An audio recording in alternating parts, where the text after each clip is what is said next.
Hey, what's going on? It's Inventor here, with my Companion Druid's journey from Torment 1 to Torment 4 on Diablo 4 Season 10, PTR.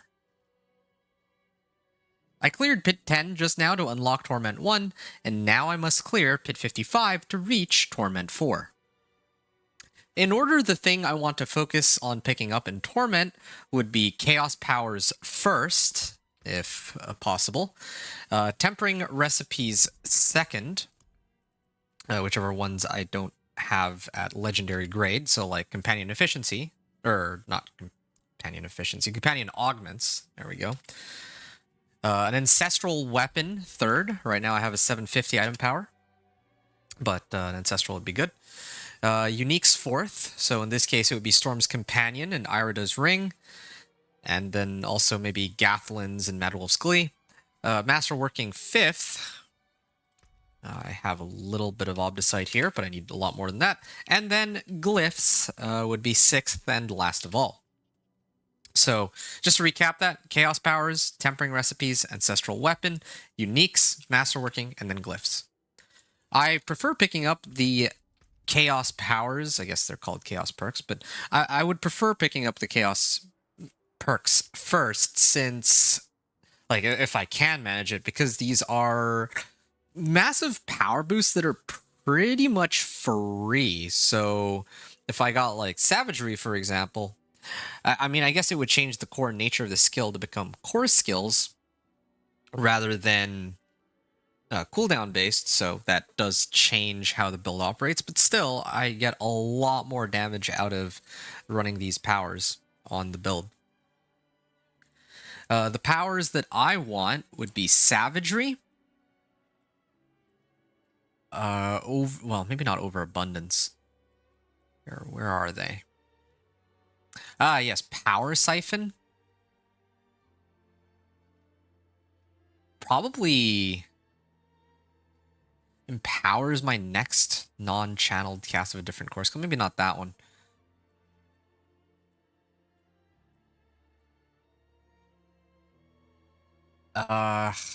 Maybe something like this. I don't know. I'd have to play around with the powers a little bit, but so far, this is kind of the vibe I'm getting at the moment. Yeah. And the way this would work is by turning my companion skills into core skills, I can actually get the 50% increased damage from this. I can scale it all the way up to like 100%.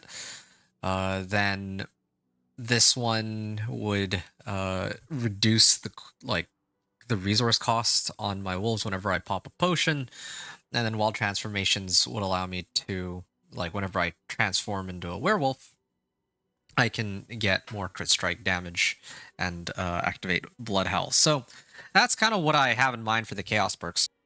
But I'm not going to wield them just yet. I didn't have them at all up until now because during my 1 to 60 journey, I wasn't sure when or how I would get them in the live season. I presume that I will be getting them through the seasonal quest line, but that's not available on the PTR. So I decided that it would make the most sense for me to start using them in Torment, but except for the unique power. The unique power, I need to actually clear Infernal hordes in order to pick that up. So that might come a little later, but the other powers might be usable now. But I'll deal with that in a second.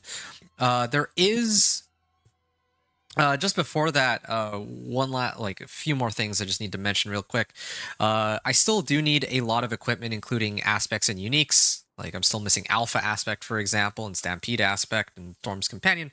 So this character still has a lot of room to grow, whether it be by the powers, or I guess they're called Chaos perks now, and like Chaos perks and the aspects and the Tempering recipes and so on. So I got a lot of room to grow.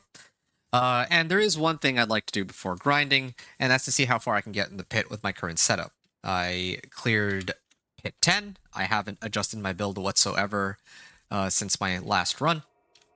So using just this level of equipment, I want to see how high I can push with this build. I'm guessing I make it up to like pit 25, but barely. And yeah, I'll go from there. One other thing I want to do real quick before I go any further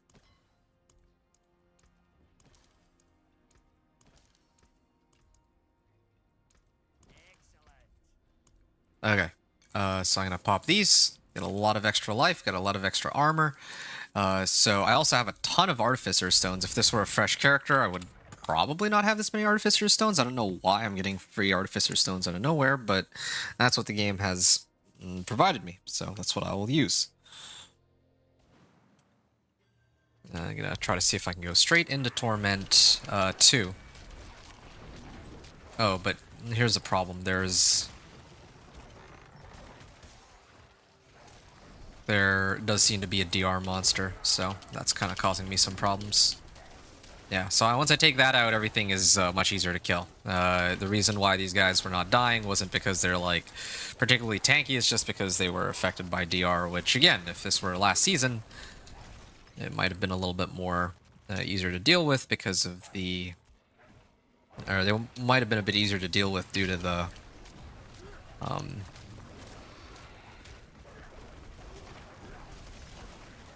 since I would have had DR removal, but oh well. I guess that's just not how it's going to go this time. Okay.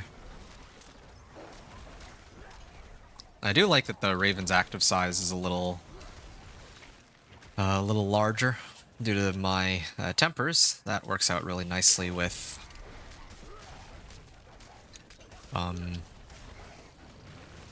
this aspect right here, Storm Crows. Yeah, making good progress. It's not nearly as fast as my previous run, for sure, but they're still dying pretty easily.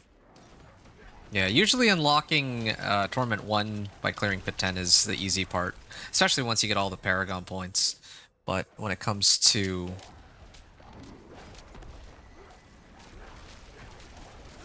when it comes to reaching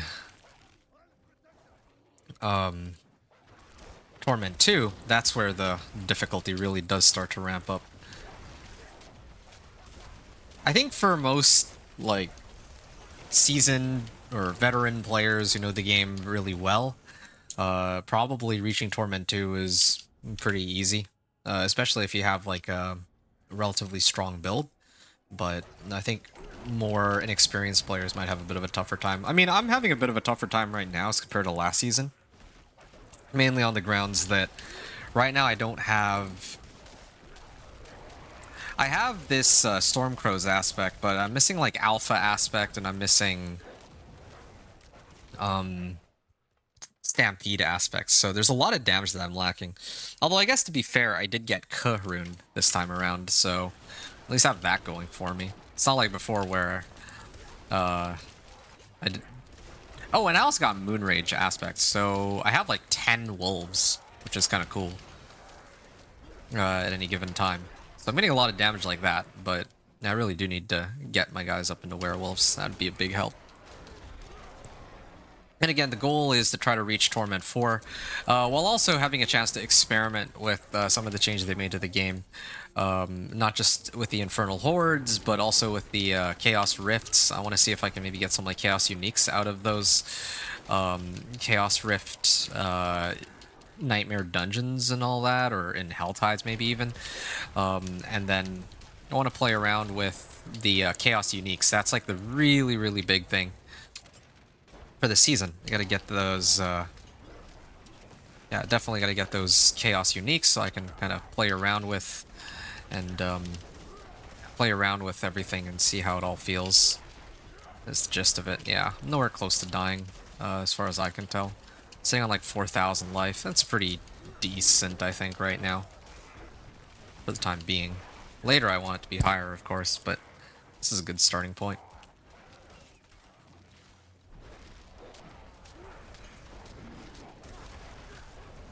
Yeah, I'll certainly be able to clear Torment 2.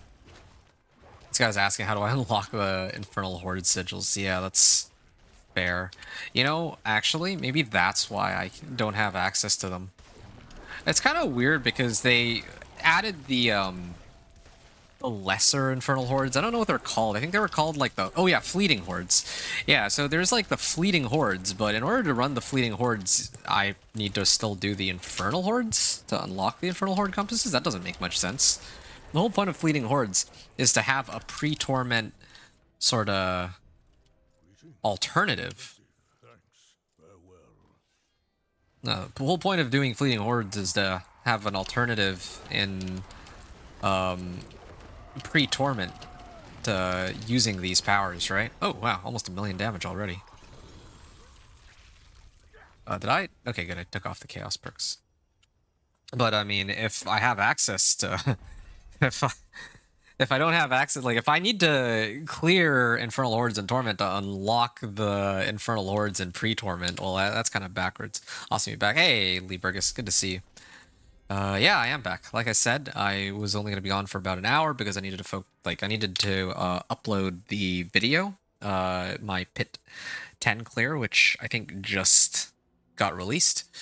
So I did the Pit 10 clear, and then I think in a couple hours my gameplay for my level 1 to 60 on the Companion Druid will come out too.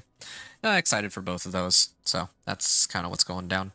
They finally started putting out more...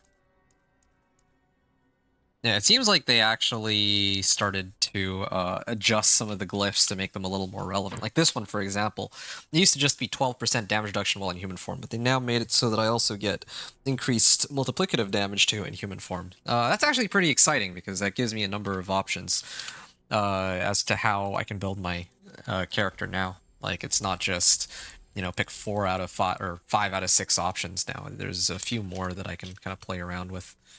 Hey, it's Earthbreaker. I don't really need that. Oh, what is this?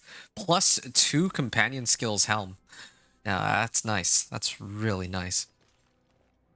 All these are pretty good, but I'll look at them a little later. I'm going to continue here.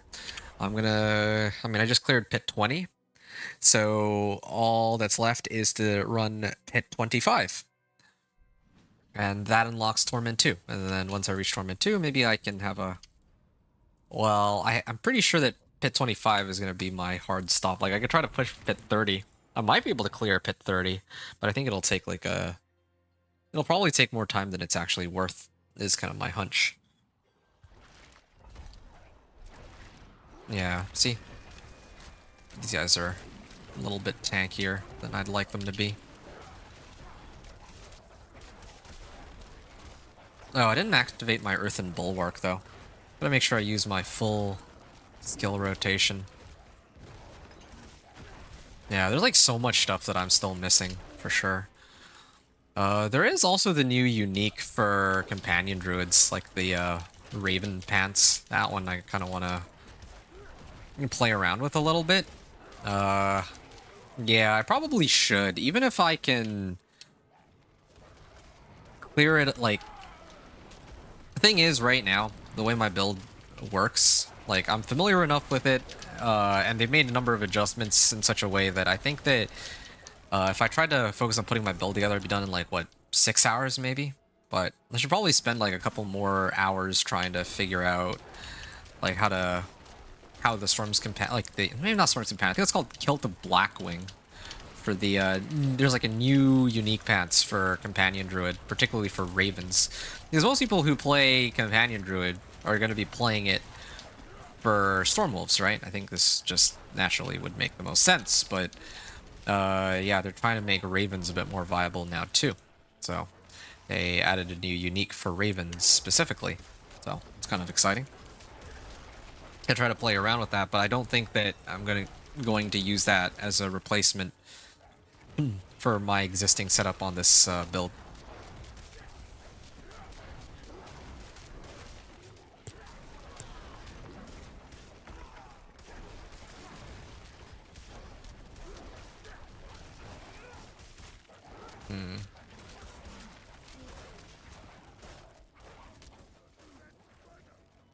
Okay.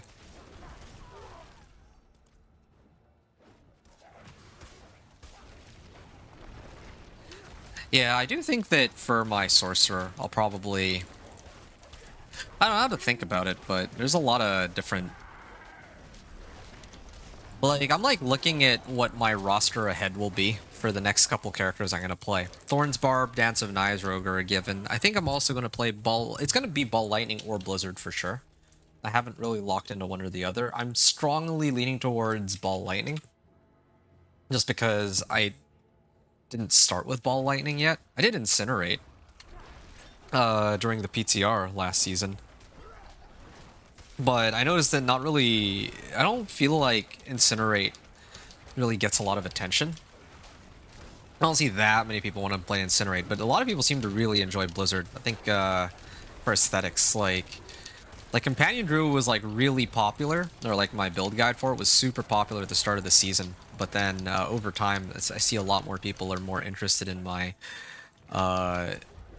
Thorn's Barb. That is kind of to be expected for me. Like Thorn's Barb is always a classic, and then the other one was the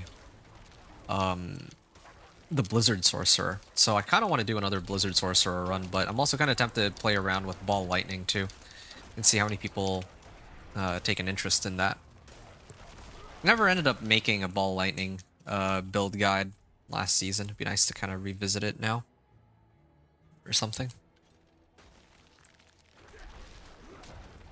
Oh, there is... I do like that my rate... You know, this Raven active is really, really strong. I have to admit, with this Stormcrow aspect. I feel like Ravens actually are quite formidable.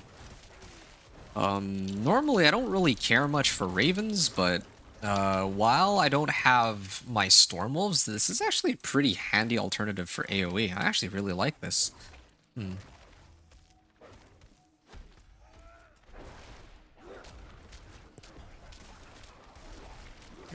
Yeah, the one thing that is a little disappointing is that you can't actually get kill the Blackwing and the Storm's Companion Pants at the same time, but you can, at least this season, get the Storm's... I think Kill the Blackwing can be a Chaos unique, meaning that it can show up in one of the other slots. So, in theory, I could get both Storm Wolves and Storm Crows at the same time. In theory.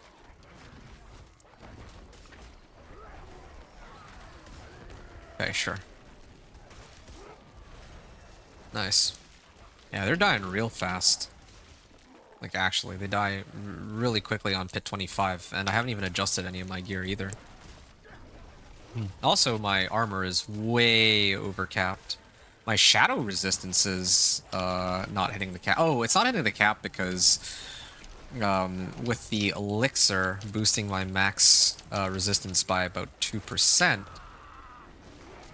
it gets it up to... Like, my max resistance is 77%, not 75%. That's why. So, it's still well beyond 75%, though. That's the standard cap for it.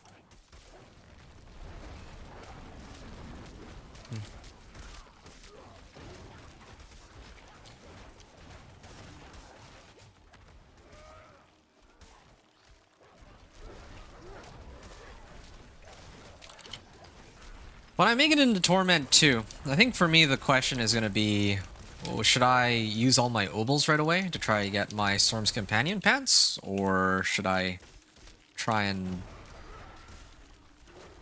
I mean, I think that that would make the most sense, though. That's, like, far and away the most important unique that for my build.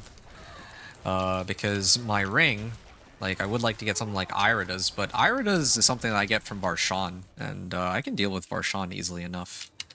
Getting Beast in the Ice Mats, though, is a pain, although I guess it might not be that bad since I need to run Nightmare Dungeons for testing purposes later, anyway.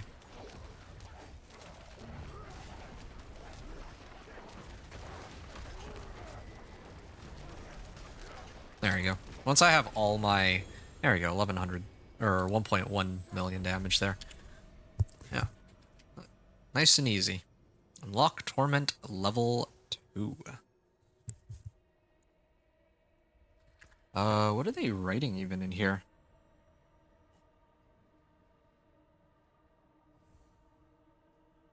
Okay. Okay, and then Headhunter, I'm just gonna focus on maxing this out, or reaching, like, level 15 with it, and then maybe I can work on some of my other glyphs. Oh, this is a good ring.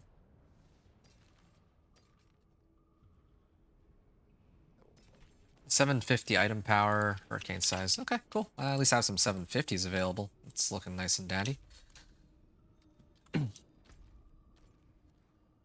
Anyway, alright. I'm going to head on over to Kyovashad. I'm going to go over into Kyovashad, the big Kmart, and I'm going to switch it to Torment II, as is tradition, because I clear Pit 25. So yeah, this is, keep in mind, with the same level of equipment as what I had going into Pit 10 to unlock Torment 1. So that is just how strong. Oh, hold on a second. Totally forgot. I gotta do this. Take a short break because I gotta check something out real quick, but I'll be back in just a moment.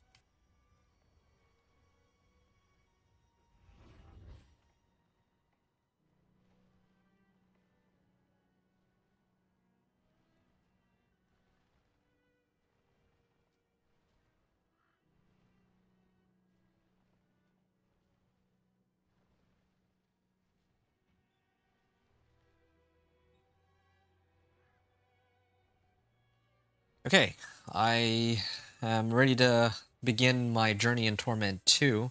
The thing that I was going off to check real quick was how long did it even take me to clear Pit 25?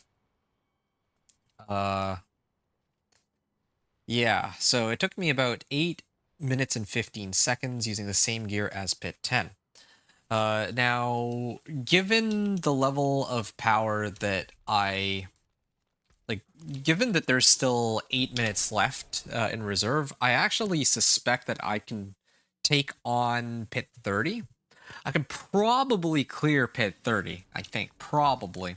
But I don't really think it's worth it for me to find out. Like, I'm gonna walk in and just see really quickly, just for fun, but I think the simple reality is just that, I'm better off just upgrading my equipment. Like, if it took me 8 minutes to do the last run, I mean, I'm already starting to, I wouldn't say struggle, but yeah, I'm definitely missing out on a bit of damage. Oh, I can actually stack Ravens. It's kind of nice. Yeah, see here?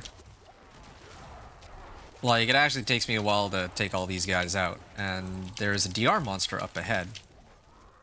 I can clear that.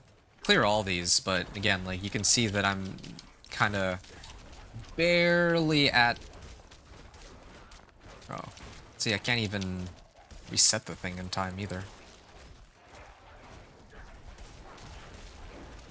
See?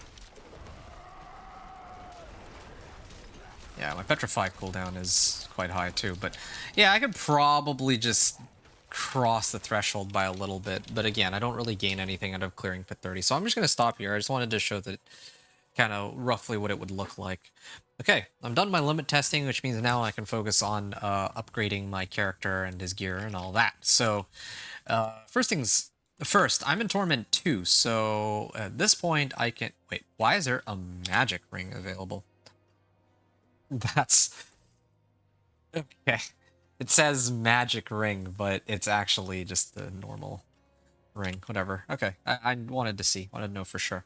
And pants, one of the reasons I like burning obols for pants is they only require 25 obols each, so got some good chances. I got tacits. So I actually don't need that many. Oh, there we go. Storm's Companion, right off the bat. Right off the rip. That's amazing. And I also have masterworking materials too, from my... I have masterworking materials from right here, so I'll use them on this outright. I'm not even gonna... I don't really think I need to look at anything else. What is it? Wolves? Oh, even better. I was gonna call DR on close, but sure. Okay, nice. So right off the bat, I have Storm's Companion, +8 ranks of Wolves. Just to kind of show the difference in damage here right off for the rip. Still getting like these magics and rares that I don't really care about. Okay, just to show the difference in damage, what were my old pants here? My old pants were Yak's Gar, or these. So my damage was 11.8k. Now I'm up to 16.4k. So that's That's a pretty massive increase in damage. And I also have a lot of... Well, I mean, my wolves are going to be a lot stronger now, too. Like, they have AoE. So, this is completely insane. Kirka. I'm going to unsocket this. I'm going to put Kirka in here, then. Just for my own reference. Okay. Then I think I was running Yak's Gar. Was that my setup before? I think it was. Yeah, this has served me pretty well, but I gotta get rid of these now. It's too bad that most of my other items are gonna get junked too, or most of my other pants. Even the ones that are like look at this, it's got GA willpower too. I can hold on to it, but I will never ever be switching over to that. I don't think. I can salvage this, at least this one too. These three also get salvaged. The only thing that I would consider keeping would be just my... Well, I guess these two. Okay, Storm's Companion pants. Right off the bat, I get that going for me. Oh, did I not get Garun? Oh, I see, because I didn't have a Garun. There we go. Storm's Companion. Oh, and you know what else I did yet? I got Aldkin's Cash. I didn't get the Masterworking Cash, so I guess that's next level. Ooh, it's a lot of gold, and here's some good rings. I'm looking for the ones that have crit chance. I know that one of them had crit chance. Yeah, this one. This is looking pretty good. I'll switch over to that a little later, though. I could switch to it now, but the thing is, I don't even have the right tempering recipes. But then again, I probably want these to be Ancestrals or an Iridas anyway, so I guess I could just throw this on. I would replace lightning resistance on this one, I think, for willpower. There. And I'm not going to bother trying to imprint anything. I don't need to imprint anything. Grizzly Rage cooldown reduction? Yeah, well. Conceited. Let's get conceited here. Cool. 5.8% crit strike chance. Lose out on a bit of vulnerable damage, but that's okay. And I'm gonna add a socket in. Just gonna punch a nice little hole into this. And maybe get an amethyst. Okay. Maybe I could do... Well, I'd probably end up doing pit 25 again. I'll probably use all of my available Paragon points. Untamed.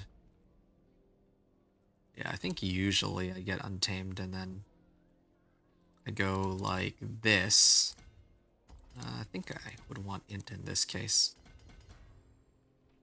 Resistance to all elements. What are my resistances at right now? They're a little bit off. I don't know what... Oh, is it because I subbed out my pants? I think it is. That might be what's throwing off my resistances. Although I still have plenty of resistances as it is. I also need to replace my amulet. Gotta try to get that going for me. Untamed.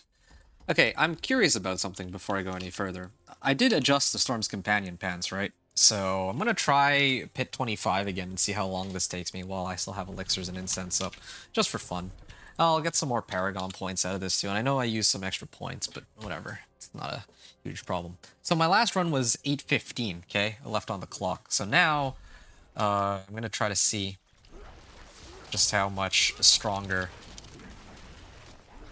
Oh yeah, that's not even comparable anymore. But, I mean, the Ravens are still very handy to have. Eventually I will need to sub them out. Kind of funny that I ended up getting Storm's Companion right away from my Obel gambling. I guess it kind of paid off the fact that I held off on... Or that I actually did a number of activities that got me a lot of... Storm's Companion stuff. There are a lot of Obels that I was able to use to pick up Storm's Companion with, so that helps. Yeah, like, look at that. It's so much easier. Like, it actually feels like I'm doing pit, maybe not pit 10, but it feels like I'm doing pit 10 or pit 20 now, rather than pit 25. And it all stems from the fact that I have AoE wolves, well, among other things. I can't even reset my skills using Petrify anymore, because they're already always reset.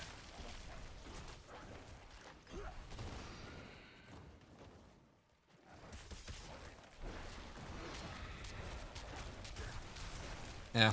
I also still have more obols. I could use them on whatever I feel like. I could use them on jewelry if I'd like. I can use them on whatever else. But I think what I'm gonna do is I'll save my obols until, like, Storm's Companion is like easily the most important item on the build by far, right? Now my wolves are AoE, so I can pretty much do whatever I want. Like, Iras would help pull the monsters in and make it a lot easier for me. But I can get by without Iridas. That's okay. Gathlins and Metal's Glee would help boost my damage by a lot. So those would be very helpful too. But again, that's like... I think for me, what's most important right now is just trying to get the... Well, there's like a few things, right? Like, I need my aspects, but I also want to pick up the uniques that I'm missing. Like, I want to try to roll for them first, and then probably use the obols that I have on whatever unique I'm struggling to find. Because who knows, maybe it'll be really difficult for me to get Iridas, but really easy for me to get, like, Gathlins or something. All I need to get Iridas is to run Varshan. And Varshan just needs me to, like, run Whispers, so I just do, like, some Helltides here and there, and it should be okay. Shouldn't be much of a problem there. Look at this.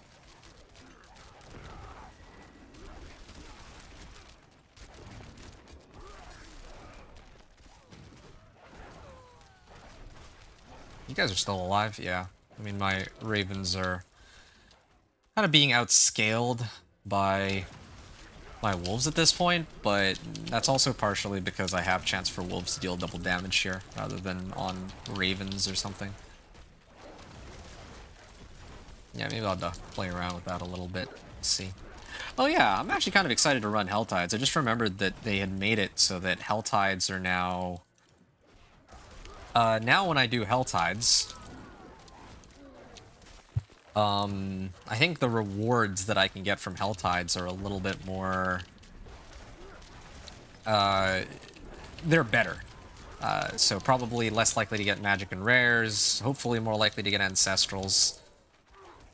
That kind of stuff. That was in the patch notes. They didn't specify exactly what they changed. They just said that the rewards for Helltides and Torments are better, which, again, that's a huge W. That's how it should be, I think.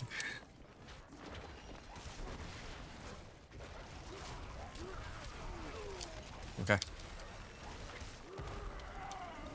Yeah, I'm gonna have a really easy time with this build next season. Like, I can kind of feel it.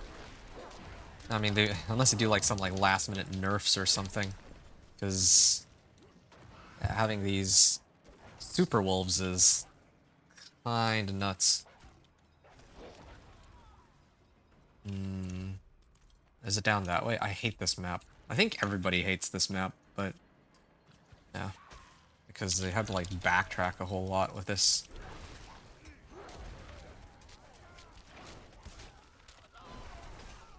Wow, this is still going. There. Greetings. The beast lives. I appreciate that. Oak be with you.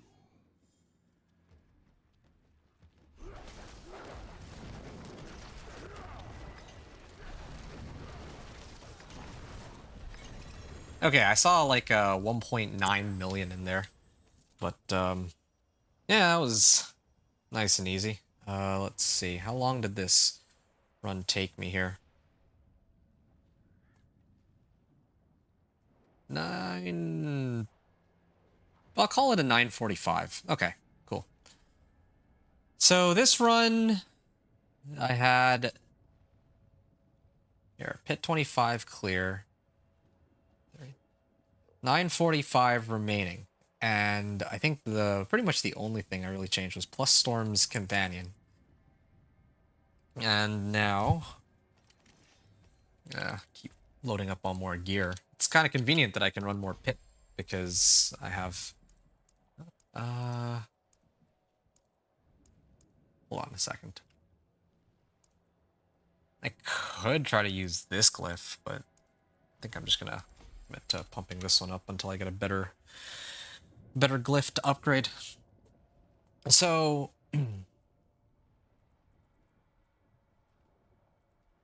yeah. I can go and grab this now. Untamed glyph. There's Companion. I'm gonna actually take these additive damage modifiers. I don't really need them. I don't think. Not for this setup, at least.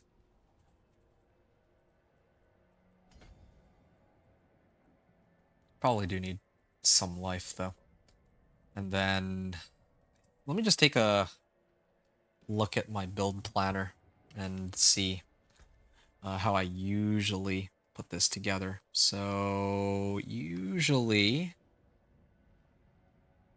because I have a general idea of how I pick all of these glyphs up, but I'll do it like this normally.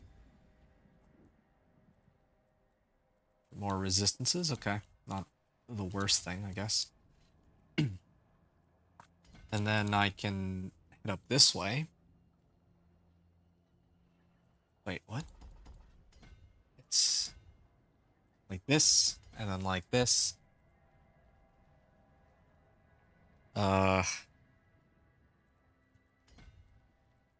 then I work my way up here towards Apex. So, yeah, it's looking pretty good. Getting there. Refund 55 points. So, I'm gonna do another Pit 25 run, this time with Untamed. Pit 25 clear with Untamed node. That's the main thing I adjusted. I haven't looked at my gear yet, even. Just want to see how far I can go. But again, like I had mentioned before, I think this is going to be some of the last... I think this is the last of my potions that I can use. All for the limit testing. Pit 25. So 9:45 or 9 minute 45 seconds remaining on the clock. So that was a 5-minute run. This one be a little bit faster.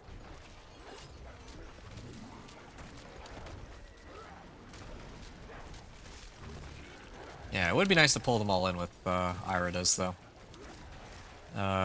Earlier when I saw the unique ring, I was really hoping it would just be an Iridas. Flat out. Plain and simple, but... nah, not quite that lucky. And still, I'm missing, like, a lot of aspects. Like I said, no alpha aspect. Although, that, you know, that kind of gets me thinking. So, last season, I had, like, alpha aspect in my amulet slot the whole time, and it was basically doing nothing. At least, in terms of the raw damage. Yeah, I mean, I was expecting to get an additional 200% more damage out of it. Multiplicative, that wasn't available, I guess. And I think there was another, I think it was like Lust for Carnage? I think Lust for Carnage also wasn't working, so my build should be significantly stronger this season, now that those two nodes are actually working. It's kind of funny. Because last season, I'd already dog-walked my way up to Torment 4 while experimenting with different components of the game. But now they're telling me that actually, like, 2/3 of my damage was missing. More than 2/3 of my damage was missing. So I can only begin to imagine, like, how much easier it's going to be this season. running a Companion Druid. But I'm a little concerned because that just means everybody's going to play Companion Druid. I don't want everybody to be playing Companion Druid, but I suspect that's... I have a feeling that that's exactly what's going to happen. That's okay. That just means that I can focus my efforts on all the other characters. Normally, I'm very committed to my Companion Druid. It will still be my first Torment 4 character, without a doubt. But I think the main issue for me is... I already, like, in Season 9, I've already been trying to push my Companion Druid up to pit 100. And the main reason I hit a wall was because of that bug, so... once this PTR is over, I'll have a chance to go back and finish reaching pit 100 with my build, and then maybe... Well, then I can say that I actually cleared pit 100. It's a good number. And then next season, I can focus my efforts on, instead of like grinding out my Companion Druid, just focus on playing various other different builds and try to get through the game that way. And show people how to, you know, let's say like Ball Lightning Sorcerer and Ball Lightning Sorcerer, both of those I could run like in the same season, because I'll have a bit more time that way, and some of the other builds too. So yeah. Oh, I love this map. I like how they haven't fixed this. You know, I think there's like a handful of issues that I kind of wish had gotten fixed, but I don't know. I'm trying to think about, you know, all right, real talk, okay? Again, I don't want to be like that guy who's just talking down on Diablo 4, because I really enjoy the game. I even enjoy it in its current state. Could it be better? Yeah, I mean, of course, like it always can be, right? And everything can get improved in some ways here and there. But I think some of the biggest issues that exist in the game still exist now, and they haven't really been fixed, I would say. Like, I think, for example, masterworking and tempering, you can still brick an item. The beast. I appreciate farewell. Yeah, you can still brick an item pretty easily.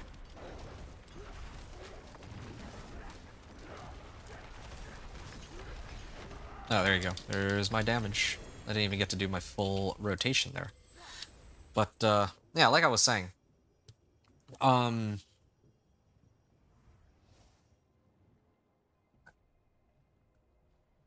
think masterworking and tempering, there were a number of people complaining about it. I am erring on the side of, yeah, they probably should try to rework it a little bit, because it is a little ridiculous that trying to get a triple crit masterwork item just takes ludicrous amounts of gold and materials. So that's a bit of an issue. And same thing with tempering. Like, if you roll the wrong tempering, then you've just bricked your item. Like, congratulations. And then you can't, like, and then what are you going to do, right? You got nothing. That's it. That's the end. 10:45. So I don't like the current iteration of the tempering and masterworking system. I think that they got to make masterworking so that it'll reset 4 ranks at a time, if anything. And then similar situation with tempering. Like, they should just remove the limit on how many times you can temper, or how many times you can use a scroll of restoration, I think. That would help. And there's other ways to improve that system too. But instead they choose to... And arguably one of the weakest parts of this game is the itemization. There's plenty of activities you can do in the end game. It's just, I think part of the issue is, like, the itemization could use some work, and they didn't actually do anything to help really solve that. But I'll talk about that more in a bit. Let's see. I guess I'll just keep upgrading Headhunter. Ah, upgrade failed. Ah, resistance to all elements. That is a nice ring. I mean, all of these could be viable candidates to upgrade. Okay, so then I'm going to take a look at my build planner here. It goes straight up. Good.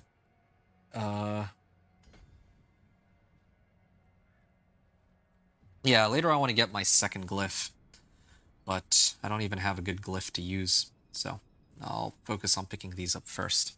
I gotta pump up my damage numbers a little bit.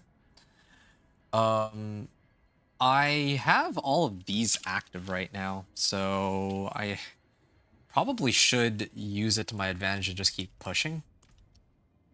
Or maybe even run this. Yeah, I think I can probably manage that. If I'm dog walking pit 25 now, then I should be able to take it. Hopefully with Anthony, you're saying hopefully with Rod not there anymore, there will be many changes to the franchise in this game. It would be something to hope for. But I don't...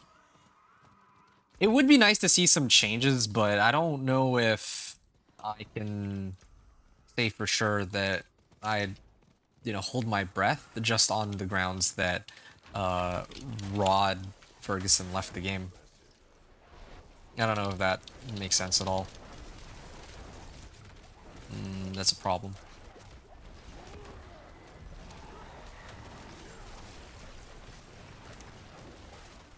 Yeah, because like it however, like whether he's still there or he had left and all that, I think I don't really pay much attention to that. I don't really care much for, you know, him leaving the game or not leaving the game, because I think that really all I care about is whether or not they actually do some stuff to adjust some of the existing problems in the game. And so far, looking at this season, I don't really see anything about it where that really stands out in terms of fixing a lot of the existing issues in the game. So I was talking about masterworking and tempering, but I should really skip straight to the biggest issue, I guess, which is dupes. The season hasn't gone live yet, but I think the dupes are probably what kills it the most for me. Yeah, duped mats. That's just what everybody's gonna run to get all their mythics, and I feel like the game right now is kind of being balanced around people complaining or giving feedback based on the fact that they have duped mats, right? Like there's people who say that, oh yeah, it's actually really easy for me to get mythic uniques. Like yeah, okay, of course it'll be easy for somebody to get mythic uniques if you're going to run duped mats. That's how it is, right? If you try to farm the items like by yourself without any outside assistance, suddenly trying to get those mythics becomes substantially tougher. So that kind of complicates things too, I think. That's one of the complaints probably biggest complaints I've had with the recent seasons. Rod Ferguson, no work at 2K as the head dev for the Bioshock franchise. Oh, now works for the as the head developer. Oh, okay.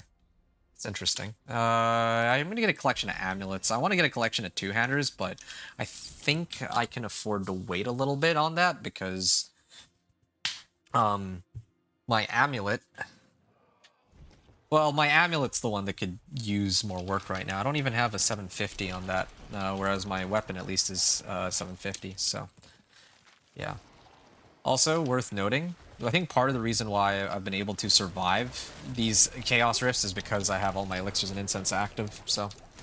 even if I'm not running Pit, I still get a lot of value out of it in running these Hell Tides, so I got no regrets here. Ooh.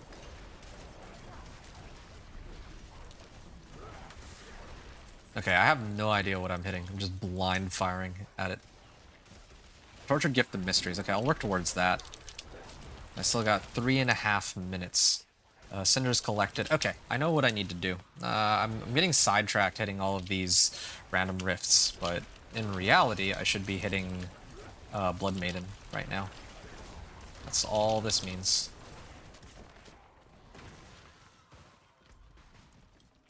And I have 3 minutes to do all this. Okay, let's cut right to the chase here. 1. I don't know if I'll be able to get all of them, but do everything I'm trying to do here.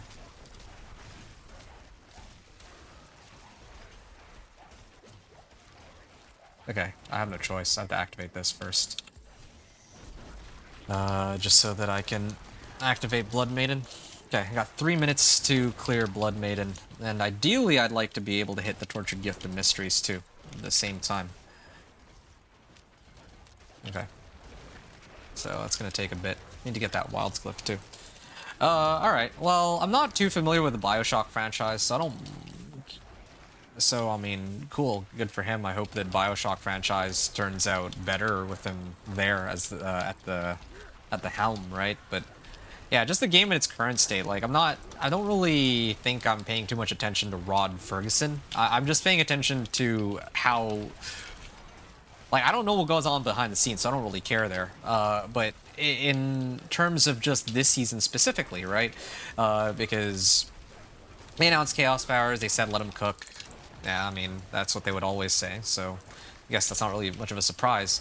But I guess for me, what I wanted to know more than anything else is, have they fixed a lot of the existing problems in the game? And I guess a lot of the, tempering, masterworking, uh, duping, balancing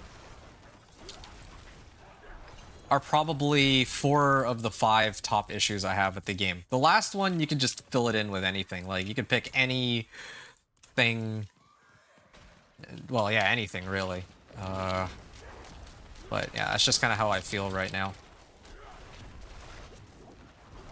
A lot of the things that they should really try and do something about, I would say. So just, as a starting point, kind of where... like the biggest issues that I'd look into. Hellspire? Yeah, okay, fine.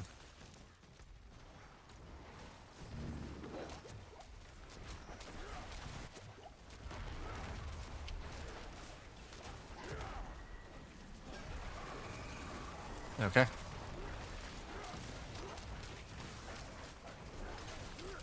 I don't know if I'll be able to finish this whole thing, but 200. Let's see, 20 seconds, 10 seconds. Takes me about 10 seconds to make it to that chest, and maybe about 5 seconds to open it. So about 20 seconds left on the clock, I'll go. I wanted to at least farm like 250 cinders, because I think that's how much I need to actually open that, but there's no way I can make that many. There's just no way. It's impossible. Here. Ah, it really is 250. It's too bad.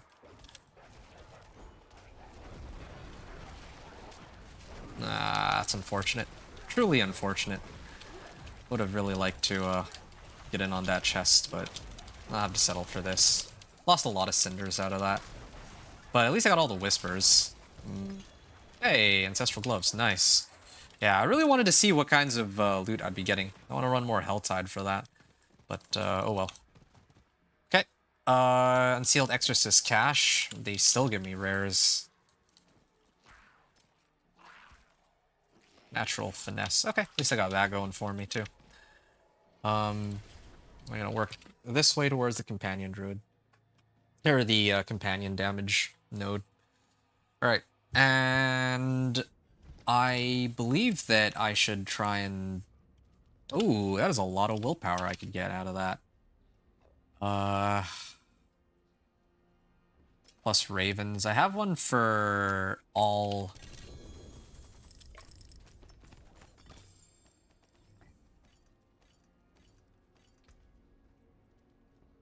Yeah, I have one for all companion skills. That could be helpful. Willpower, damage, and lightning resistance. Yeah, that's probably more in line with what I was hoping for in this case. Wind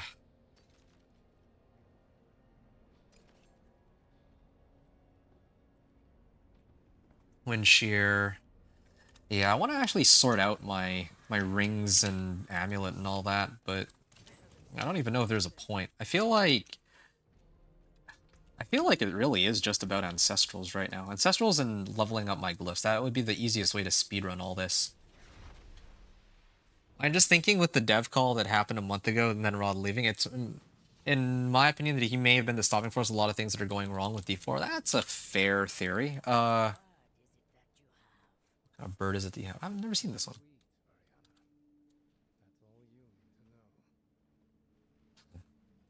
Yeah, there's more dialogue options than before.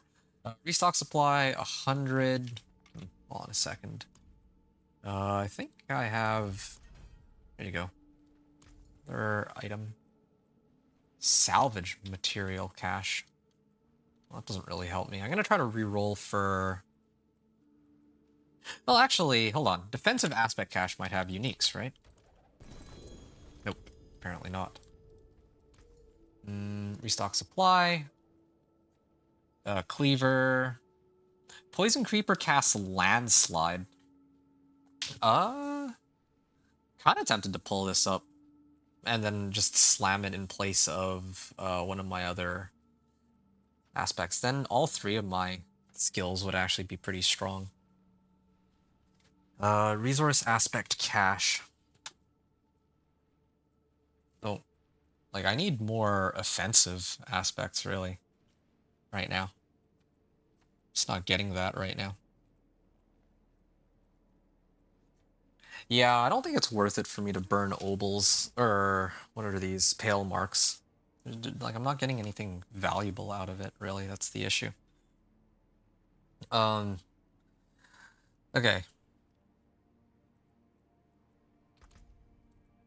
I still have my glyph active, or my potion active.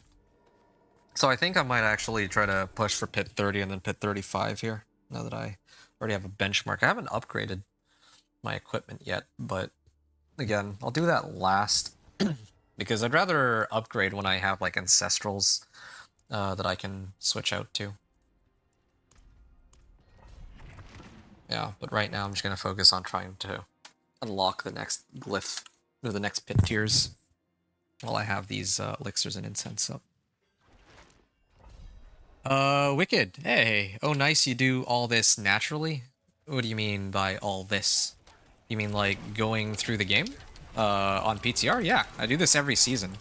Every season where there's a PTR, I actually make like a fresh character, and then I run it all the way to Torment 4, and then I can actually give proper feedback on the minimum level of power necessary to clear Torment 4. So I do this on the PTR first, so that I can actually get a feel for what to expect on the season. And then I do some builds here on the PTR, and then I switch over to my next characters, or then I actually switch to different characters when the season goes live, except for Companion Druid. I always play Companion Druid. Yeah, not just sit there and boost everything and make the perfect build. No, of course not. It's not. I mean, like, if you pull up any other channel right now, odds are you'd probably find somebody who's got, like, a boosted character and they're trying out all the endgame stuff, which there's nothing wrong with that, right? But I'd rather do something a little different. I'd rather play something that is more in line with what the average, I guess, D4 player would be more used to, I guess? Like, think about it, right? You make, like, a fresh... brand new character, you're not going to have access to all of the stuff that other people, or you're not going to have access to all these like Belial mats unless, you know, maybe you get lucky, you make like a good trade, or you know, there's a lot of stuff that as average that an average player would not have compared to what the big names have, like Rob and them. They have maybe like people who might give them free items, or they might just be so knowledgeable about the game that they kind of know what the best build is and what to play. Maybe there's some of us out there that actually much prefer playing these like off-meta builds, even if they're not as strong. They're like a lot of fun. So you get the idea. This is why I'm here. Oh, okay, that's good. Well, how's it going though, Wicked? I'm guessing you're new to the channel. You probably just discovered me today. I actually, just to kind of give you a little idea, bit of background as to who I am. I'm Inventor, and as the name sort of implies, I try to invent these sort of like weird off-meta builds. Nothing too crazy, just like off-meta stuff that you might not see elsewhere. And then on my YouTube channel, I'm trying to do a lot of content centered around showing people, I guess, how to put together builds that can comfortably reach Torment 4. What you do after Torment 4 is up to you, because after that, there's like varying degrees of like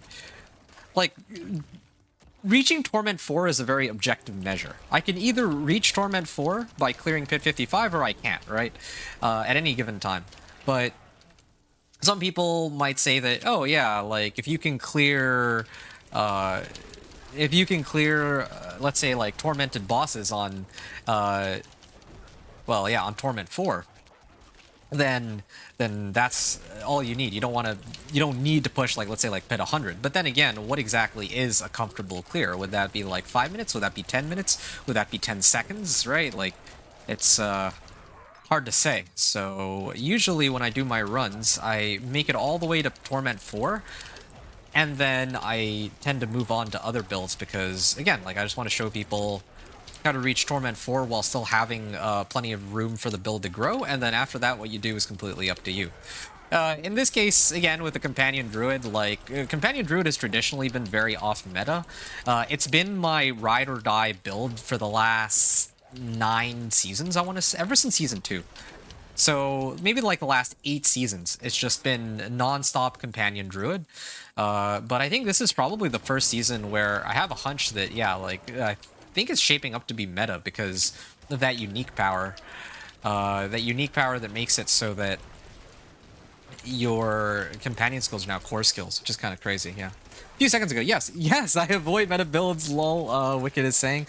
Boring to play what everyone else is playing. Yeah, no, for sure. Just as a disclaimer, I'm playing Companion Druid, which I think is projected to be meta next season, but in all fairness, again, like I said, Companion Druid is my ride or die. Like, if you don't believe me, as evidence, you can kind of take a look at, like, my YouTube channel and look at some of my past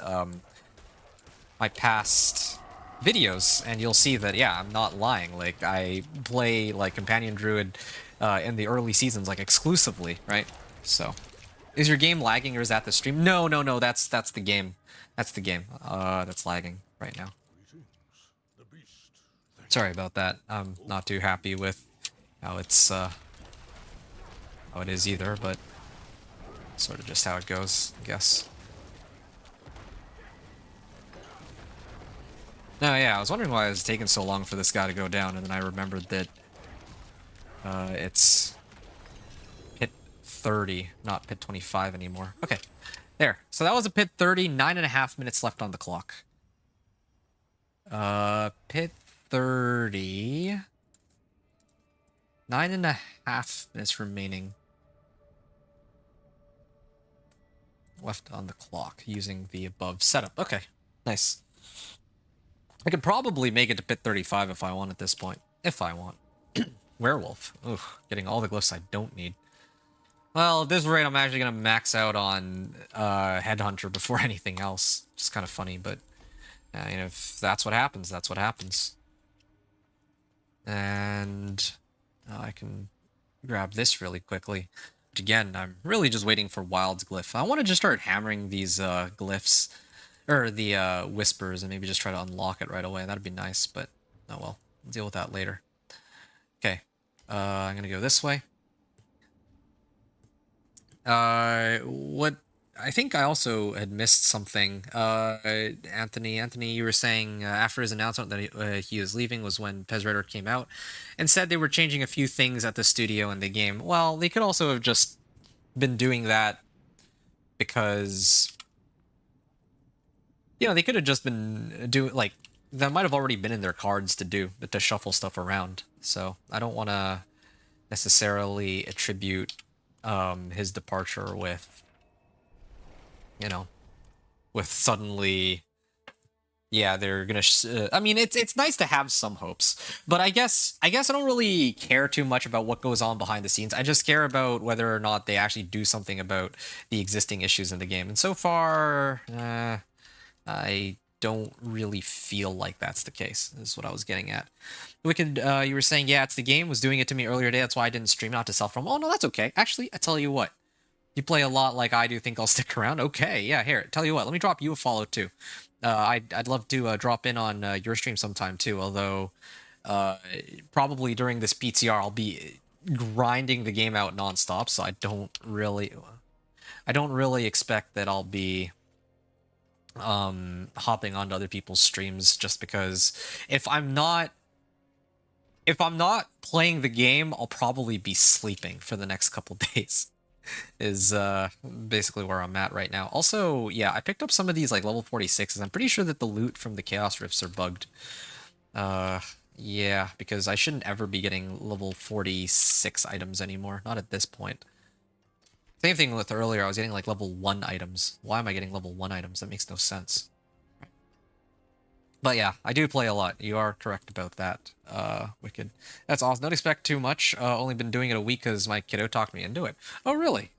Yeah, yeah, no, of course. Yeah, that's the least I could do. You seem like a really chill dude, and yeah, I'd actually like to see kind of what you have cooked up on your side too. Uh, and hopefully maybe we can both grow together, channels-wise. Raven's hitting for 300 billion. Wow. Okay, so see, that's I mean, going back to what we yeah, no problem, dude. Yeah. Uh Always a pleasure to meet a fellow content creator such as yourself, right?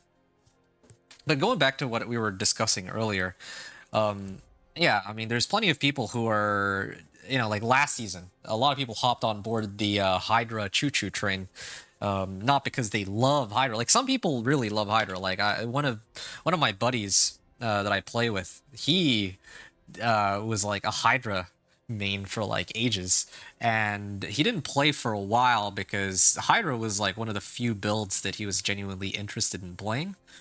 And then finally, I think finally last season, they finally made it so that Hydra was, worth using. And oh yeah, you can bet that he got in on that like immediately. So he had a lot of fun with that, at least as far as I can tell. All right. I'm just trying to figure out what I want to do right now in terms of upgrading my gear. I think the very first thing I want to do is actually grab the glyphs that like I want to get Wild's glyph. That's the main thing that I want, but it takes forever to farm glyphs. Exquisite blood, elixir of advantage. Okay, let me up my equipment first then. Fine, I'll do it. I'm just being lazy about it because once I get ancestrals, I'll just have to upgrade everything again. So that's my main concern there. But maybe I can switch things up a bit here. Just you wait if they ever make... Wait, sorry, Wickeds, you said, I'm really pumped you don't play metas and actually play the game. Yeah, I guess you could say it as playing the game. But hey, VRN on YouTube. What's up, dude? I see you're back. I mean, I'm back too, of course. But yeah, just you wait if they ever make Frozen Orb meta. It's funny that you mentioned Frozen Orb because I don't think that... I actually had a Frozen Orb Sorcerer a while ago. I mean, they only lost to have 14 characters, so I deleted her a while back, but... No, I haven't touched the new hordes yet. That's oh yeah, I need to actually use the chaos perks. Yeah, let me actually run some Infernal. Wait a second. I just realized something. I think I have to redo this whole thing, don't I? It's like I have to do this every PTR. I have to redo this every PTR. This specific quest.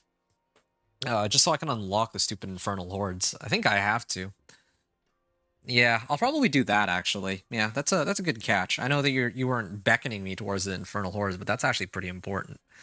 That I unlock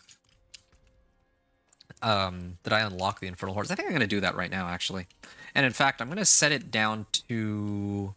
I think at my current level of power, I could probably just clear them, like dog walk them on Torment II. So I think that's what I'm gonna stick with.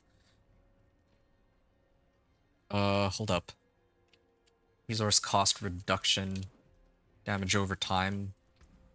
I would ideally like to place... Oh, maybe resource cost reduction might actually come in handy later. Max life, lucky hit chance. Willpower, max life, resource cost reduction. I mean, oh, core skills? Ah, that's tough. Later, I might turn my wolves into...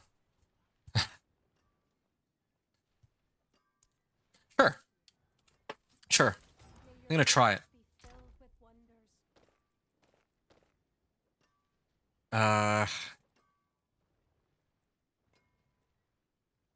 Willpower, damage, max life.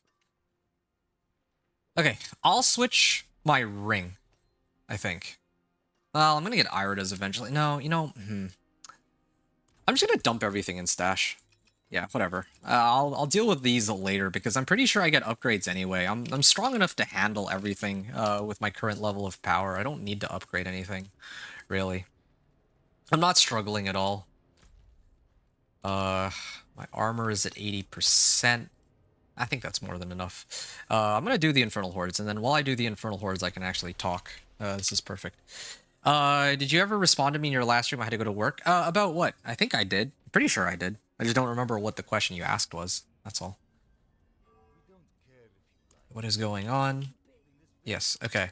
And then Desmond, you're asking, what have I done so far since reaching level 60? I made it to, I just cleared pit 30. I cleared pit 25 a while ago, like immediately after reaching Torment 1. But now I am, like, I've only been in Torments for like an hour. At like an hour's worth of gameplay. And I'm already like in Torment 2, or midway through Torment 2. I could probably clear pit 35, and I think Torment 3 is pit 40. But I just don't really see much point in forcing myself to push for Torment 3 when I still have a number of things that I would need to do in Torment 2. Like, for example, I need to unlock my powers. I think it's safe to assume that at this point, I would probably have access to these chaos perks. There's no reason why I wouldn't in the live season, unless they're bugged. No, but at that point, it's not really on me, right? So probably something like this. Shape-shifting in new form uses a free skill. So what if I do this? Increase crit strike damage. Oh, okay. That actually works even in this form. Wait a second. These guys are storm wolves now, aren't they?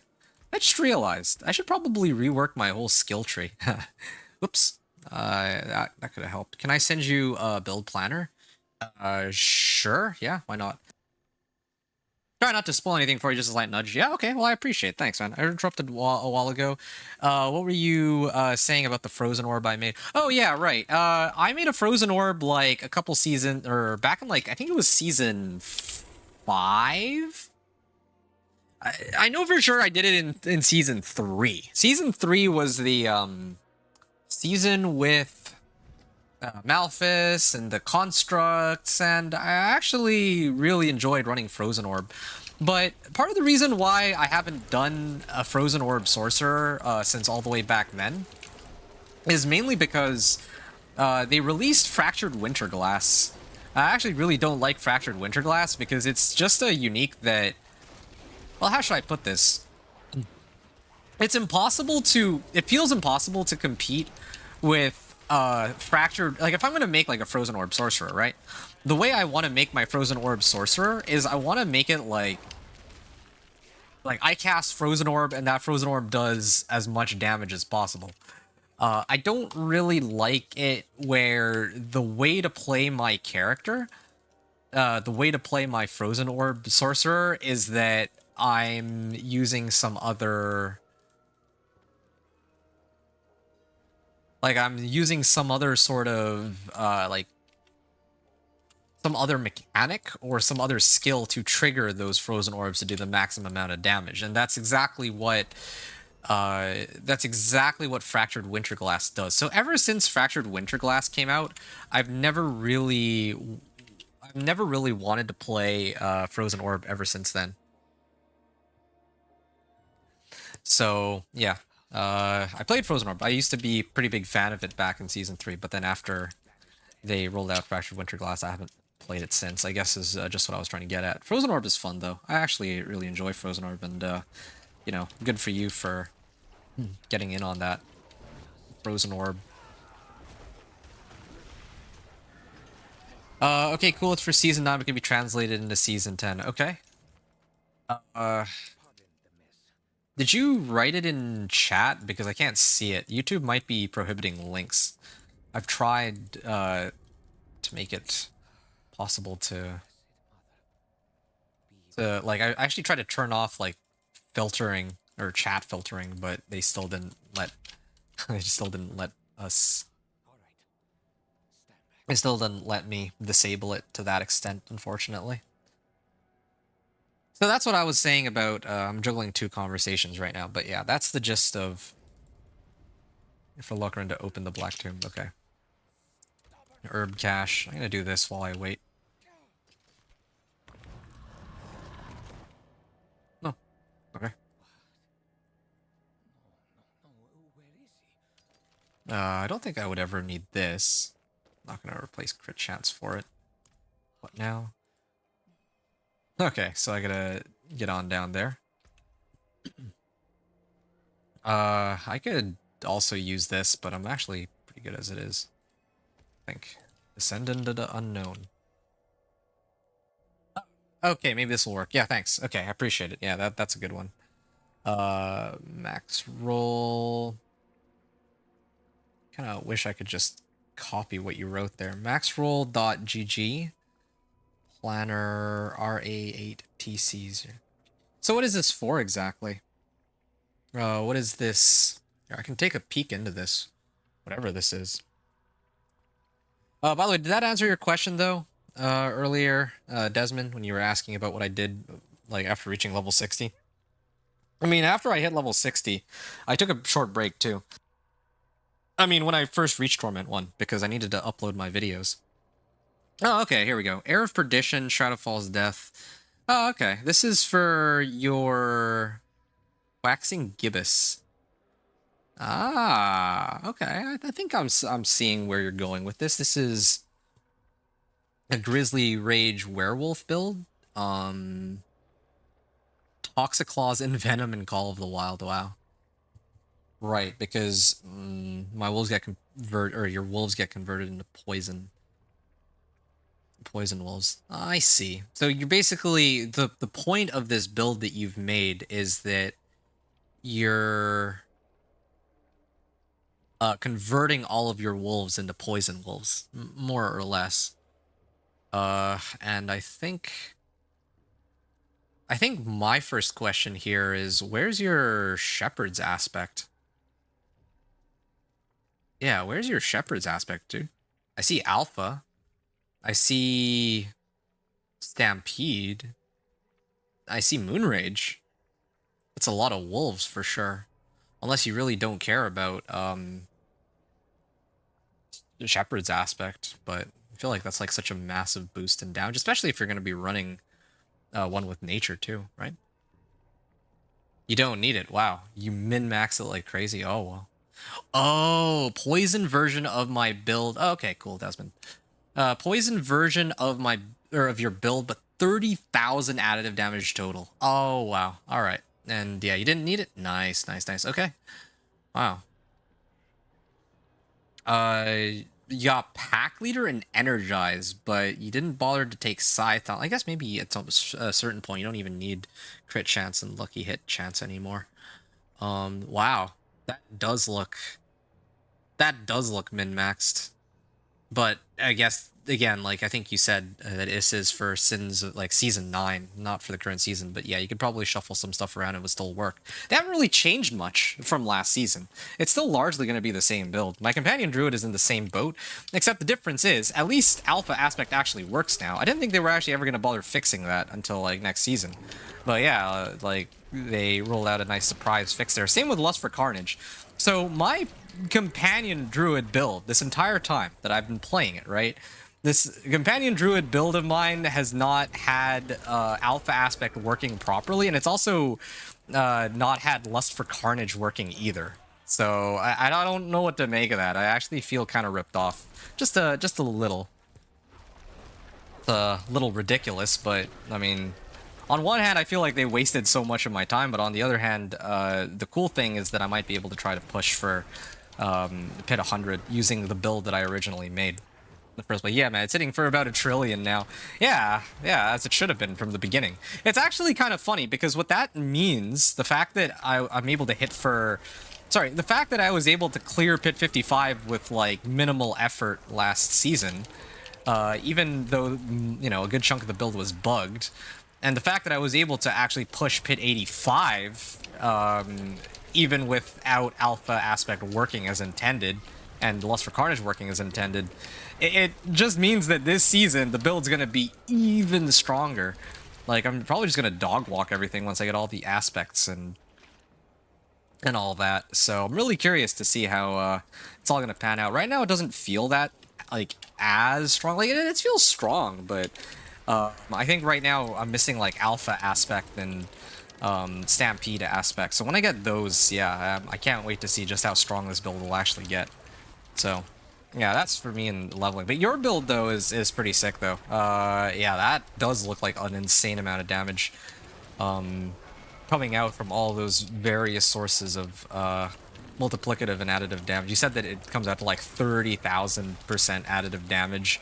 I don't remember the last time I seen a number that high. Like most of mine hit or like what, maybe like 1,000% or something, 2,000%, but 30,000, man. With regards to what Wicked was saying, yeah, very true. They usually use Frozen Orb to generate. Hold up. Where's Burial Jar? Years of Sankakure. Use Frozen Orb to generate other spells like Lightning Spear. Yeah, so they never really add anything to help pure Frozen Orb. Nope, that's exactly how I feel about it. They always make a good enough build to clear T4 content comfortably with boss damage. Always struggles. Yeah, that's sort of what I would have expected. Until, well, unless... I bet that if I were to try to, like, put together a build that was centered around Frozen Orb and Fractured Winterglass, then I might actually have a much easier time up against bosses. Because there's no way to, like, pump out as many Frozen Orbs as what Fractured Winterglass can pump out, right? That's just the nature of it. I don't like it, the fact that it's like that, but... I guess what I'm getting at here is that, yeah... I think that for bosses, it's kind of sad the discrepancy of like pure Frozen Orb, which is the way I want to play the build, versus having the uniques and actually running conjurations with it. That's my problem, I think. Yeah, it's a cool build, by the way, VR, and thanks again for sharing it. Really appreciate the like sharing builds with like a fellow companion druid. I don't know, mine's never really been optimized. I just like it a specific way, and I wanted to push for Pit 100 specifically. I've wanted to push for Pit 100 for a long time with my build, but up until this season, or up until season 9, like that just hasn't been possible. I haven't had the time, or I haven't had the interest, or you know, various other things. But this season I finally was able to get to it, but I guess the main problem now is that I don't have as much I don't have wait a second, it's over here. Yeah, there was that bug that was preventing me from playing my build the way I was supposed to be played. That was mainly it. Wicked, you said that, so my first druid I made last week, I went shred and I really enjoyed it. Okay, yeah. I want to try and make a shred companion druid. Yeah, by all means. Hope nothing is stopping you there. Because, I mean, like, there's a number of different ways you can make it. And, I mean, with the... Oh, I just realized I have, some chaos perks. I never actually finished putting those on. 1 second here.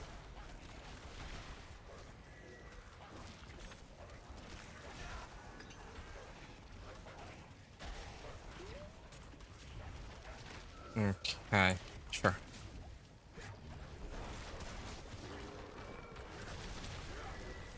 Let me get some extra damage this way.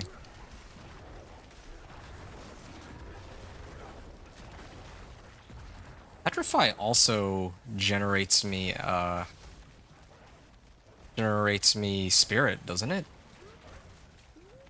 Strike damage. I could have sworn that that's one thing the Petrify has. Hold on, I'm gonna take a look at that real quick. Oh yeah, right. It says here generate spirit 100. Right. Yeah. So I actually can generate. Like if I do this, then I think I get increased damage from my boss powers too, for like 5 seconds. Or not my boss powers, my chaos perks. All right. Sorry. What I was trying to get at though, Wicked, was that yeah, there's this unique chaos perk, Savagery, right? So I think that this season there's a lot of different ways you can make your shred druid. Like if you wanted, you could do like brawn over brains and then just load up on overpower damage, or you could do like, I don't know if how comfortable I would be using something like that though, but you get the idea. I feel like there's a lot of different ways to build it. Let me know if you need um, any help with learning how Companion Druid works. I'm not as familiar with Shred, but I've seen some gameplay for Shred, and it does look like a lot of fun. So I can understand you, and it hits for an insane amount of damage too. So I can understand you wanting to get in on it. But the thing I don't understand is when I was watching Shred, and I was watching some people play a so-called Companion Druid, and a lot of them were actually running Shred. And it was hitting for like really, really high amounts of damage, like 100, maybe like hundreds of billions of damage. And so I see people hitting for like 100 billion damage, and then it kind of gets me wondering, if other people are hitting for like 100 billion damage, then why did they need to actually buff Shred? That's a little strange. And then of course with this season, the Chaos perks, they have a lot of perks that boost core skill damage specifically for some reason, so I don't know what's going on there. It's so odd.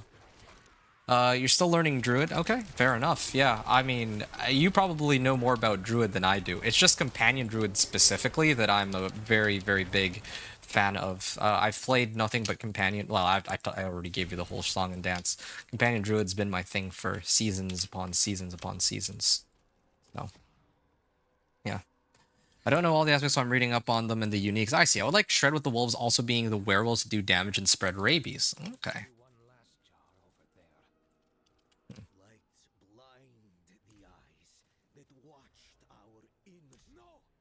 Okay. So my first attempt, I hit for 1 to 5 billion on average. That's pretty good. Yeah, that's actually really good. Spread rabies. So you're looking for alpha aspect then. That one I don't have yet either. And I don't know about rabies. I haven't played around with it very much. Like, yeah, rabies, like alpha aspect applies rabies onto my werewolves, or like my werewolves. Alpha aspect lets my wolves apply rabies, but I don't ever really like. I would still need rabies to actually be on my skill bar, or at least that's how it used to be, I think. So I don't know. Did pit 115 on sorcerer with 50 life. It's not 50 life, you have 15k mana shield. It's funny. All I know is Shred, so I have to learn Companion. Okay. Where should I begin? Like, I don't know what kind of Companion sort of hybrid that you're trying to... Oh, VRN saying my build. I see, I see.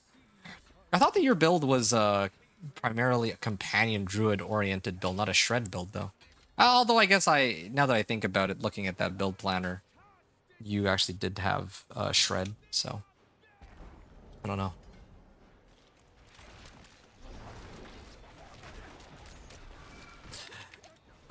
So with regards to the companion stuff, I don't know where to get started. I think what I'm gonna say, I don't know how the new unique for Ravens is gonna impact companions. Maybe they'll turn out to be super strong. I don't know. But I'm going to tell you right now that in all the past seasons, I've run Storm's Companion pants. And Storm's Companion pants are... Well, I mean, Storm's Companion pants are like a centerpiece of this build, right? Like, straight up the build... I mean, the build can still... Well, no, who am I kidding? The build basically won't function in higher torments without it. Like, at least not as well. Since this thing turns your wolves into storm wolves. Yeah, this has a lot of really useful modifiers, like the +8 ranks of wolves, the plus the pack leader spirit boon, lucky hit chance. It even has like the well, yeah, it has like damage reduction because why not? But after the cruel. Hold on a second. I'm not really paying attention to what's going on in game here. Let me just... There you go. 7.3 or 7.4 million damage on that, except I have a bit of a problem here. He's not getting staggered and he's not dying. Again, seems to be some kind of some kind of bug. It is Shred Companion. I see amulet aspect. Okay. Right. That could still work if that's one of the sets that you can get on a different item, so I can still use Tybalt's Will. No, it's not. I checked. That was the very first thing that I checked if I could get that as a Chaos Unique, but I apparently cannot.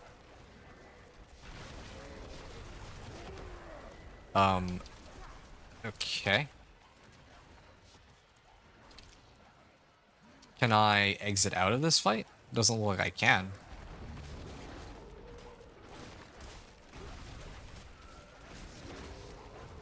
Alright, I just have to let myself die then. There's no choice. Oh, is this what you were talking about? Earlier when you were saying that, there's like a surprise waiting for you at the end? I'm guessing you're referring to this. Yeah, I'm guessing you're referring to this nonsense where I can't even clear Maffer here. I can't unlock my powers. That's so bizarre. Maybe it's like I don't even know how they managed to mess that one up. I know they want to like rework these council members and all, but there's no way that they made it so that they broke this boss fight at the end here. Kind of weird how that works. I guess other people already made like a character that is like Paragon 200. So then they discovered this like earlier than I did because I only just managed to reach it.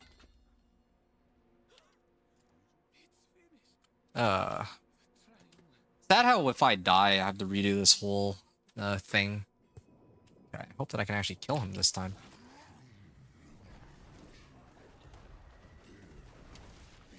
There. Trying to make sure that I don't stagger him. Nope, he's invulnerable. I actually have no way to kill him. Do I need to, I don't think there's any way for me to clear this. You know, forget it. I'm just gonna start using the boss powers. I mean, what can you do? Here, hold on a second. Report a bug. Bug. Bosses. Maffer the Cruel is...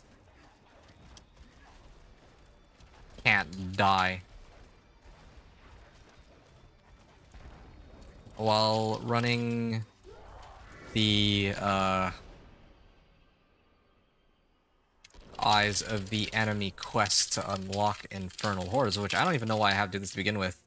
I have to fight Maffer the Cruel to continue onward, but he becomes invulnerable. Or, well, I guess unkillable upon reaching 0 HP. Okay. I mean, what can I do? Yeah, that's that's a pretty big bug. I wish I could go further and start... Like, how can I even... Enter the Sanctum of Darkness. Okay, why don't I skip ahead a little bit, then? I'm gonna have to talk to Emrak and try to pull up those Infernal Horde compasses. I don't think I have a choice. Although, I don't know if I can access the Infernal Horde compasses without having cleared this quest. It's kind of annoying. Oh, Raven's Druid is hitting hard, it seems. Yeah, I've heard some people say that they're actually hitting for insane amounts of damage with their Ravens. Okay, Chaos perks, Infernal Ward, Chaos Armor, never mind. Progression? No, not apply all boosts. Crafting and materials. Set level to 60, fully upgrade potion, all renown rewards. Never mind. Is it equipment? Crafting and materials. Ah, here. Grant Infernal Compasses. PTR cache, Infernal Compasses. Oh, nice. Fleeting Hordes Compass. There it is. I don't know how I'm supposed to open. It can only be used in a pre-torment difficulty. Well, okay, then why wasn't I able to access this before? This is my question. Here, bug. Uh, compasses, events, in-game cutscenes, items. Okay. Infernal horde or fleeting horde compass not available in pre-torment. I was unable to acquire a fleeting horde compass when in pre-torment. Are they even available in pre-torment? Right now. Okay. There's my report. You can. Materials. They go up with rarity. Gray, pre-torment, yellow, T1, and so on. Is it T1 here? No? That... Oh, I see what you mean. You're saying that all of these can be used in like Torment and Torment 1 and onward. Yeah, but this one, though, this is the one that I was really curious about. When I make my next character, I actually want to make, like, I'm probably gonna use Emrak to give me one of these and see just how much XP I can get from running one of these. I'll probably do this like tomorrow morning or something, maybe even before I start my next character. So I'm gonna do this first. And there's apparently somebody in a trade chat who's saying to search up Zyor for the Ravens build. Yeah, I know Zyor. He's been here a few times. Pretty chill dude. And yeah, him and I have had a chance to chat a little bit. If you could change the difficulty down, you will be able to use it. Oh yeah, no, that I know. But I don't want, like, I'm not here to do a fleeting hordes compass now that I'm a Paragon, like I'm already level 60. I'm more interested in actually running these when I make my next like level 1 character and then I try to level using Fleeting Horde's compass. That's what I want to know about.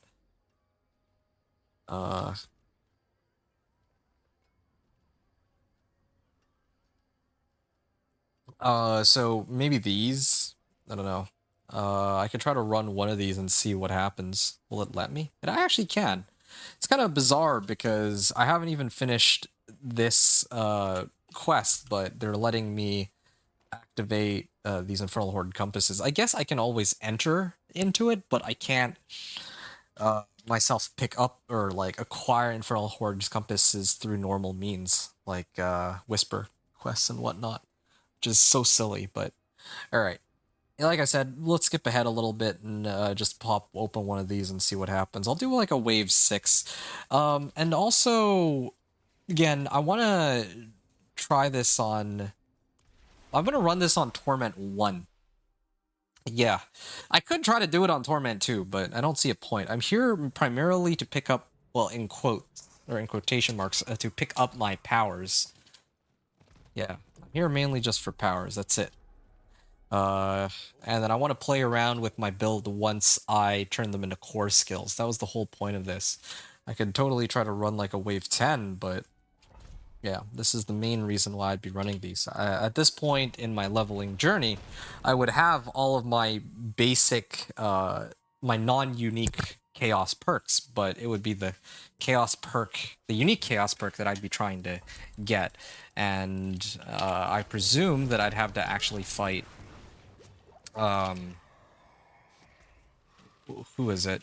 I would need to fight Bartuk in order to pick it up. Oh, okay. So it lets me pick one out right from the beginning. Okay, that's a W change. Does have a chance to spawn Hellborn on death. Okay, I want Aether events to spawn faster, yeah. So sorry about that, Wicked. I'm still trying to, you know, it's PTR, so I'm really trying to figure all this stuff out. Hopefully, you know, I'm not like I hope I'm not keeping you waiting too long here, because yeah, like I'm trying to figure stuff out in game as I go along. It's not just like my usual run, right? I have to try to file in some bug reports and make sure that when the season actually does go live, that, for example, I would have the option to actually run the Infernal Hordes. So there's a lot of stuff here. Anyway, yeah, just going back to, I kind of got sidetracked because I'm talking about like different things while I'm doing this all, right? One of the things I was discussing earlier was, some feedback regarding the Companion Druid, and I think that I don't even really know where to begin. I've been playing Companion Druid for ages, but I guess the top three things I would keep in mind, I guess, is what I'll go with. The first thing is Shepherd's Aspect. You can unlock Shepherd's Aspect from, I believe it's called, I think it's from the dungeon Blood-Soaked Crag. Pretty much the very first thing I do whenever I make my character, my Companion Druid, I just run Shepherd's Crag, like, right away. Because I actually need the Shepherd's Aspect, like, from the start of the game to the very end if I'm making a Companion Druid. I run it on my two-hander. There's going to be some Companion Druids that don't run it, I guess, but, like, at all in the later, or in the end game. But in my case, I actually, well, as a Companion Druid oriented kind of build, I like to actually have this on my two-hander. In your case, at the very least, it can help you while you're leveling, right? It could just, like, while you're... Oh, I just realized I should have one of these up. While you're leveling, maybe it would really help to have that aspect, because you get a lot of damage out of it. Even if you, like, imprint it on, like, your amulet and you just forget about it for a little while, you're getting, like, a free... at a minimum, you're probably getting, like, a free 40% damage out of that. Well, yeah. Just from having 2 ravens, 2 wolves, and like a poison creeper or something, and then having it in your amulet gives you like a 50% boost to shepherds. So firstly, Shepherd's Aspect, you can unlock it. It's one of the reasons I love starting off with Companion Druid. It's because you have it available to you, that aspect, from the very beginning of the game. So that gives you an insane damage boost. You'll actually be, like, if it's your first character, you'll probably do more damage than everyone else that you're with. Oh, hold on. Aether Fiends have a chance to spawn in place of elites. That's the spawn where, can now spawn as ambushes, and they grant +1 additional ether. Okay, good. So, yeah, I mean, like, in the past seasons, whenever I play Companion... Like, I always start off with Companion Druid as my first character. I always love to see just how much damage I can pump out relative to other people in the game. And it's very rare that early on that other people are going to somehow have more damage than me as a Companion Druid. They might have more AoE, but when it comes to bosses, I can just two-shot them because I have the right setup for it. Stampede aspect with... Or, wait, no, sorry. Shepherd's aspect with, like, some... with a few, like, damage tempers usually does the trick. So, that's the first, I guess, tip that I have for you. I mean, I don't know if you're, like, asking for tips, but I'm just sharing my knowledge for Companion Druid. So that's the first tip I have for you. Get Shepherd's Aspect ASAP if you can. That'll help you a lot in the long run, so that you always just have it available, because you don't know how long it'll take before you find, like, a drop with Shepherd's Aspect on it, right? And then the second tip I have for you, I think you made it in here just after I gambled for it using my obols, is to prioritize getting Storm's Companion. Storm's Companion is, like, key for the build. Ooh, start a random Chaos Wave. Now this is... Select a chaotic offering to start a chaos wave. This is very confusing. This is start a random chaos wave, so I can activate this if I want, or I can select one of these. Oh, I see. This is a chaotic offering. These are just regular offerings.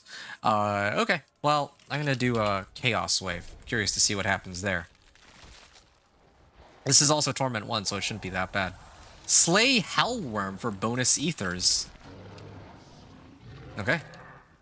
That's good. Oh, this is kind of cool, actually. That's a lot of ether I'm getting. If I had Chain Lightning, this would be even better, but... It's, like, kind of buggy, though, the way they're spawning. Like, I can tell. There's something a little weird about it. There's a bit of a delay on them. So, yeah. Storm's Companion is, like... key for at least the wolves aspect, like the wolves component of the whole build. The way I prefer to get my Storm's Companion is I like to burn my Murmuring Obols on that first before anything else. Yeah, I mean, I don't know how else to put it. Like, when I have, like, when I play through the game, I'm like picking up obols, and I use those obols to get, to gamble for Storm's Companion right away. I burn as many obols as I can, all the way until I reach 0, or well, until I run out, or if I actually get my Storm's Companion. Then I stop. So that's why I have 700 obols. I actually had more before, but I spent a lot of it on Storm's Companion. So that's two of the things I wanted to share there. Aether events spawn faster. Soul Saws grant Aether. Hellborn grant more Aether. That's a good one. But again, like, I want to see what this Chaos Wave is all about. Normally I would pick the Exalted Hellborn though, but like, so what happens? So slay Aether Fiends for bonus Aethers. Okay, so it gives like a random effect, but it also spawns these portals too. I know these portals. I've been dealing with them all day. And I think, like I mentioned, I wouldn't do them, or I wouldn't really prioritize them while leveling. But here, yeah, now I would. And I think I'm also picking up a lot more Ether than before, too. 486. I should have actually checked how much Ether I started with. But I think that whenever I close these Chaos Rifts, I probably get more Ether, right? I mean, even if I don't, there's going to be those treasure troves that allow me to get Ether, so those are available options, too. So, yeah, Shepherd's Aspect, Storm's Companion, and then I think the other one I would say is...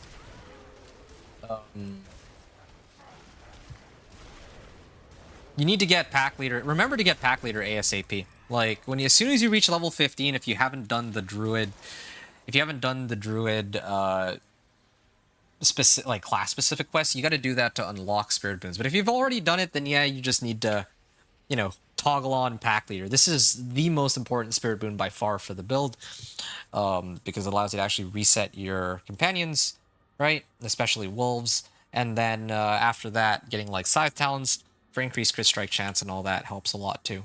But yeah, so those are just some of the things I wanted to kind of share with you on stuff I've learned over time that has helped, or that have helped me when I play this character, when I play this build. Ooh, Aether Lords. Slay Aether Lords for bonus Aether as well. Yeah, they just get murked. I wonder if these guys will make for good reputation. In some of the past seasons, they make it so that you can increase your reputation by killing bosses, in addition to like the monsters that are specific to that season. So I'm kind of curious to see if it'll be like that this time around as well. Okay, there's some bugginess going on with these waves. I think that there's like a limit to how far they can go. And they all stretch out at the same time. Like if one of the waves hits like a wall or like an obstacle, then none of the waves can progress any further than that. So weird. VRN said, looks like we're gonna be able to farm goblins for that challenge. That would be nice, but there's not. I don't see any goblins here.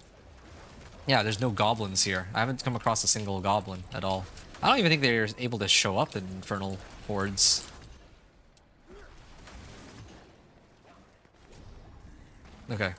Oh, that was the end of it. Invoke to face the... Oh! Invoke to face Bartok, Lord of Chaos. Requires 666 Ether. Invoke to face the council members. Oh, that's interesting. So in this case, then, in order to fight Bartok, I would probably need the one with 10 waves on it instead of the 6-wave one. And I think it should be okay. They changed some of the choices from the regular event to its new selection. Yeah, I think I see that. Invoke to face the council members. Infernal hordes defeated and all that. Come on, Aether. Yeah, other people are having the same issue. I hit too hard in Torment. One has 1 HP the entire time. I just want the quest powers. It's funny. Yeah, I hit the same boat. The canon season 10, you just haven't seen them yet, comes from a Chaos Wave. Oh, okay. Alright, yeah. That would be helpful, but the thing about goblins, does that mean like that... Oh, this is Speaker of the Council? I don't even... Yeah, I remember reading that one of them could turn into Speaker of the Council, but I also remember thinking to myself, like, what good does that really do? Like, would I still be able to just one-shot them and all that? Oh, I actually need 400 ether now to get spoils of great or burning equipment. All right, that's again, all of this is kind of good to know. So I need to start popping the 10 waivers, and then maybe I can spawn Bartok. I think that's kind of a big deal. Obdicite and gem fragments. Um, yeah, well, I mean, what else can I do? I have 240. Yeah, that was like nothing. I got like nothing out of that, really. I did get like some XP, so it's not all for nothing, but it is a bit of a nuisance, I admit.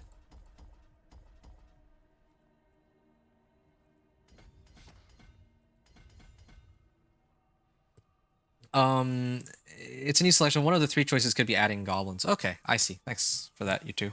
VRN and Wicked for the clarification. All right. I kind of want to run an Infernal Hordes Compass again, but this time, okay, so like I mentioned, I'm trying to farm for 666 ether, right? Just so I can show it can be done. I want to take, like, I want to do the fight, and then take on Bartok, and then if I clear Bartok, then yeah, then I can say I get access to Savagery or something, because that's how it would go in the actual season. Something along those lines, I would say.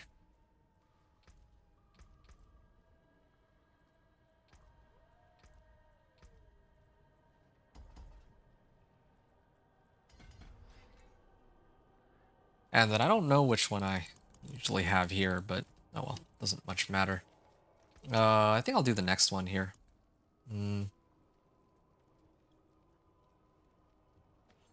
this is a good temp, I suppose, but nothing to really write home about. Can't trigger another Infernal Hordes Compass from here.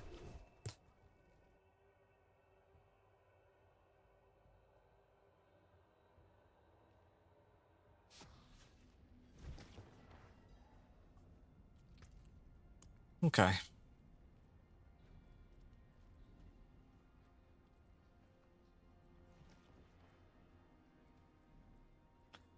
Yeah, as always, I'm just debating whether or not I want to try to upgrade my equipment.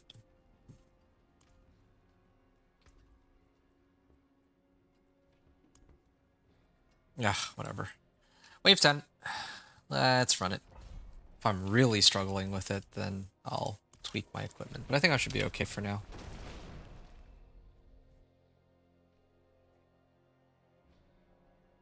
Although it kind of gets me wondering, does that mean that I just will no longer need Pack Leader? If I'm turning my skills into core skills, and they don't have cooldowns, there's nothing to reset.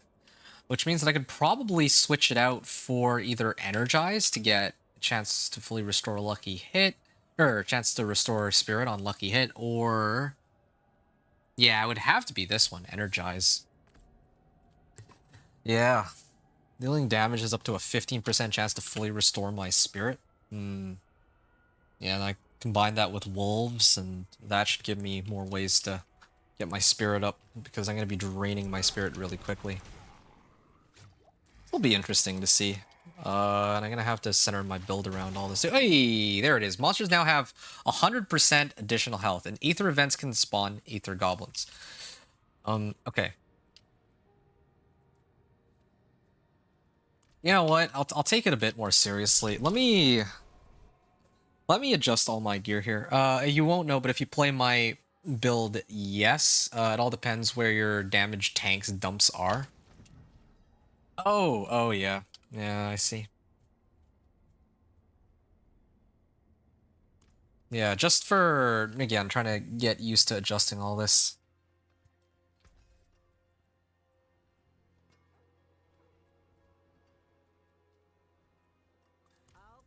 Okay, well, let's sort this out. So, I'm gonna replace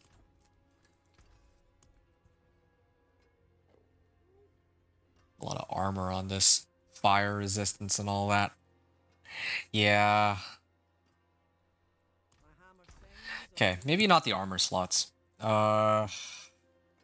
Just my rings. And my amulet, I think. That's the main one. Like, this specifically is what I want to adjust. And then I want to replace max life here. Lose out on a bit of max life, but in exchange... Resonance. Resonance could work. Oh, you know what I need to do? What I actually should do? I need to actually readjust all of my points. Because... yeah, I need to actually readjust all my points. I'd forgotten all about this. So like this, for example. It says deal the lightning damage dealt. Oh, the lightning damage. I guess that works for me. I gotta replace this, or I gotta swap that out and put this in here to Defiance. And I gotta take these out too. That was just meant to be a placeholder. Ah, here we go. Here's Resonance. And Natural Disaster. There you go. So there's where a lot of my free damage should be coming from. Also have a bunch of points into Poison Creeper and all that. And a bunch of points into this too. I'm gonna have to readjust some of my skills. Debilitating Roar in place of Ravens. I mean, I'm liking Ravens right now because it gives me like a bit of off damage, or like gives me more damage, another source of damage outside of my current like setup, but later I'm going to need to replace it. So Resonance. Resonance is okay. I can work with Resonance, but I want to see if it could be a little better. With your crit damage buffing, you shouldn't have to worry about it. Okay. Yeah, fingers crossed on that.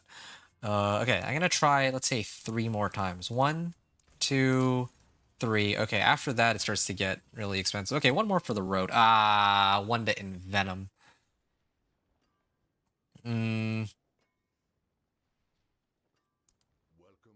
Envenom sounds pretty good. Yeah. Oh, this is too addicting. Hey, 2 to Envenom. All right, yeah, I'm happy now.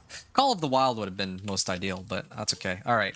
Willpower, crit chance, and Envenom. I mean, they gave me one of these Gilded Barons, so I should take advantage of it.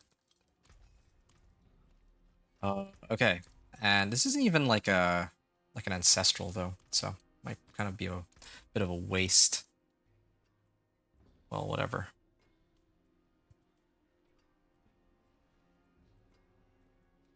Core skills deal up to 45% increased damage based on my amount of Fortify. I can always switch over to that later.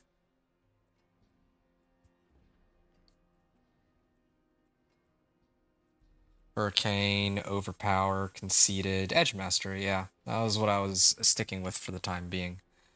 And then... pretty soon I'm gonna get... I could try for Petrify cooldown reduction. I don't think that the legendary recipe is that much better. The Lacerate, okay. And then here, I think I usually prefer damage to close or damage to distant. Since, okay, it's not quite the one I wanted. Raw damage works too for the time being. Later I'm going to have to change that though. I'm just going to stop there.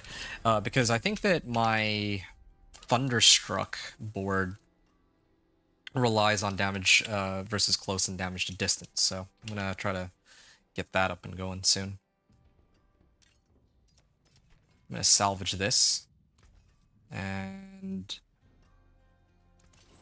put this in my amulet. Okay, that should give me a lot more damage to work with. And I can also probably even do this for now. Oh, yeah, look at that. I know it's not... like, these aren't even, like, ancestral items, so it might not seem worthwhile to upgrade, but I might be using these for a little while. So I'm going to stick with this for now. I'm going to upgrade these. I'll have enough materials by the time it comes time to get like ancestrals and upgrade those. But for now, I'm going to stick with these. Also for my helm, I kind of want to upgrade my helm too, but I think the main issue with my helm is that then I don't know, like, what's my poison resist at? 51%? I could afford to switch it. Yeah, I get a little bit, well, I get a lot more damage on each of my companion skills.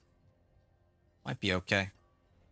I don't even really need to throw any other modifiers on it. Just like this. Looks like a duck. Yax Gar.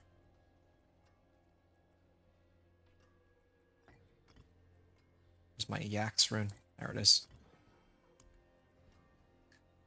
Okay. And I think I put on Juggernauts on here. Is usually how I go about it. Okay. There. That should last me for a little while. For the time being, at least. Yeah, okay. So buffing up my skills a little bit. Or buffing up my damage so that when I do this, the monsters are 100% or like twice as tanky, but it shouldn't matter in this case. Yeah, it's like you guys said, the Ether Goblins. Aether events can spawn Ether Goblins. One of the 3 choices could be adding goblins, just like it was called. Yeah, I'm hitting for like a million damage without any other buffs now. Again, it's all coming from like Envenom and extra willpower, and then I think I Masterwork too, and yeah, this is a pretty nice amulet. And it'll probably take like a really good amulet to try to top that. Yeah, even just Ravens alone are enough. And again, part of this is because I adjusted all my skills too. Yeah, I actually dumped the skills into where they should belong in, since I have Storm's Companion and all that. At this point, I could probably start pit pushing too. Pit pushing should be easy enough, but I think it's probably better that I focus on trying to test stuff rather than speedrun reaching pit 55. Like, I mean, if this were an actual season, I would be focusing my efforts on picking up these unique chaos powers anyway, or chaos perks. Killed in range of soul spires have a chance to drop ether. Okay, this does have a chance to have 100% additional health. Masses explode on death. Soul spires empower nearby enemies. Yeah, okay, I'll do this one. I'm just waiting for the chaos waves.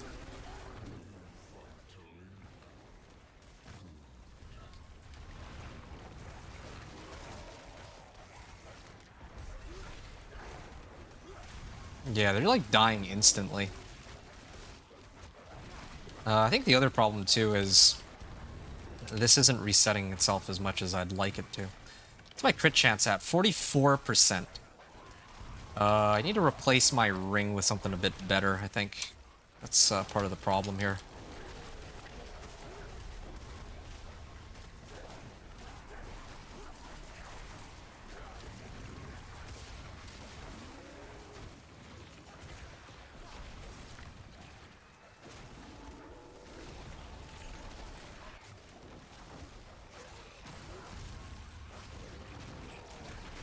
Hey, wait a second, there's an Aether Goblin here, what? Oh. Select another Infernal offer. Hellborn can now spawn with Aether events, and they grant +1 additional Aether. Aether Fiends spawn as Aether Lords and drop 3 times Aether? Okay. Can now spawn as ambushes. Both sound pretty good, to tell you the truth. I kind of like what they've done with the events on the Infernal Hordes, like reworking it and making it a little bit like cooler, and you know, you got more options, but I don't really know if Infernal Hordes was something that needed a rework or needed to be reworked in this way, right? Like, I would much rather, you know, them doing something about like the masterworking and tempering, and maybe outs like beyond that. It would have also been nice to see them actually bring back some kind of like green hell tides. Desmond asked a really good question. Will you be farming for uniques or just getting the T4? These two tend to be hand in hand for me. I usually like to get my uniques so that I can reach Torment 4. But answering your question more directly, I will be farming for uniques, yes, and then I will go for T4 after. At least that's my intention. Sometimes it's the case that I farm like a ton, I farm like a lot of bosses and I still can't get the unique I'm looking for. That happens sometimes. But I'm hoping that this won't be one of those cases. That would be upsetting. Okay, here we go. Chaos Wave. Like, so far I have my Storm's Companion. Next up would be Irida's, but I need to run Whispers for that. One of the reasons I haven't actually slaying monsters with Aetherbound Reliquary to get bonus Aether it drops when I'm stunned. Okay, that seems easy enough. Ah, that's a lot of Aether. But yeah, I'm trying to test out all of the new stuff for this season. I'm not going to get a chance to test the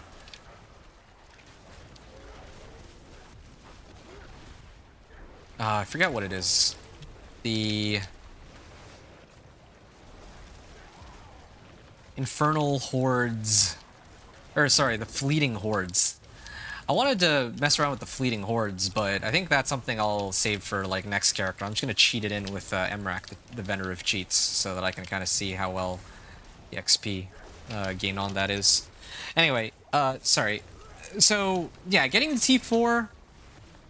I'm gonna be spending some time trying to test out the Infernal hordes and the powers, but after that, my goal is to farm like do stuff to try to gain uniques. That is on the table. So, yeah, I will be farming for uniques for sure, yeah. But before I get to Torment 4, because I kind of have to. It's, like, how am I... I mean, like, yeah, there's a chance that I could make it into Torment 4 even without uniques. Like, I have Storm's Companion. I definitely need that to get into Torment 4. But everything else, like... Yeah, I guess I could get away with not running Irida's, without running the Gathlin's Birthright and all that, but I don't really think that would make very much sense for me to do, because usually it's uniques that give me the highest, the biggest power spikes on my build. Aside from certain like powers, right? Like I think 2 seasons ago, there was that one boss power that gave like 100 up to 150% more damage to my companions, or something like that. So that's kind of crazy. Like in cases like that, yeah, I think I'd get more damage out of that than through uniques. But generally speaking, uniques are my biggest source of damage increases.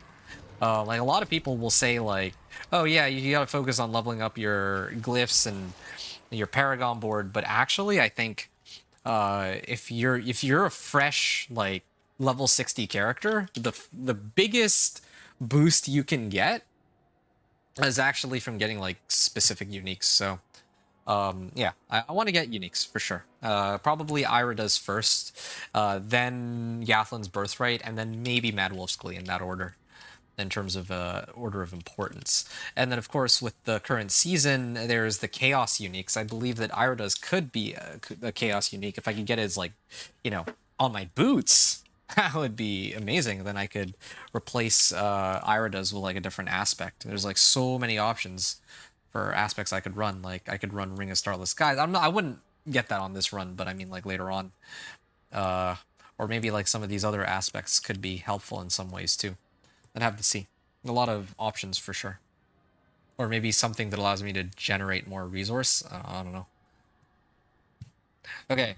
Aether Fiends have a chance to spawn in place of elites. Okay, so there's no Chaos Wave here. I do like... The Chaos Waves are actually pretty cool, I admit.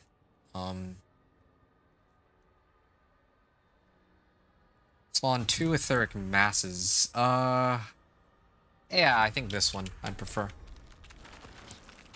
Oh, okay, I just started playing following... Oh! You actually only just started a couple weeks ago. Your name is familiar, so I thought that you've been here in the past, too. Might be mistaken about that. Following for Diablo 4 a couple weeks ago, so I wasn't aware there were if they were required for this build. I've only heard the Companion Druid just does insane damage. Okay, well, I tell you what, I'll share with you what I know, okay? And you stop me if you don't want to hear this whole song and dance. But again, like, Companion Druid is my favorite build. I've been running it for season after season. I've been refining it season after season. So, at least this particular variation. Like, some people run it with, like, Grizzly Rage and all that, but this is my human form Companion Druid, and this is how I've always run it. Yeah, like, Storm's Companion is key for this build. Like, yeah, it does do insane damage. This is true. Even without Storm's Companion, it does do insane damage, but the thing that makes Storm's Companion so great is that it actually makes your wolves become AoE. Otherwise, they're purely single target, which is a pretty big difference, right? I was watching while you were leveling. Oh, I see. Yeah. So, leveling with this guy is kind of a very different game from actually running Torment with him. While leveling, Companion Druid's okay. It does insane damage, but it is gated by its cooldowns, right? Like, I don't know if you saw when I was trying to do like anything to do with waves, right? Like Cursed Well, where I have to kill as many waves of monsters as I can. I could maybe do like 6 or 7 waves tops with this guy because I'm kind of capped by by my cooldowns more or less. But if we're talking about now that I'm in like Torment and I have Pack Leader, right? I have Pack Leader so I can reset my skills, and I have AoE on my.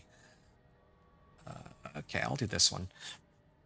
I have AoE because of Storm's Companion. Now I'm actually able to do so much more as compared to earlier. So going back to what I was saying with regards to uniques, the most important unique, it's bonus ether by remaining health. Oh, shoot. Okay, well, I'm gonna have to protect the ether mass. That's interesting. I like that. It's cool that there's different. They actually added like different mini games you can play. I actually really like that. I think I'm with it, but yeah, I don't know. I like it. I'm just gonna leave it at that. All right. So with regards to, 1 second. Playing like Protect the Predator. Ooh, that's a lot of wolves. Or that's a lot of monsters surrounding it. Really trying to keep it uninjured if possible. Oh, I think my stuff is starting to get on cooldown though. Oh, there's like even more monsters. No, I don't have. No, it actually got hit. You see, I'm like gated on cooldowns. It's like I said. I actually, if I had my cooldowns up, I would have killed all of them with one poison creeper. But yeah, it's an issue. Anyway, the way my build works, though, every unique does something that helps this build immensely, right? So I was talking about, like, yeah, Storm's Companion is pretty helpful because it makes things, your wolves AoE. That's an absolute must. I actually really like to run Irida's as one of my rings because Irida's pulls all the monsters in twice, actually, once you use your ultimate. Once I get it, you'll see why it's so important. It's pretty useful.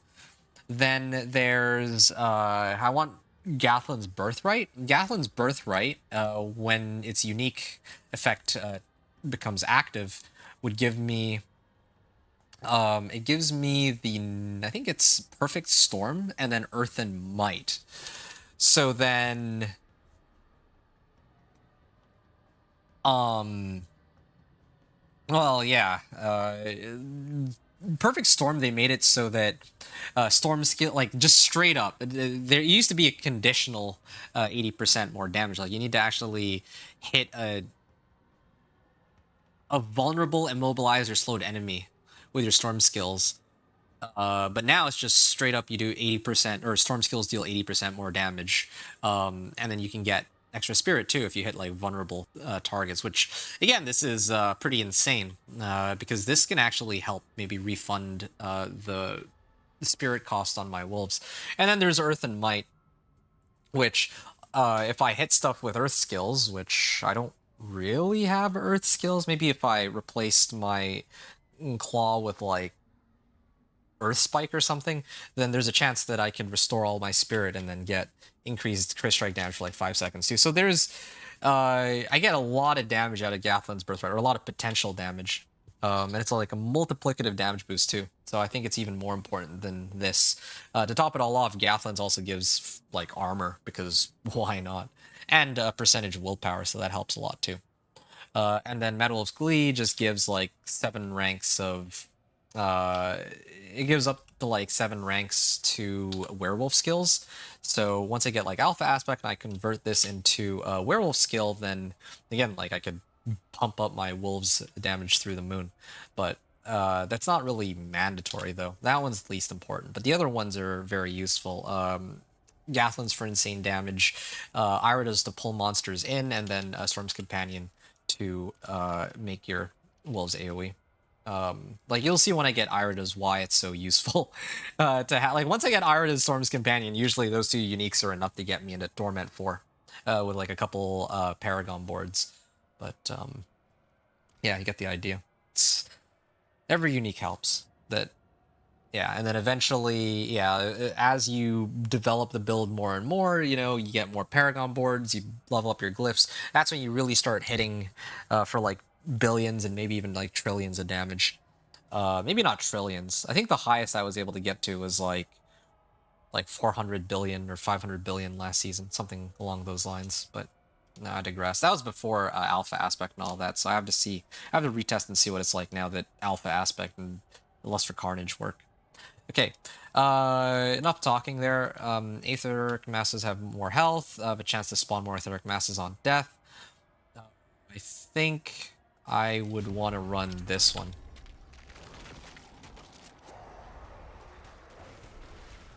Yeah, so let me know if you have other questions about Companion Druid. I hope that helps because I want to get you on board with it for a number of reasons, right? Like you yourself are expressing interest in wanting to play Companion Druid and you've just, well, I mean, you're telling me that you've just started playing D4, so I'll try my best to help give you as much information that you can digest as possible.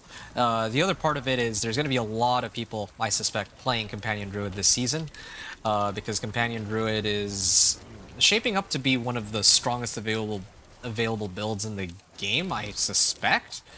So yeah, I want to make sure that other people who are interested in the build have the necessary information that they need, the information they need to make like these more informed sort of judgment calls on whether or not they commit to playing a Companion Druid and sort of what to expect when they play their Companion Druid. Oh, okay, start a random Chaos Wave, alright. Now spawn as ambushes. Yeah, it would be nice to pump up the Hellborns too, or maybe even do that one for the Butcher. Don't really feel like I get that much Aether out of these, though. I need 666 specifically. The first half, I was getting a lot of Aether, but now not so much. Oh, actually, I take it back. I am getting quite a bit. Again, gated on cooldowns.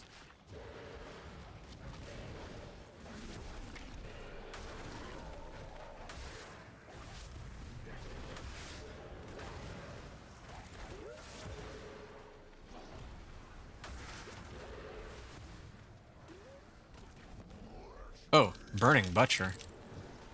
Oh, there you go. Ah, that is a lot of Aether out of that one. I'm almost at 666 Aether. I'm at 669, alright, there. So now no matter what, even if, oh, okay, there's still one more wave. I wasn't sure. Hellborn damage is increased. It doesn't say by how much. Another random Chaos Wave is good. Why not?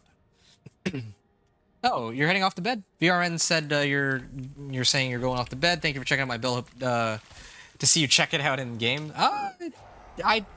We'll see. We'll see. I'm not gonna promise anything on that one because I have my own build that I want to play too. I'm sure yours will be stronger overall, but yeah. I mean, I think the goal for mine is just to reach pit 100, so I'll be very happy to even hit something like that. You, on the other hand, are a madman, and I hope that your build, that you'll get a chance to play your build next season and have some fun with that. You take care, man. You have a good night, and yeah, thanks for hanging out and keeping me company here.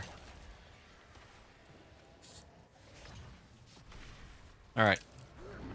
Oh, Lee. Lee said you just did pit 70 with your Spiritborn. Nice. Congratulations on that. Yeah, I think Season Journey requires you to reach like pit 70, so that's good. That you're able to reach pit 70 as a benchmark. I think the game's in a pretty good state in terms of the difficulty for reaching Torment 4, although I think that I'm a little worried that this season there's going to be like a lot of power creep with all the stuff that they've added in. Shall deliver judgment. Okay. And here it is, the Bartok portal. I'm going to invoke to face Bartok, Lord of Chaos. Requires 666 Ether. Door has been unsealed. I think the other thing I'm a little curious about is there was that chest. Oh, what was this? Oh, oh, that was cool. That was trippy, I'll admit. Anytime, man, thank you for the great content, GG. Oh, I appreciate you, VPN. Come here seeking me, you will find only your own death. Well, not for long. Wait, was that it? Alright. Wow. Hey, Chaos Pants. Wow. Alright. And I can still get Spoils of Greater Equipment, but I just don't have enough ether. Okay, let's see. What are these? Fists of Fate. I got Fists of Fate as Chaos Unique Pants. This is like the least useful. This is like the least useful one possible because I actually need this as my...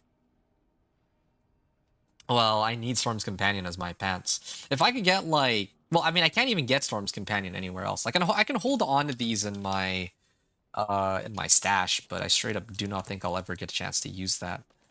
Unfortunately for me. Resistance to all elements. Sure. Rotting Lightbringer, Hunter Zenith. At least I got a couple of uniques out of that. But anyway, the original reason I was even here at all to begin with was solely for the fact that I wanted to, in quotes, unlock the chaos powers, or the unique powers. So at this point, I don't know... I mean, I don't know if he would give me this unique power outright, or if I would have to, you know, it would roll one of the random ones, or if it's a chance-based. I'm not entirely sure how that all works, but just because, again, it's more important for me to actually figure out how all this works in the PTR before the season goes live. I'm gonna play around with this a bit. Oh, Living Steel and Legendary Armor. Okay, well, sure. I can pick that up.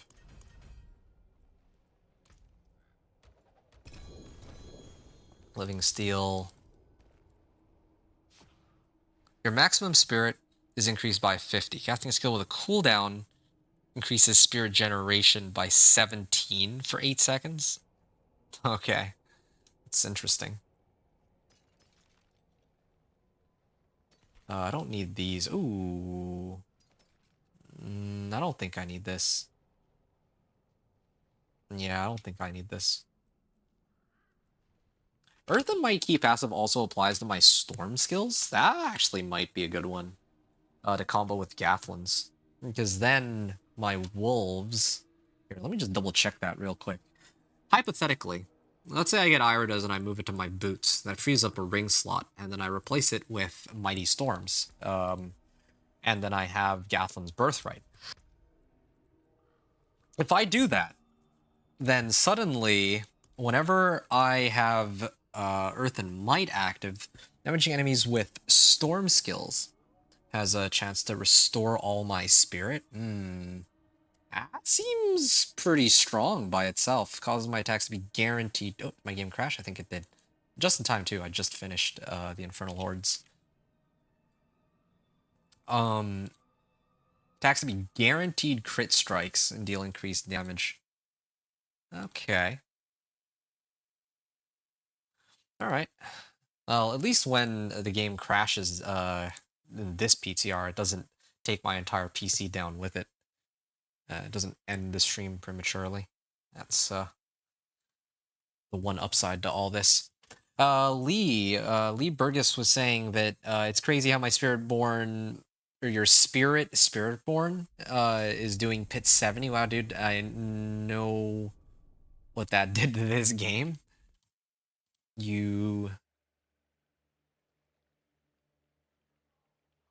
I mean, yeah, they made quite a number of adjustments over time, so it's nice to see that these builds are closer to where they really should be, I suppose.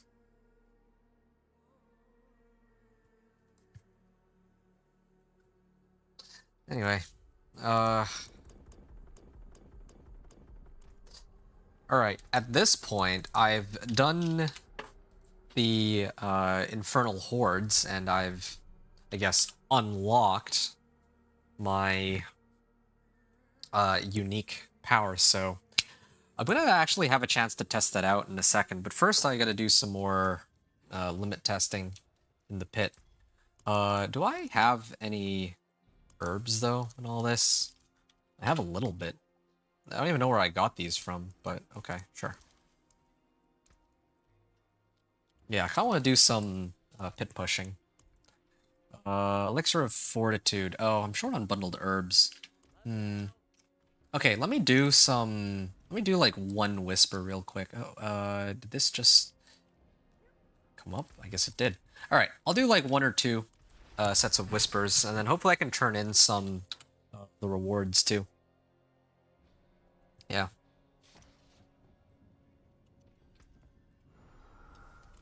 Okay.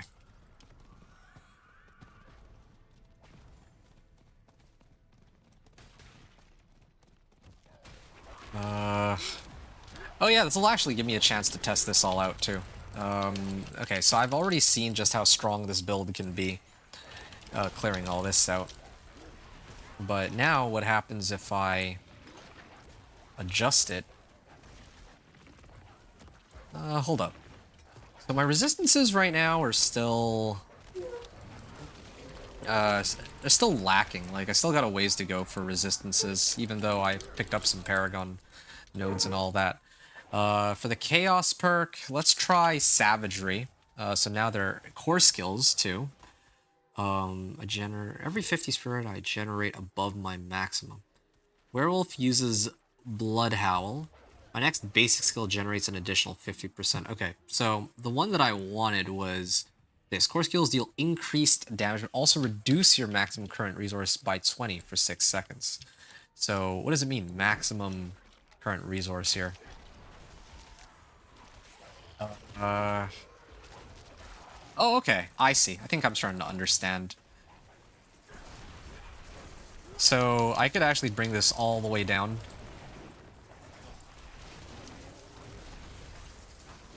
And now I can no longer use my skills for a little bit. Okay. I see, I see. That's interesting. And it stacks too, so I can actually make... I mean... hold on, actually. Well, let me take a look at something real quick. So this does 50... So the reduction stacks. The reduction stacks, but my core skills themselves do increase damage. Okay, that doesn't seem very worth it at all. Casting... Refunding 50%. Because it can actually brick me. If I'm not careful. I can just keep spamming it. Spending, like... And there's no way for me to... Like, it's not like my core skill damage bonus stacks either. And then there's no way to reduce the resource cost in such a way that... Like, here it says this reduction stacks and does not refresh. Like, if I were to use, like, resource cost reduction or something, that would be nice, but... doesn't quite work like that, so... I don't think that quite works the way I want it to. Maybe like this. Maybe I use overabundance or something. Basic skills deal increased damage. We'll randomly set its cooldown. I don't really need that. Resource cost reduction? Yeah, but I'm not really struggling to maintain my wolves. At least it doesn't feel that way.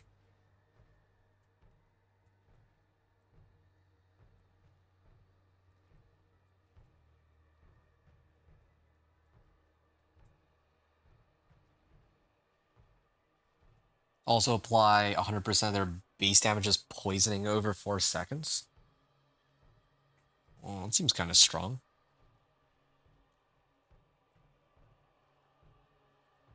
Alright, I think I'll keep it simple. Maybe there's some really crazy interaction you can do with, like, Power Siphon. Maybe with, like, Ball Lightning or something. Some of the other skills in the game, but... I can't really get behind it on this build after all. At least I got a chance to try it out. So that I actually understand what reduction of max resource does. But you know what? I just realized, no, there is a...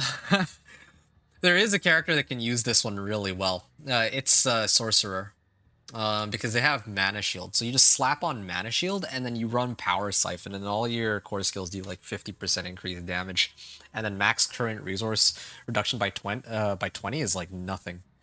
Looks season 10 Druid Barb Sorcerer are going to be top 3 strong class. I don't know about Sorcerer, but yeah, I heard a lot of people say Druid and Barb are going to be both going to be very strong. I don't know about the other ones though. Okay. Casting a core skill empowers the next child cast of a different core skill. I think this should be okay. I can replace this one like that. I can also do Purge the Infected, get extra damage from Ravens and Wolves that way, but I don't really want my core skills to be poison core skills. Well, I guess I could. Shape-shifting into a new form. No, I don't care about that. Well, maybe I will. Dealing direct damage spends 5 spirit to be a guaranteed crit strike. Alright, let's see how well this works.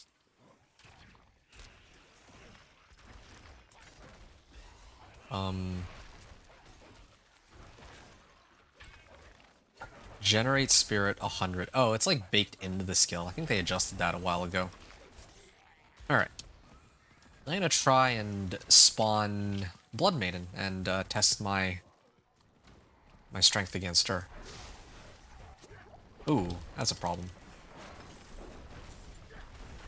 Yeah, I can't run all of my skills at once. This is a bit of an issue. I don't think, where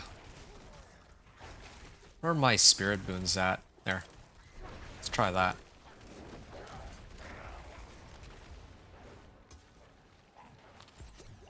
Yeah, I'm not used to actually seeing these as core skills. It's kind of an interesting premise, but some of these just don't quite work together very well, I think. Oh, look at that. I hit for like 14 million. But like, I can only do that once. Well, yeah, I can do that once and then, like, that's it. Sometimes my stuff comes back. Maybe I need like Gaplins or something. I don't know. There's a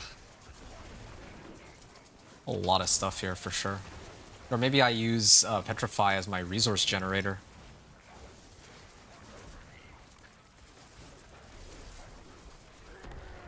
Gotta be some other way to generate resource. Yeah, I'm like all out again. Why is it draining me out? What is causing my all of my stuff to drain out here? Funding 50% of its resource cost. I think it would have to be. I think it would have to be this one. Maybe I will just keep things simple. Hold on.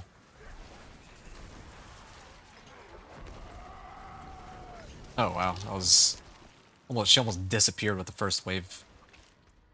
Yeah, I think I replaced this with this. Yeah.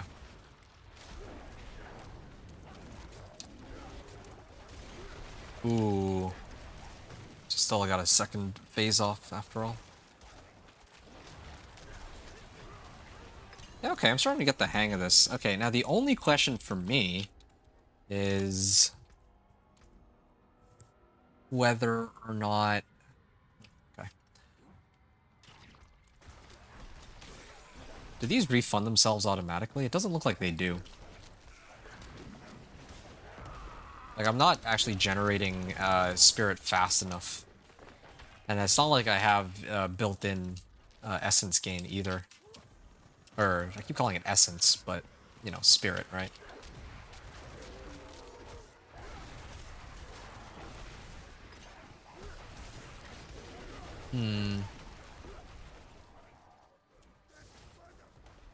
Clixarth. Where's Clixarth? I got hit for like 15.6 million on this, but it's, yeah, I'm still lacking. You know what I need? I need more, like, resource generation here. Okay, well, let me look at my board. What do I usually get first on my board? Uh, okay. Okay. This is not mine. This was VRN's. Okay. Thunderstruck. I usually go up and reach Thunderstruck.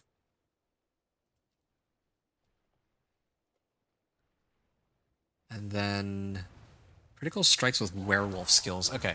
Problem here is I don't have werewolf skills. I only have regular wolf skills because I didn't get alpha aspect. So I think I need to load up on Thunderstruck and then heighten Malice. Those should be my priorities.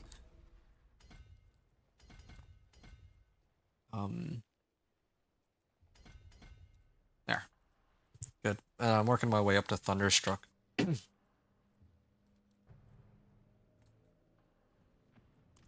Yeah. Then I need to load up on like damage to close and damage to distant everywhere.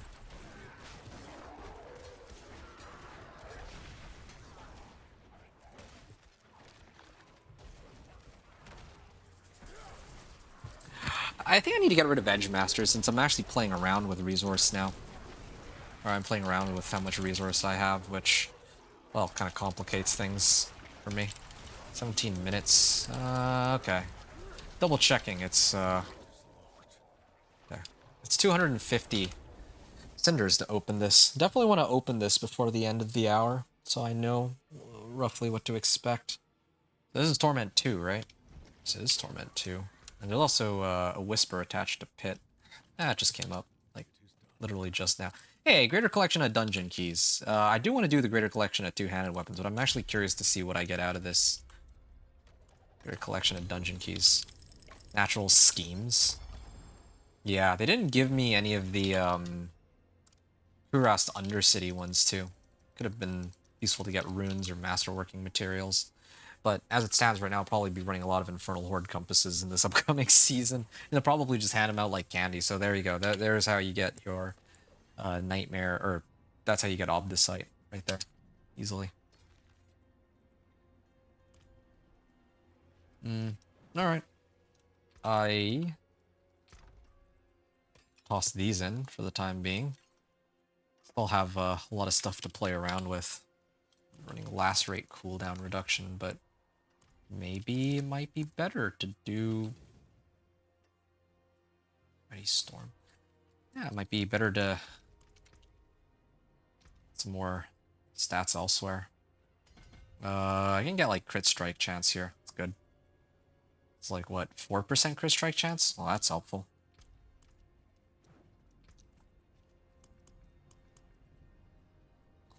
Avoid taking health damage for 2 seconds.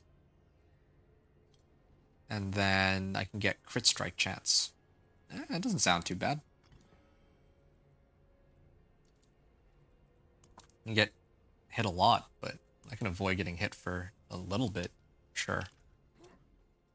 Oh yeah, Alchemist. I can get the Elixir of Fortitude now. That was what I was chilling for a bit. Elixir of Resourcefulness. Okay.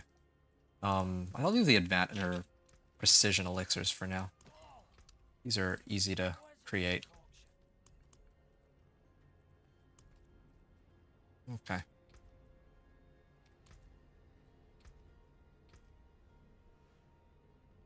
Stormbreak Cove. Lee, you were saying I can't wait for us to play again with your Spiritborn. Yeah, I am also pretty excited too.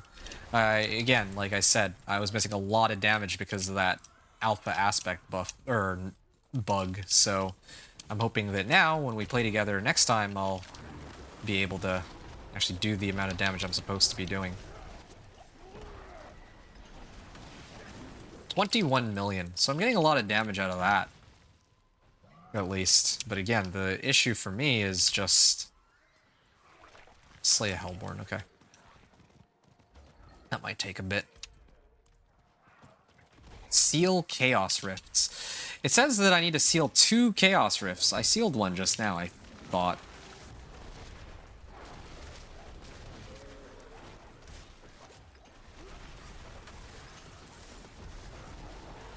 Yathlins. I need that Yathlins. That would help. Also, I'm getting a ton of Infernal Warp here. It's like the same as before. Like, there's no reason to really care about Infernal Warp outside of unlocking the powers, if at all. And then there's the, like, the seasonal quest line. Like, the reputation board will give a bunch, too, I'm sure. So that was 1 out of 2. Now I just need to do another one. I get more Infernal Warp out of this. Earlier, I didn't really keep track of how much Infernal Warp I got out of those Infernal Hordes. There was too much to keep track of. But now here, I'm looking. I got 1125. Warpound.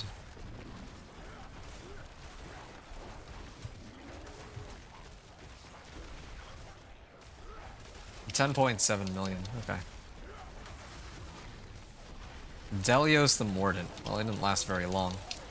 That's for sure. Wait, I just realized something. Okay, hold up. First of all, Infernal Warp, I didn't really get that much. Second of all, so my wolves are a core skill. Does that mean the Banished Lords would work on them? Not the, like, the unique effect? Could that give them overpower, or guaranteed overpower somehow? That would be completely broken if I could. So I doubt it. But actually, you know, I could make Banished Lords work with Ravens, though. Banished Lord's Talisman on Ravens, and then... Or, wait, no. I use this power to make my Ravens a core skill, and then I combine it with Banished Lord's Talisman to actually make them perma overpower. And then I would use... Well, this would be nice, but I can't run 2 unique perks at the same time. And then I would run, like, that Kilt of Blackwing or whatever. That would help. Yeah, that'd be kind of nice. And then just pump up overpower damage.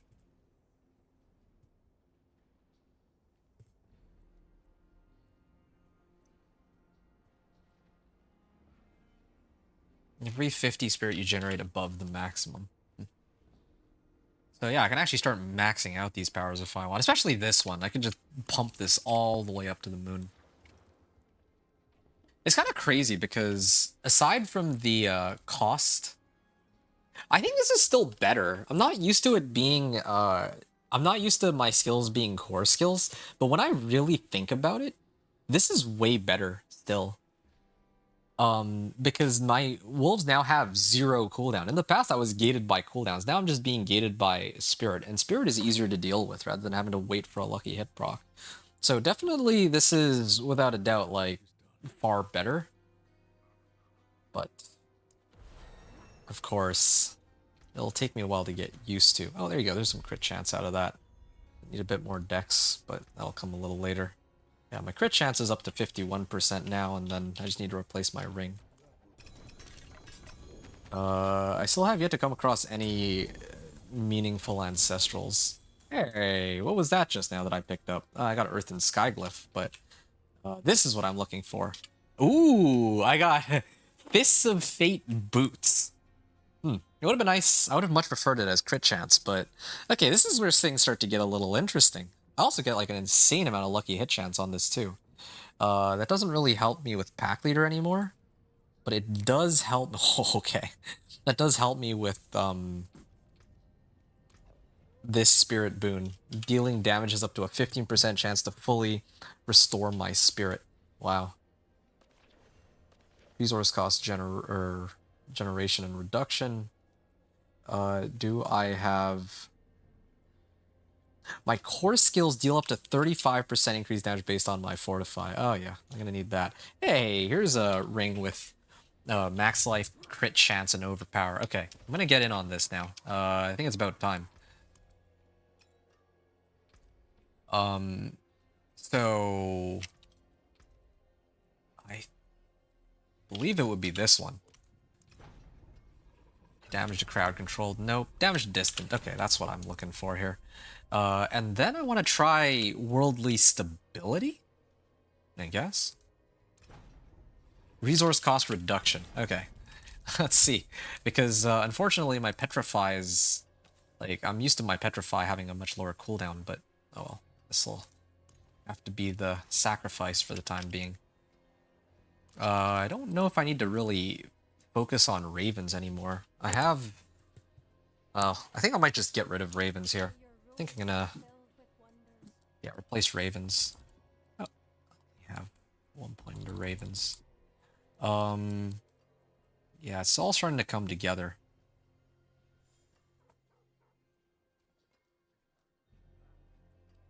Okay, so that's for lightning.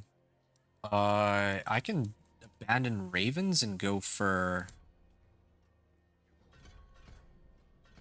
debilitating roar in place of ravens. Okay, that's a start. My claw has a pretty high lucky hit chance. The debilitating roar is now a werewolf skill. Immobilize poison enemies. Yeah, no, that's okay. I don't need that. This is fine. This is, I guess, a decent spare. Ooh. Willpower, damage, crit strike chance.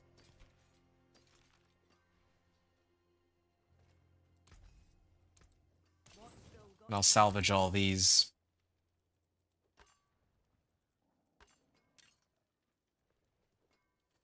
Ah, yes. This ring will replace my old one. My petrify cooldown goes down, but it's okay. I can live with that. Wait, what just happened? There. And I'm no longer using ravens, so I can actually get other things that are centered around core skills. So I'm like almost always at like max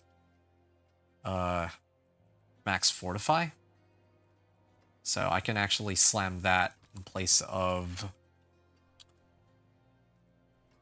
Edge Masters now. And then in place of this, again, I'm still missing Alpha Aspect. Once I get Alpha Aspect, like suddenly my build just becomes like 1,000 times stronger, it feels like. Casting an Storm skill and it's increased. Okay, now that one's not very useful. Nature's Fury key passive, I don't use that. Increased damage, Stone Burst. Well, Grizzly Rage is active.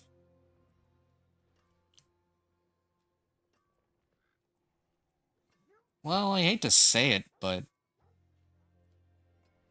Oh, shoot. Is it... the hour is coming close to ending. I need to...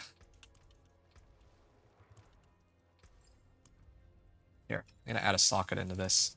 And then I'm gonna replace this with an emerald. Okay, let me go back and actually finish what I was doing in the first place. Then I gotta... Before I do any of this, like, this crazy upgrading, I realized that I should actually be trying to push pit first. Yeah. Totally had forgotten. And again, I have, ooh. What is happening here? I have, like, no movement speed, though. It's the other, issue. Yeah, this doesn't actually have any extra movement speed, hilariously enough. Wonder if there's a way to get around that. So I'm actually missing out on a little bit of damage and move speed. Okay. Yeah, it's because I have these Fists of Fate boots.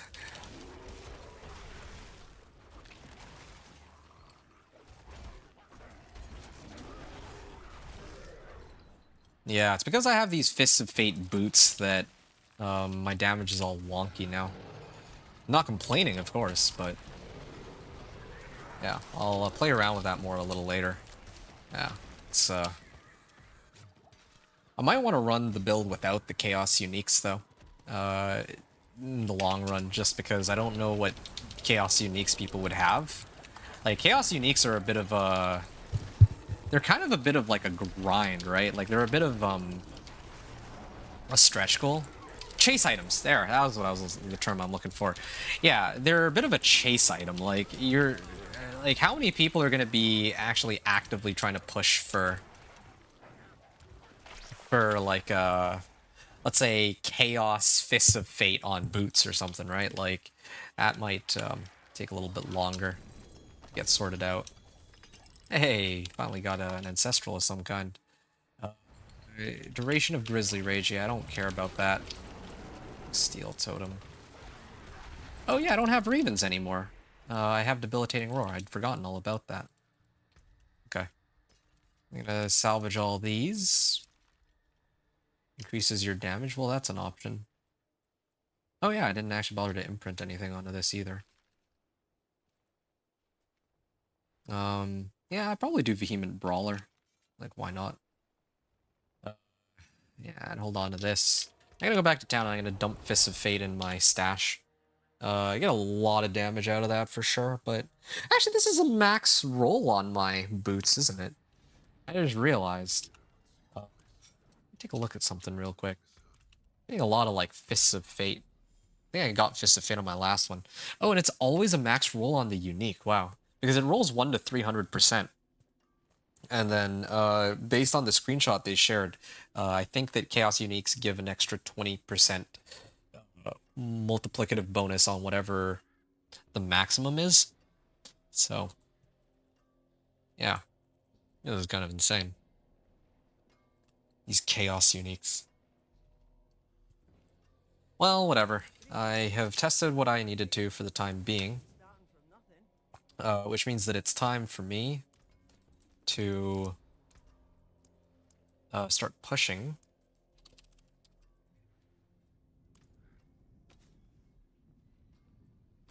Over here, yeah. Okay, there were a lot of things I adjusted on this build. I don't even know where to get started on what I adjusted. So...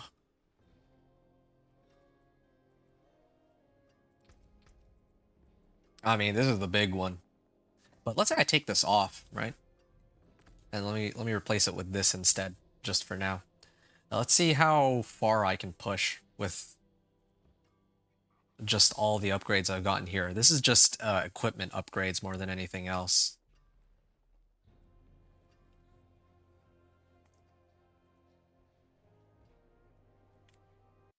Here, hold on a second. So, overabundance, wild transformations, and alternating alterations. Okay, so I'm going to take these off. Again, I'm playing around with all these. So the main adjustment from the last time as compared to now is that I'm running like better 750s.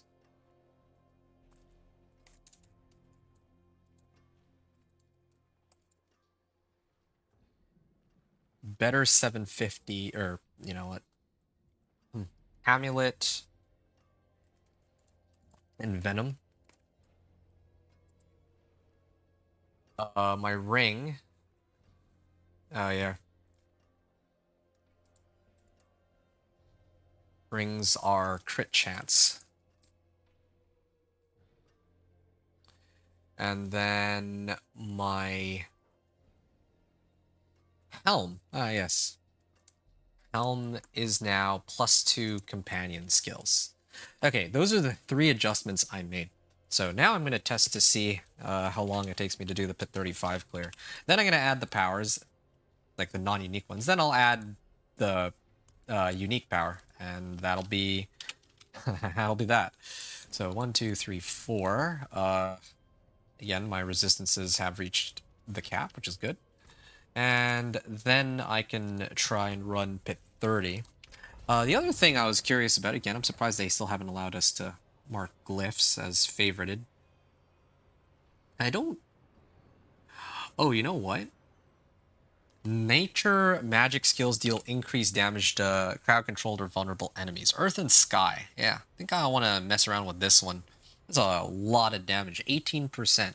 And it's to vulnerable enemies, and I can always apply vulnerable with the Karun wolves, so that's one that I'm going to consider using this time around. So hey, Wicked. Wicked had a question. Would you go down to 77.7% resistances to gain max life stat, or be resistance cap and give up max life? It really depends. Like, okay, hold on. Oh, hold on. I just realized I'm missing out on a lot of damage. I gotta leave and come back because I didn't imprint Edge Masters on my stuff here. So 77.7 to gain max life stat or be resistance cap. So what is the resistance cap, right? Like 85%? Okay.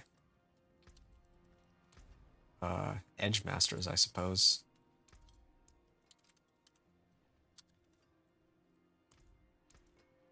Okay. And then I also replaced my Ravens for Debilitating Roar. Debilitating Roar. Okay. I guess I'm not capped. My max life also helps my Fortify. Okay, well, what's the life total? Like, I mean, I have like a couple of questions. First of all, what are you attempting right now? Second of all, like, are you in like Torment 4? And like, how much life are we talking about here? Because if it's the difference between like, I don't know, 10,000. Like, how much, like, what's the jump in life here? Because if we're talking about the jump from like 10,000 to, let's say like 30,000 or something, then yeah, that's like a pretty substantial increase to lose out on resistances for, right? Like, I know that's like an exaggerated example, but just to illustrate, I guess, the difference here. You're at 79%. Right, so right now you're at 79%.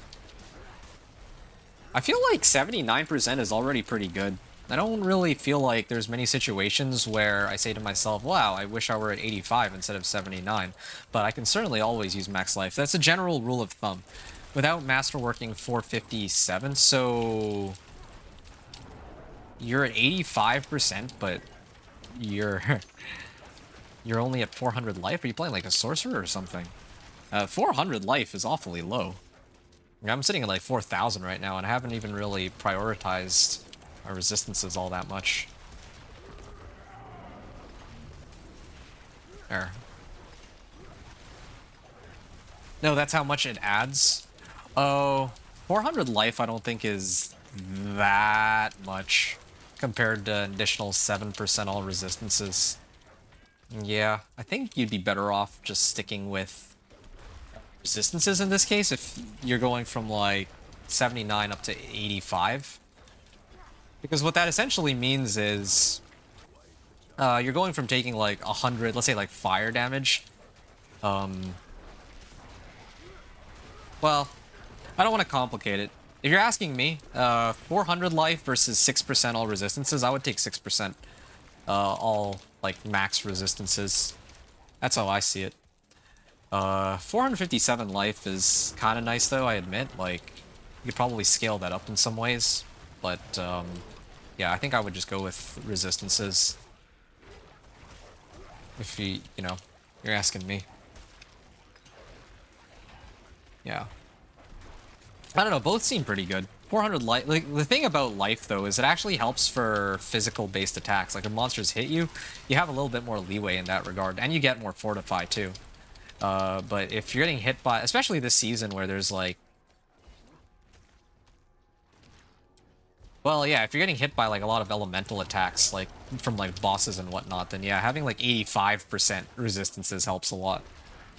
You'll be going from 79% to 77.7% and gaining 457 life. Okay, that sounds like a pretty good trade-off to me.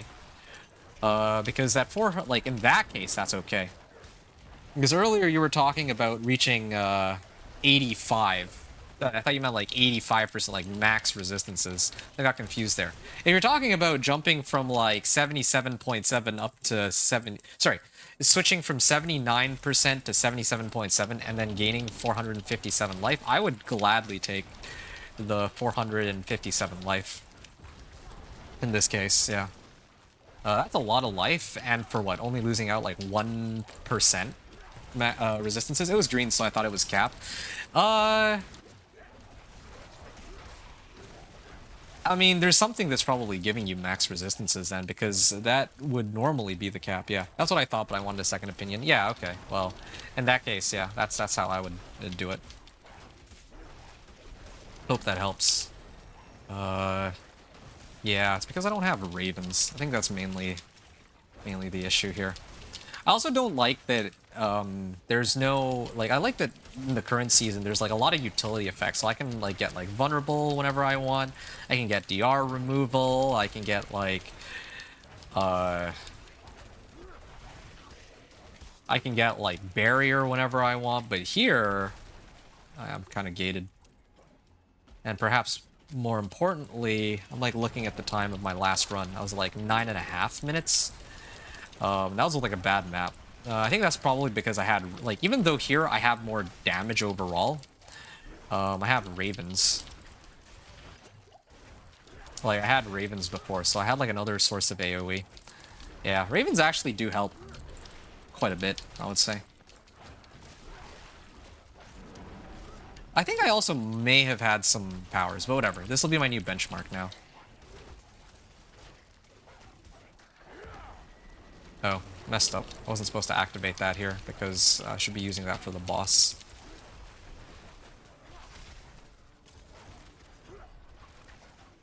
Okay, there.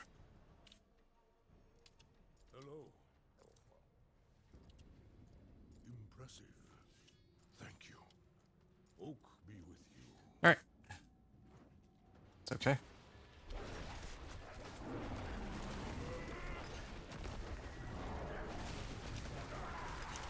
There you go. I didn't even get to see the full damage numbers. I was like pre-buffing all of my skills before my big hit there. Okay, so this run that I just did came out to be I'll just call it a 9:15 run. Okay, close enough. 9:15. Took longer than the last one, but that's okay.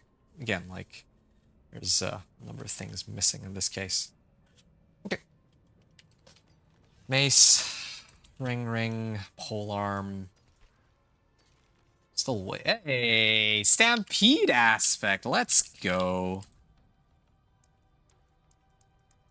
Okay.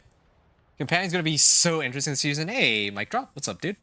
Yeah, no, companions are interesting to me every season. Like, I always play Companion Druid anyway. But yeah, this season especially, like, they've got the fact that you can turn them into core skills with the new seasonal power is kind of nuts.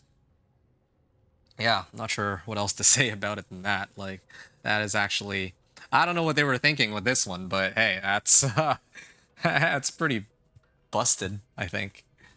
Earth and Sky. Okay, so previously it used to be only 10%. They buffed it up from 10% to 18%. That's even crazier. Because once you get the legendary Chaos perk, then companions lose cooldown, cost spirit, and your entire gearing requirements change. Yeah, no, for sure. I'm experiencing that already right now, as it is. Like, here, let me just pump this up real quick first, and then I'll talk to you about this. Crit chance, and then I think I already have enough to go this way.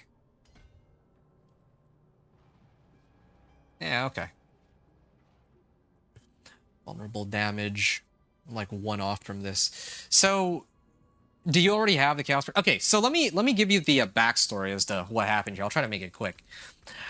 So in order to, okay, I was like reading this, right? This chaos perk, and it says that I need to earn it by okay, no. Let me rewind all the way back to the beginning. In order to unlock the chaos perks, I think you probably have to do the seasonal quest line, but the seasonal quest line doesn't actually seem to be available on the PTR. And I went through the entire like level 1 to 60 journey without actually using any of the chaos perks at all, but I used MRAC to unlock them so I could actually see what the requirements for picking them up are. Here, all of these say I need to earn them via reputation. Okay, reputation's easy enough to pick up, right? And I think in the live season, I'd probably pick up some of these just by going through the seasonal quest line. That's pretty much how it always is. But these ones are a little bit more interesting, like the unique ones, because I need to actually defeat Bartok in the Infernal Hordes. But the thing is, right now, if I do that stupid quest to unlock the Infernal Hordes, this one right here, inside the Black Tomb, at the end of like this section of the quest, I have to fight Bartok, and there's like a bug which makes him invulnerable. So what I did, well, I mean, I already have this power unlocked because I unlocked him via MRAC, right?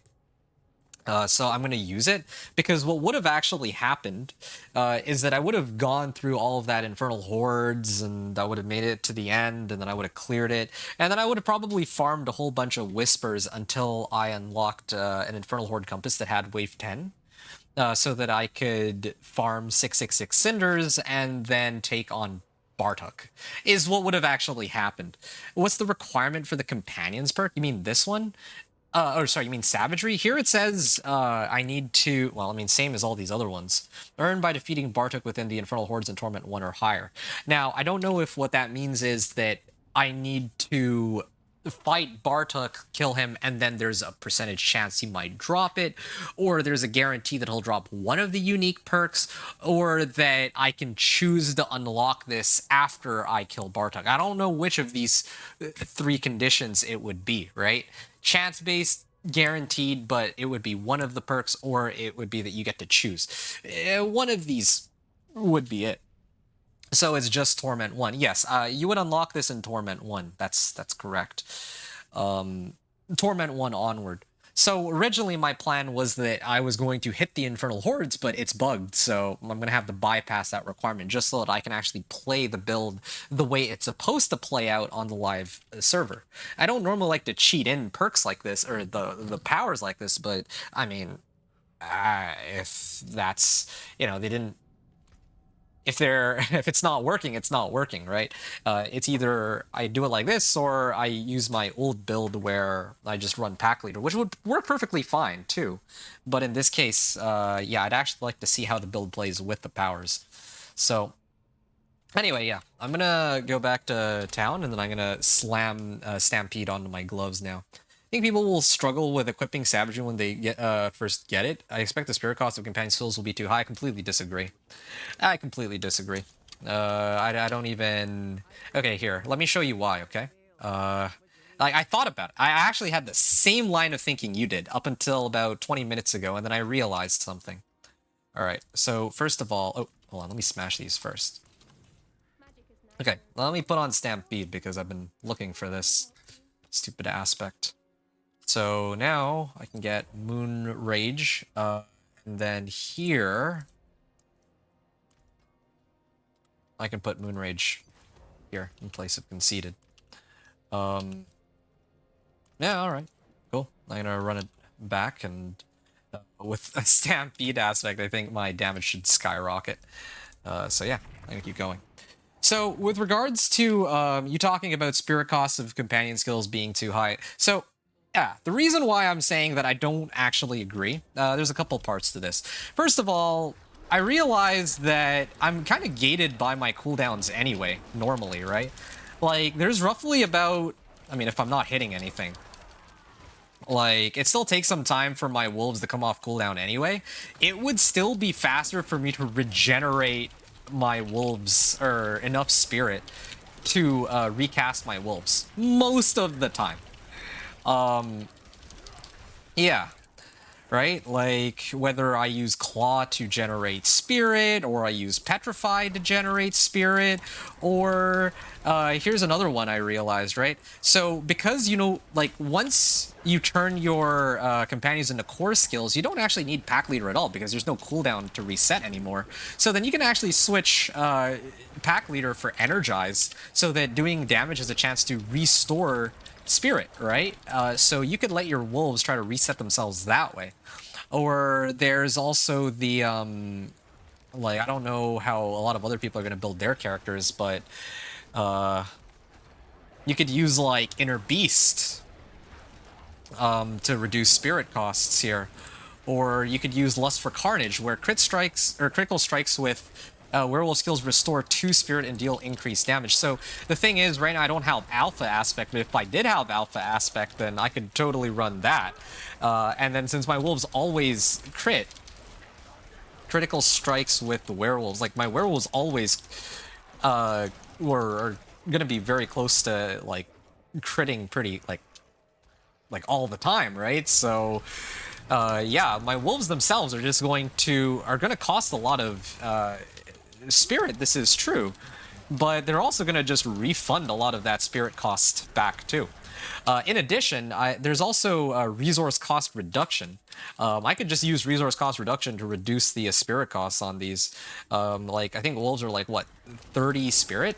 So even like 2 or 3 resource cost reduction items and then some masterworking would probably get me to like, you know, get the wolves down to like 20 resource costs or 20 spirit costs, which is pretty good. And then to top that all off, I have like Petrify to generate me spirit. And in the future, I might even just skip Poison Creeper altogether. My endgame build, I don't even run Poison Creeper. I just run Wolves. Wolves with Petrify for the most part. So when I get to that point, there's not going to be any of my other skills that really drain out my spirit at that point, right? So there's like a lot of different reasons why I actually don't believe that the spirit costs are going to be as big a deal as you might think. So that's my 2 cents about it. Okay, fair enough. I was trying to... I see. Yeah, no, I mean, this is just... Again, these are just my thoughts. And in your case, you're running Ravens, right? In my case, I'm running Wolves. So Ravens are more expensive. When I try to run Poison Creeper, Ravens, and Wolves, then yeah, like the costs on the companions do get a little ridiculous. But yeah, I'm just sharing my 2 cents with regards to just my like preliminary line of thinking, because yeah, I agree with you, right? Like I agreed with you, and then yeah, like I thought about it. I'm like, wait, it might not be as bad as we might think. Yeah. Like, and that's not even factoring in that by having this alone, I would get an extra 30% damage. Just to, like, yeah, I'd switch it into a core skill, and it is a bit of a pain to have to juggle around resource, and I wouldn't have wolves sometimes, but like, yeah, I mean, it takes a while to get used to, but eventually, I think I'll get to the point where, yeah, it's just straight up going to be better because I get like so much more damage out of it too. Speaking of which, I just realized something else. I actually have like 1200 ether or infernal warp, so I can actually level up my powers as I see fit too. I've actually worked for this. I didn't like cheat in that that warp. That was entirely like I farmed that all myself. Yeah, but I actually do wonder. Mic drop. Have you tried Ravens with Banished Lord's Talisman by any chance? Because I was actually very curious about this. I would love to run Wolves with Banished Lord's Talisman, but I don't think that they can inherit overpower from Banished Lords. I think Xanrune's the only way to give them overpower, or if they like actually activate crit. Or I have to play around with it and see. If I can, that'd be kind of nuts. But I don't think so. Anyway, either way, oh, I don't have my. I appreciate that. Impressive. Farewell. Yeah, I don't have my ult up for this, but that's fine. Whatever. So I don't think that.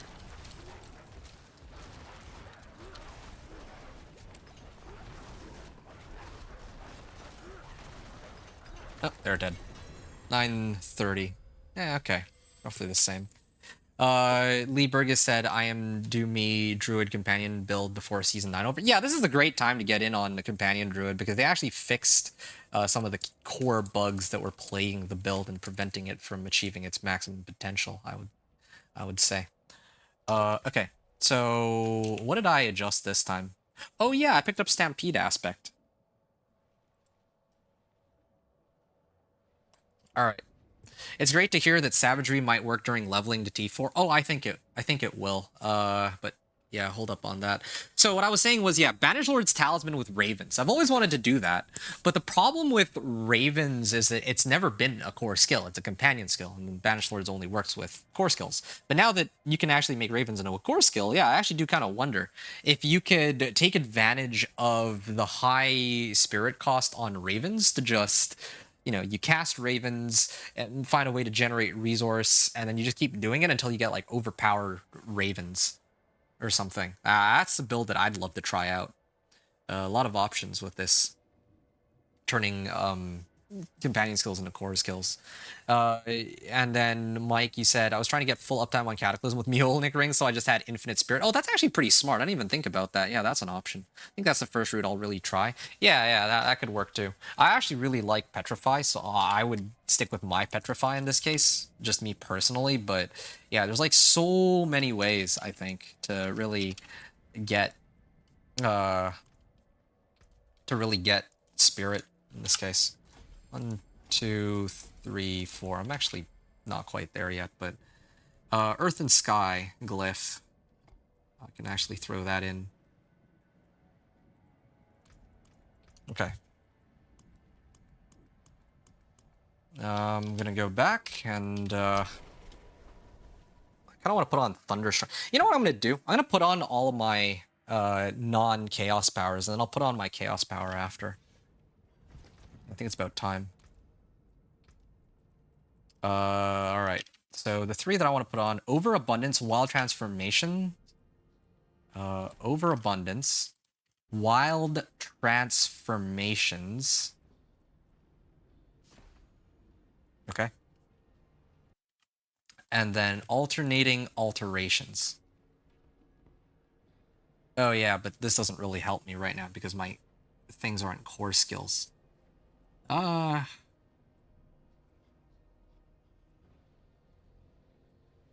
sure. Whatever. I guess I'll just use this one for the time being.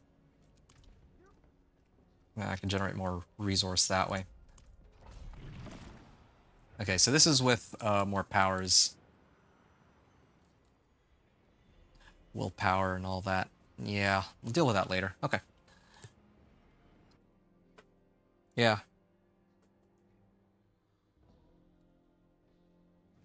Yeah, this is exciting. Like, kind of nice to see them switch it up for this build in particular. But I don't like that a lot of the powers are so centered around core skills and basic skills. I feel like cooldown or skills with cooldowns, or let's say like Dance of Knives, for example, or Thorns, kind of got shafted this season, or in this upcoming season. Like, there's not nearly as much. I don't feel like there's nearly as much cool powers that some of these other builds can use. Like, if I want to play Dance of Knives, I can't really turn. I don't think I can turn my skills into core skills, so I can't, like I can with the companion skills here. So there's not really much I can do in that regard. Or maybe, I don't know. Let's say like Necro. I don't think that they have anything minion specific, so I don't know if there's much I can do with minions this time around. Or I think they call them summons. Yeah, they don't really have any like summon specific powers. So I think my main criticism is a lot of these powers are so centered around like core skills and whatnot. Anyway, let me know if you have any other questions, Mycrop.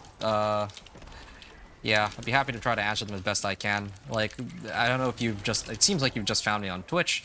Just to give you a little bit of backstory as to who I am. I'm an inventor. I like to do these sorts of like off-meta builds, although this season I suspect that this isn't really going to be an off-meta sort of character. In past seasons it has been. I've been playing Companion Druid non-stop ever since Season 2. Every single season. But I mean, I think this season it might be a little bit less off-meta. So I think there's going to be a lot of people playing it. I'm a ride or die for Companion Druid, though. But anyway, with regards to the content that I put out on this channel, I do a lot of gameplays of like going from Torment 1 to Torment 4. Level 1 to 60, and then Torment 1 to Torment 4. And then at the end of all of it, I try to do like a build guide to kind of show people what to expect and the minimum level of power you need to get from one area to the other, I guess. So that's kind of how my channel works. That's kind of the content I'm trying to put out. And I don't know if you're interested in, I mean, you seem like a pretty knowledgeable fellow, so maybe you don't need like these build guides, but I do have build guides for, at least in Season 9, and I'm going to do the same for Season 10. I did one for, at least one build guide for every build, or every character in the game. So I did one for Companion Druid first, and I did one for Incinerate Sorcerer, then I did one for Thorn's Barb, and then I think later on I did one for like Dance of Knives Rogue, and then Affliction Curses Necro, and then Razorwing Spiritborn. I think in between I also did like a Whirlwind Barb and Blizzard Sorcerer too. So that was pretty cool. Hello. Well done. Thanks. Goodbye. Okay. Wait, I messed up. This is pit 30 that I'm running. Whoops. Meant to run a pit 35. That's a little bit embarrassing, but I guess that's how it goes. Tectonic. I guess I would pump up this one. Oh, wow. Failed 2 rolls there. Pretty sad, but that's how it goes, I guess. I don't need that. This is crit chance, lucky hit chance. Okay, not bad. This is higher item power than my old one, too. But I'm gonna get out of here. Hey, he's awesome is what he is. Wicked says, you're giving me too much credit. I'm not, I'm not that great. I'm just a guy, and I'm just trying to do some weird stuff. That's it. That's all there is to it. Except it's not even going to be that weird this season. Hey, Diablo Girl, welcome to the channel. You said that's a lot of guides. Well, I appreciate that. Yeah, I mean, what can I say? I'm trying to. I mean, there's a lot of people out there who would want to play like a. I mean, maybe some people don't want to play Hydra Sorcerer. Maybe they want to play Incinerate, or maybe they want to play Blizzard, right? Blizzard's a pretty common fan favorite. Same with Ball Lightning. I didn't get around to Ball Lightning this season, but yeah, that's why I try to put out these build guides so that people who don't want to play Hydra, whatever the meta is, actually have alternatives that can at least get them into Torment 4, which is what some people would consider endgame, right? There's no like endgame for a lot of people is pit pushing. For others, it's being able to clear tormented bosses in T4. For some people, it's just reaching Torment 1 and playing in Torment 1 even. Torment 1, though, is like, okay, yeah, like you can get there even without a guide for the most part. You are awesome. Well, thanks, Lee Burgess, but I think, again, I'm getting too much credit. I'm not that amazing at all. Mel on Twitch. Hey, it says you're a first-time chatter. Welcome to the stream. And you're asking about, did they fix the bugged aspect from last season for Companion Druid? You'll have to be a bit more specific. I don't know which aspect you're talking to. There's quite a few aspects. But I think if I were to guess, you're referring to aspect of the alpha, which turns wolves into werewolves. And the answer is yes. They did, allegedly, in the patch notes, fix that. And based on other people who've kind of tweaked their builds accordingly, yeah, I think they did fix aspect of the alpha, even in Season 9. So you can go into Season 9 right now and play your Companion Druid with aspect of the alpha, and it'll be much stronger than what it was before. My build was using aspect of the alpha, and I didn't know it was bugged for like the longest time. And then I found out that, oh, it doesn't actually work. So my build it was able to clear pit 85, but I'm actually doing a third of the damage I'm supposed to be doing. So that's quite concerning, to say the least. Diablo Girl said, Season 9 was my first time playing Companion Druid. It's a blast. Yo, that's amazing. Yeah. Companion Druid is my favorite build in the entire game. In fact, yeah, I mean, the elixir is going to wear off anyway. I want to show you all something here real quick. Wicked said, I'm going to have to call it a night, though. Aw, okay. That's too bad. But he said, I hope you have a good stream. I'll definitely swing by again. Okay, well, I'll be happy to see you, and hopefully I'll be able to swing by your channel, too. Just a friendly reminder, I'll be back again tomorrow.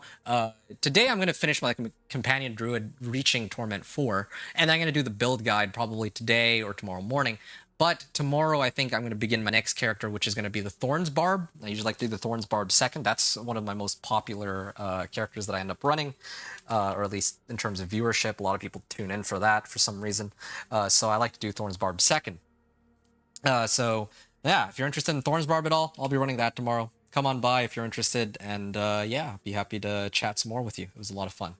So yeah, you can see here, right? I have Companionist. This is the character that I'm running. Last season I had Companioning. Before that I had Companion. Oh wait, no, this was like I think my season 2 Companion Druid. But anyway, yeah, I have yeah. So I have companions with a Z. I have companion. I have companioner, companioned, companionite. Companioning, and now I have companionist. So yeah, I'm not kidding you when I tell you that I am a companion druid main. I'm going to delete all my other characters. I'm going to keep my companion druid from last season. Yeah, not really, but I will be more than likely be here anyways. Okay, well, yeah, I'd be happy to have you here with us, and yeah, hope you have a good rest, dude. Mal on Twitch, did you catch what I said earlier, or maybe I waited too long to respond? But indeed, the yeah, alpha aspect was fixed. Hopefully, I got a chance to, or you got a chance, or hopefully you got a chance to hear me say that at least. All right. Yeah, I mean, I think I can. Just doing some limit testing here. Yes, thank you. Yeah, no problem. So this is a Stampede aspect. I'm gonna do more testing here. This is with the powers. I'm gonna work my way over here. There's like a lot of things to test, but here, hold up. Okay. Let me know if you have other questions. I'd be happy to fill you in with as much knowledge as I have regarding the build as I can manage. Yeah, no promises though. I'm not like that knowledgeable about the game or anything. I just know a thing or two, let's just say.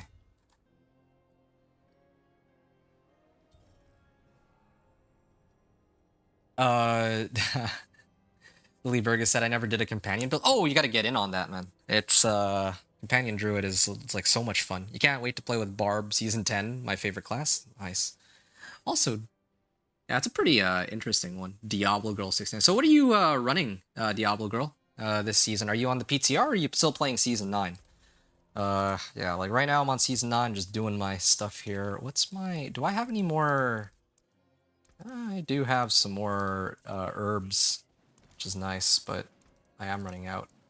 Maybe I'll get more herbs from doing more of the pit here or something.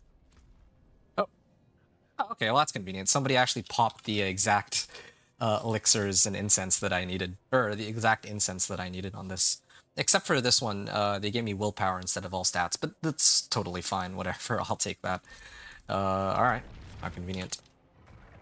I'm gonna run pit 35 here, and yeah, this is with all of the pit 35 clear with how much remaining, plus non-unique powers. And then I'm gonna test it with the unique powers after, and I'm gonna see how that impacts the build as a whole. Wait, what? Why did it push them away? That was weird.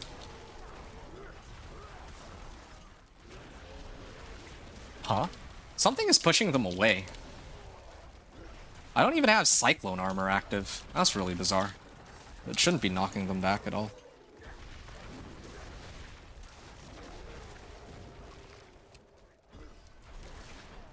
Anyway, yeah, I keep talking about my YouTube. Did you / are you going to test new Ravens? I did actually. But the thing is, if you're talking about the new Ravens as in the new unique, I haven't gotten the new unique yet.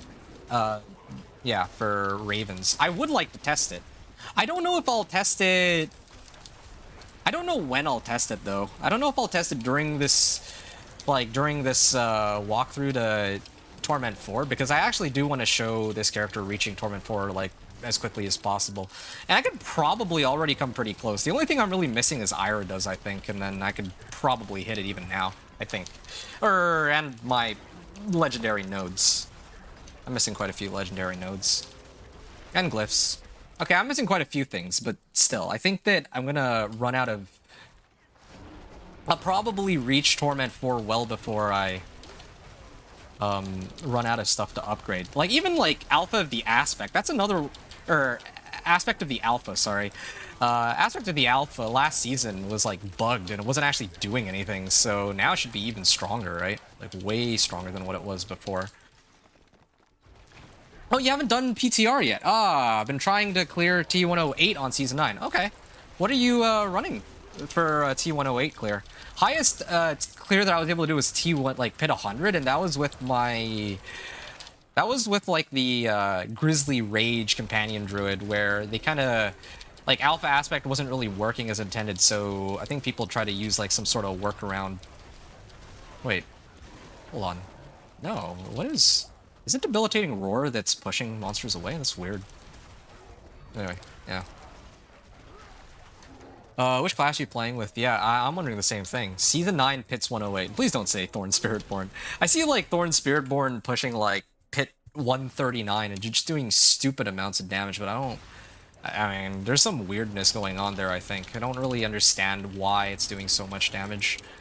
Like, I don't know what kind of calculations they messed up, but I don't think that's working as intended, is my hunch. I heard that, yeah, Thorns is like quintuple dipping or something, or like Spiritborn in general, with all of its like, oh yeah, you take like a percentage of the damage and then you redo that amount of damage again, is what it sounds like. But yeah, I did get to play around with Ravens, though. I used Stormcrow Aspect for my leveling. Stormcrow Aspect while leveling was the bomb. Like, that was great. But I will say, though, that I'm not really all that impressed.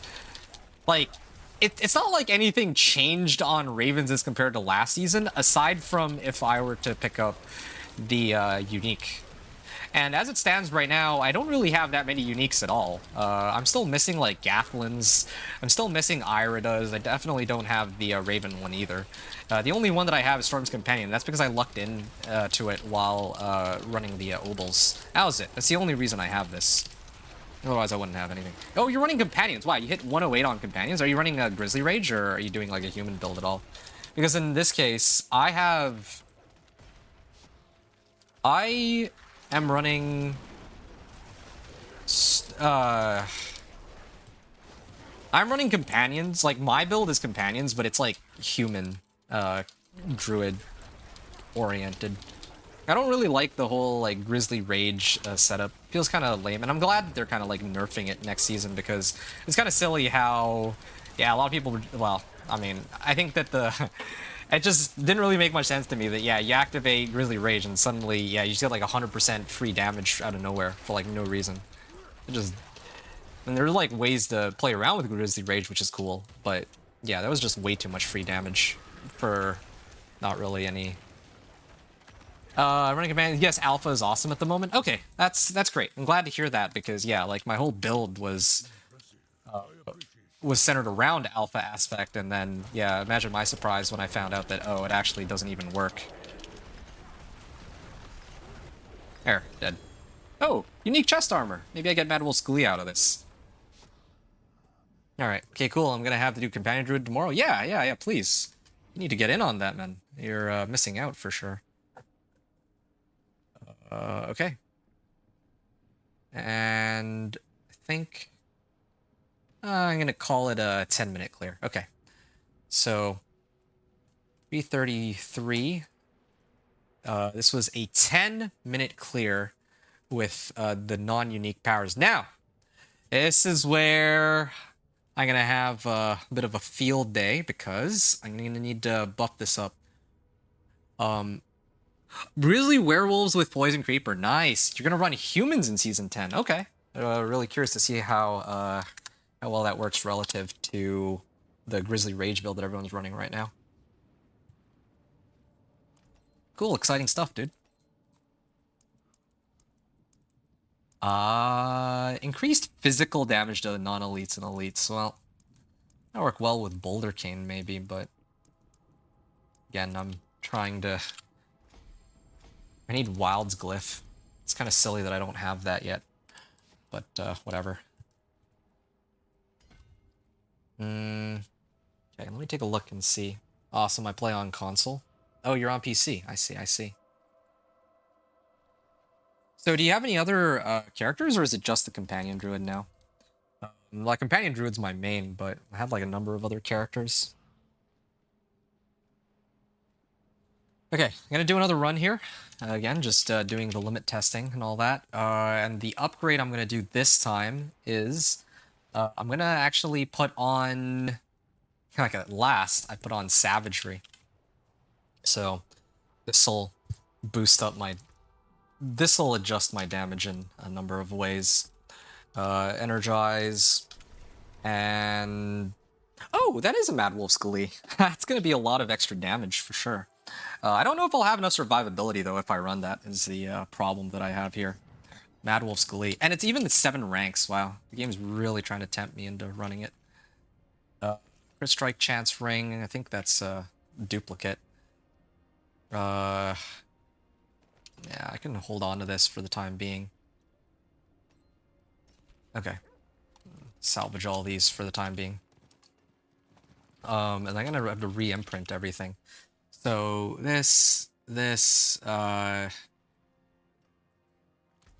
what other aspect can I run now?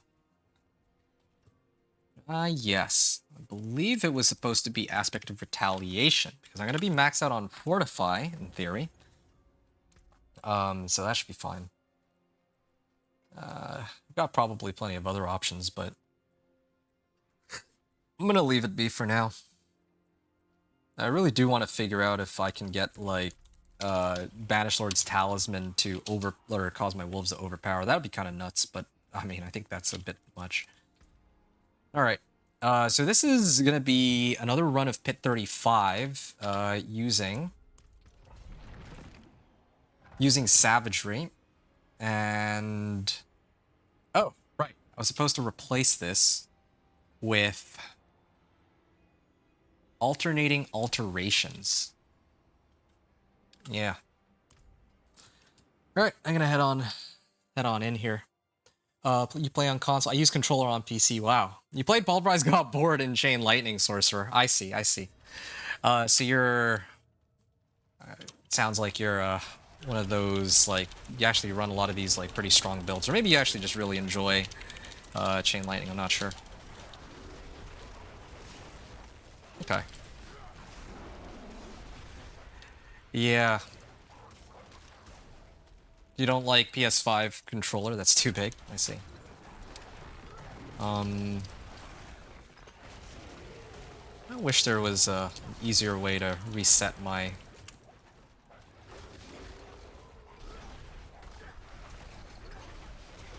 ult here.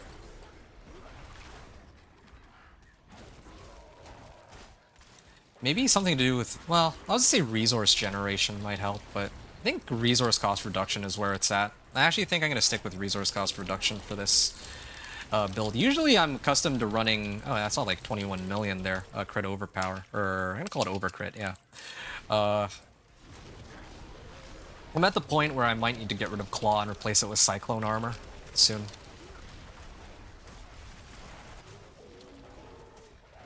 Yeah.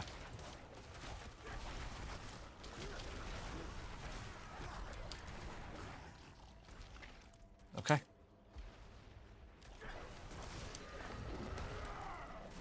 I'm basically just using my ult to generate me resource, or generate me spirit right now. But there's got to be, like, better ways to do this.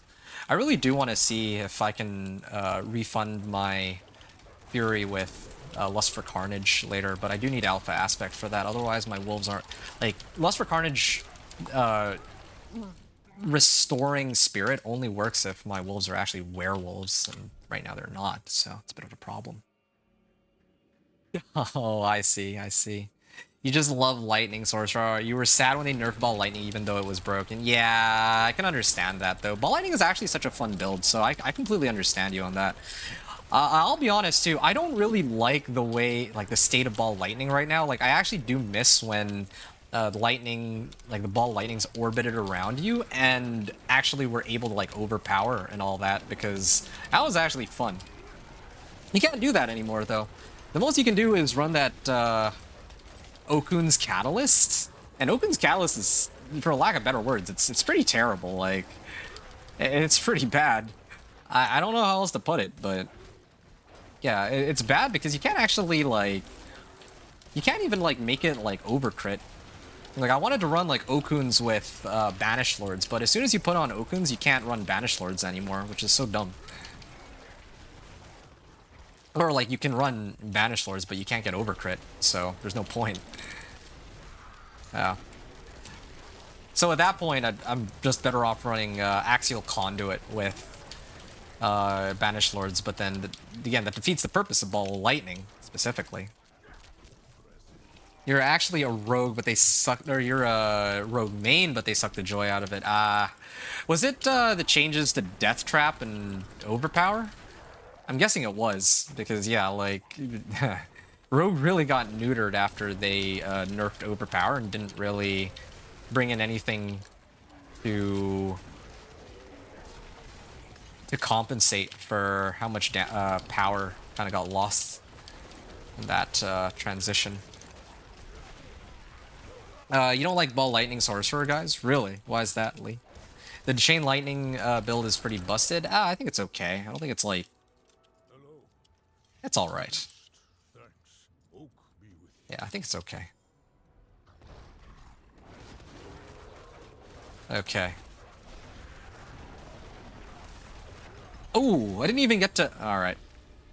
I was trying to lead up to my next wave of attacks. But, alright. Well, I mean, what can you do? I think that it's safe to say that was like an 11... I just got 11 minutes. Just be done with it. Yeah, I just got 11 minutes. Okay.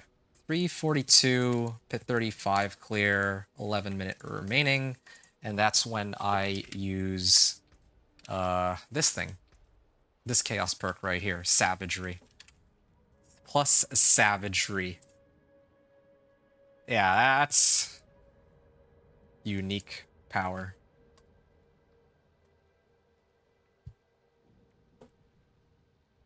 Okay. I mean, what else can I do now to pump everything up? Do I have Wild's Glyph yet? I'm really just waiting for Wild's Glyph. Well, whatever. I guess I'll just max out Headhunter.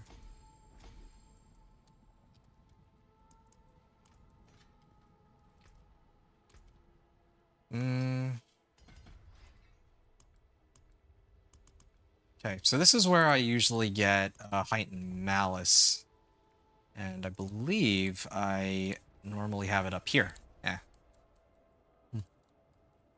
Now I can get Thunderstruck. Well, I get like nothing out of Thunderstruck, though. The reason I get this board first is because it makes it a little easier to get the bonuses on the crit chance and all that. But,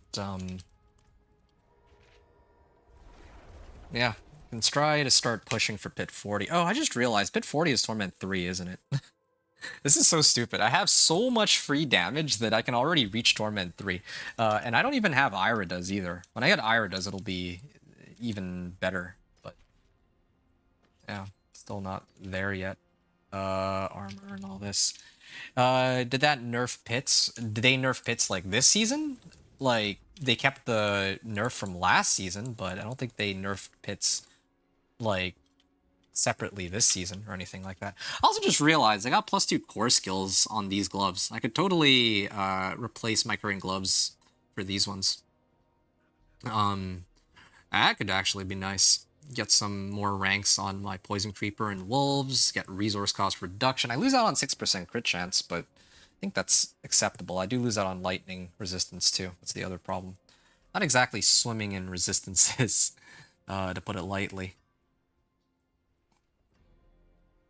Well. Let me take a look at this real quick. Yeah, I have my elixirs and incense and all that. I could already probably push for pit 40, but 25. Yeah, I'm gonna be gated on resistances and armor, I think. Maybe armor will be okay because I have disobedience aspect still. But resistances, on the other hand, I'm just gonna have to... I'm really just hoping for the best. That's what it boils down to. Just cross my fingers and hope I don't die.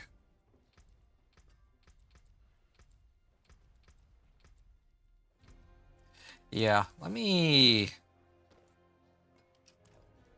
replace these gloves. I think it's about time. At least with maybe like these ones or something.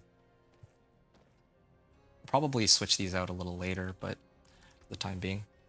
You hate that they dumped the pull with Death Trap? Ah, it was my favorite skill. I've always run DT as my favorite. That's too bad. Yeah, that is actually an unfortunate change. Yeah, not sure what to say there. That's quite unfortunate. Yeah, I don't play enough rogues, so I guess I never really made it up to that point, but yeah, that would be kind of a problem, I guess, not being able to pull monsters as easily. Okay, I'm just looking what else I can adjust on my build, because, again, like, I think what would be ideal for this build is if I, instead of max life, if I got something like willpower, crit chance, and resistance to all elements. I think that would be the best case scenario. But those would be very difficult to come by. Trying to figure out how else to amp up my damage here. I guess what I could do is I could load up on a bit more willpower. Yeah, I think that's what I'll do. Let me just do this. This should activate the additional bonus on Earth and Sky for now.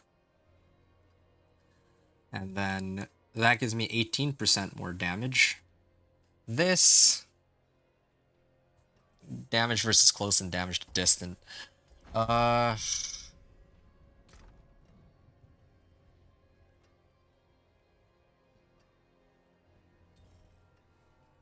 just trying to figure this out. Like, I can pump up my damage like crazy, but I don't want to yet.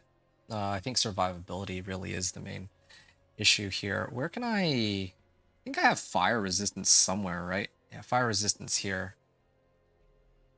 Maybe I could try to replace these boots. I could replace it with Fists of Fate. It's kind of funny. Yeah, usually boots are where I get like my resistance from. This is usually where I'd run something like Rakanauts.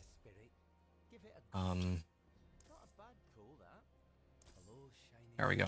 Hey, yeah, that's what I need. Sovereign Greaves of the Dark Howl. And do I have any other mobility aspects? While unstoppable for 4 seconds after. Yeah, okay. Alright. Yeah, this could make a good candidate for it. Wait, now a werewolf skill. I don't really need it to be a werewolf skill, though. I already have claw for that. So, yeah, let's slap this on. And then I'm going to temper, or attempt to temper, movement speed. Ah, yes, nice, first try. There's plenty of other recipes here. Hurricane size, hurricane duration, cyclone armor, active size. No, I don't need those. It really is just companion innovation or worldly fortune. Those are really the only two options, I think, for me. But anyway, life per 5 and replace that with willpower. Later on, I would really like to get maybe something like Rakanauts that has more resistances, but this will have to do for now, just for the time being. Okay, and then so now my resistances are not as terrible. My fire resistance is still pretty high. My lightning resistance is kind of lacking, though, so I need to do something about that.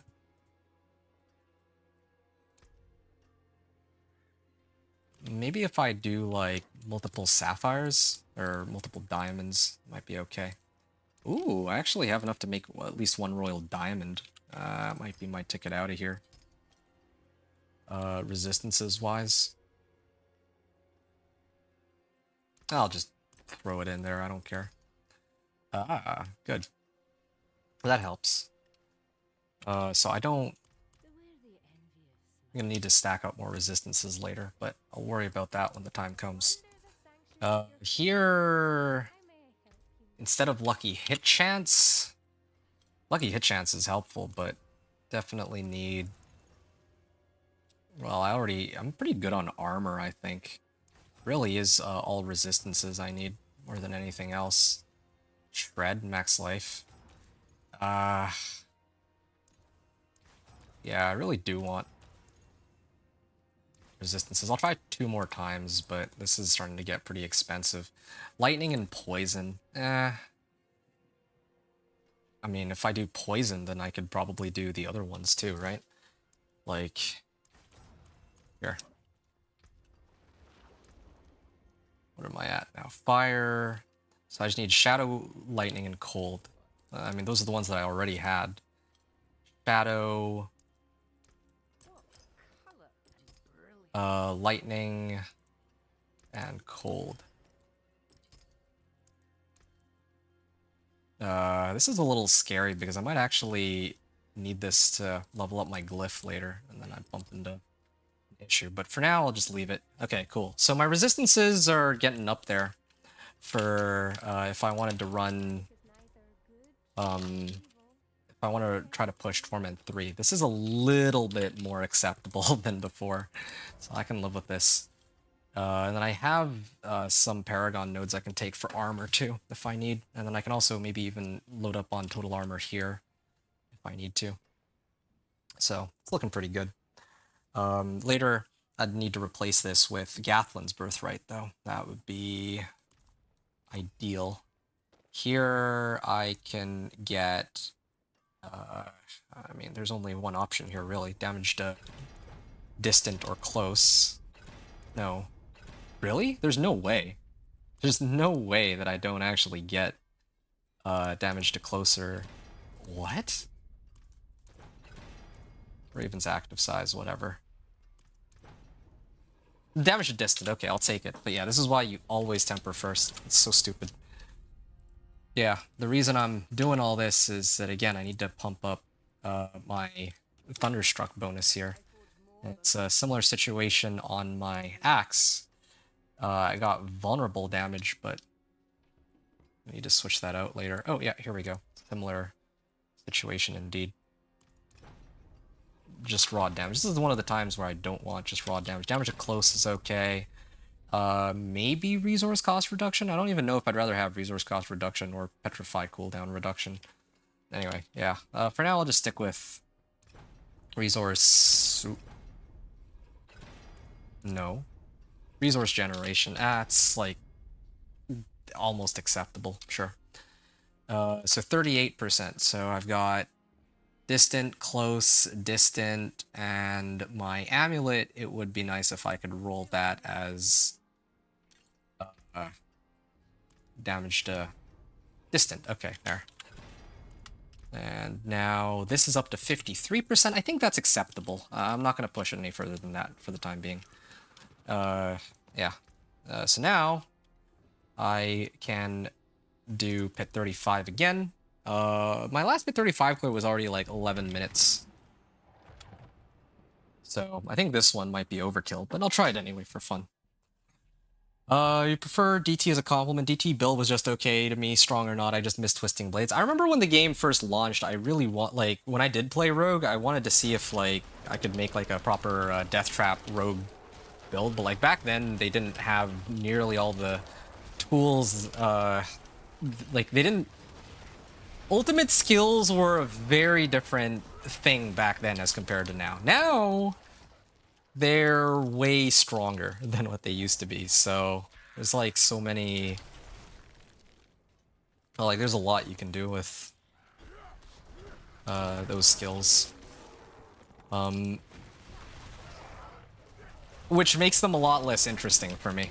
That's the easiest way I can explain it. Yeah, because previously, part of what made it more interesting is that, yeah, you have this skill that's... It does a lot of damage, but it's like on a pretty hefty cooldown, but now it just has no cooldown. So I find it a lot less interesting than it used to be. Wow, my damage went up to like 39 million. And that's not even an overcrit either. And yeah, this is also me running my wolves without Lust for Carnage and without alpha aspects. So yeah, the damage is only going to get higher and higher, which is insane. This is like far higher than what I had last season. I already thought last season it was pretty easy trying to reach Torment 4.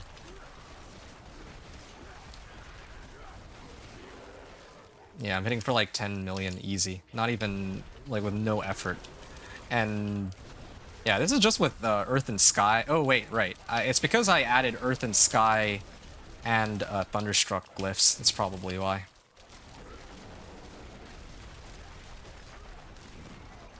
Yeah. There was a shrine there that I ignored. I'm kind of curious as to which one it was, but I guess channeling shrine would have been very helpful. But either way, my wolves are already resetting themselves like quite nicely. You guys seeing this spirit? Like a lot of the time they're already resetting themselves before I run out of essence here, or run out of spirit. We need more lucky hit chance, I think, if anything. Because I think part of how they're resetting themselves is with this spirit boon here, Energize. Dealing damage has up to a 15% chance to restore spirit. And I also have like Fists of Fate. I could run Fists of Fate as my boots, but again, I'm trying to avoid, ironically, I'm trying to avoid using these Chaos Uniques because I don't want it to be the case where I put a build guide together and I'm like, hey, yeah, just get Fists of Fate boots, or Fists of Fate as a Chaos Unique on your boot slot. Like, that's very specific, and I just don't think it's feasible that you would reach Torment 4. Like, I don't think that you would end up getting Fists of Fate boots before you end up in Torment 4, right? Yeah, like you'll certainly reach Torment 4 first. Like 9 times out of 10, unless you get like lucky, I guess. Back when killing Butcher was a group event, lol. Oh yeah, I remember when Butcher like was first thing, right? Like my first encounter with Butcher. I don't remember it like in detail, but I just remember like I freaked out. I think everybody, like a lot of people did, because yeah, like Butcher was kind of crazy. He shows up out of nowhere and he just whoops you. Like you feel like you're on top of the world, and then he shows up and he's like pretty much unkillable. Yeah, it really was a group activity, and world bosses really were, you know, world bosses that took a while to bring down. Okay, well, I'm at the point where, oh, guess I can't really. Greetings. Impressive. Thanks. Goodbye. I mean, my previous run, I also took about 11 minutes. So, oh, well, he just blew up. Hey, my first ancestral weapon. Beautiful. Okay, let's get going then. All right. Fulminate. I think Fulminate's the one that I typically use, right? Fulminate, increase damage, lightning damage to both healthy and injured. Yeah, I guess I can prioritize maxing this out first. Yep, gonna get this to 46, but I don't know which gem we'll need to upgrade it with. Okay. And then I'm working my way up here towards Heightened Malice. Oh yeah, and I got resistance to all elements nodes here that I can pick up whenever I feel like. Alright, well.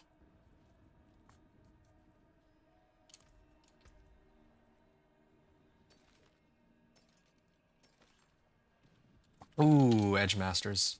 It didn't roll willpower as the GA either, but that's okay. I can worry about upgrading that later. I have a number of other sources of damage I can worry about first. You, Lee, you said my Poison Druid Pulverized build is very good. I do Pit 70 with that build? Oh, okay, I see. Yeah, I think Poison Puddle in Season 9, last I checked, was top dog, and they were hitting like... I remember like on the first day they were already pushing like Pit 100, but then now I'm sure that they're in like Pit 115 plus. Is my guess, but maybe I'm wrong about that, I don't know. Okay, so 359 was a Pit 35 clear. Hey, Kid Dino. Kid Dino was asking whether Chaos Uniques are seasonal or permanent. Apparently they're seasonal. Yeah, which is too bad. I was actually looking forward to those being a permanent addition of the game, but I remember hearing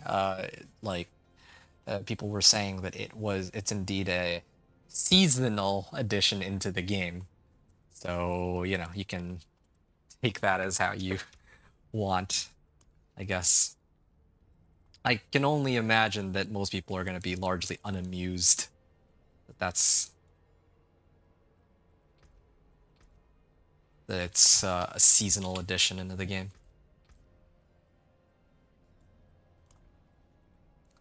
So, Thunderstruck and Earth and Sky. Thunderstruck and Earth and Sky.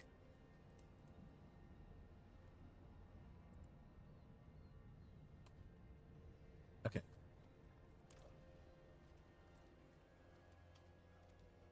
Mana Shield busted. Serpentine's supposed to consume all mana, but it doesn't. Wow. Okay, I'm gonna do Torment 3. If I wanted to guarantee that I could clear it, I would wait until I unlocked these nodes first, but I'll make do with what I've got. Do have... Okay, I have enough for one of these, and whoa, I don't have enough for this though. Huh. Maybe I will have to do some whispers. Yeah, I'm gonna run some whispers for a little bit, just so I can get some more herbs. Kind of annoying that I have to do this as a bit of a tax. Maybe if everyone complains enough, it'll stale. I'm with you on that, yeah. Yeah, it would be nice, but I don't know how they would balance it. I just don't know how that would work. It seems kind of imbalanced for it to stay in this, like, for future seasons. Maybe they could keep it, but with, like, some slight reworks. If anything, I think that the way Chaos Uniques should work should be that maybe they make it so that if you do get a Chaos Unique, then it actually has a lower roll, but it can show up on other slots or something. I don't know. As it is right now, it's, it's pretty strong. Like, so you can actually just have a chest armor that has Fists of Fate on them. I don't know. There's something about that that just screams like crazy amounts of power creep. Yeah, I don't know. I don't know how to feel about it. I just feel like, on one hand, it's a really cool concept, but it does feel like it does sound like a nightmare to balance around. Yeah, that's, I think, my main caution about it. Like, right now, my boot slot, which largely is used... Oh, wow, that was a record. 41.1 billion overcrit. And, not even done pumping up my damage numbers either. You know what I'm missing? Alpha Aspect. Yeah, could really use Alpha Aspect. That'd be helpful. Reward Obdicite. Yeah, sure, okay, why not?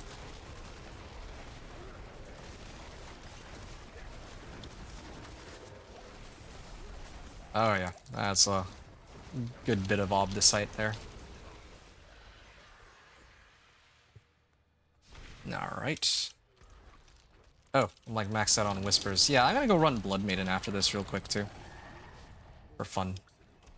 But, I actually do think I have enough damage already to reach Torment 4 if I want. This build's actually so busted. I think these powers are just... Ooh, they are off the chain. And just how ridiculously strong they are. Greater collection of dungeon keys. I already opened one of those, and I can't say that I was very impressed by the outcome. Like, there's not really anything from these that I need. I hate to say it, but I think I have to go for greater collection of gauntlets. Yeah. Especially because these might give me alpha aspect. Oh, wow! It gave all legendaries! It's amazing. Yeah, previously they gave, like, magics and rares. At least I don't have to look at those anymore. That's good. Okay, now give me my alpha aspect, please. Okay, that's Companion Innovation. I don't need this. Ah, this one's nice. Willpower, crit chance, and resistance to all elements. That's the, hey, alpha aspect. Okay, it's over. Yeah, it's over. That's it. That's the end. It's, GG. Okay. Well, sure. Well, why not?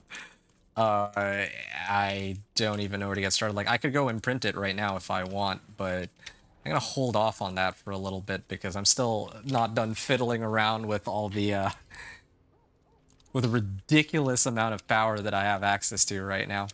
I need to go back here and... Oh, wait, no, there isn't even a Whisper. Okay, well, I'm done there then. What about materials? Can I make more elixirs and incense? Please tell me I can. I can. I can make one more.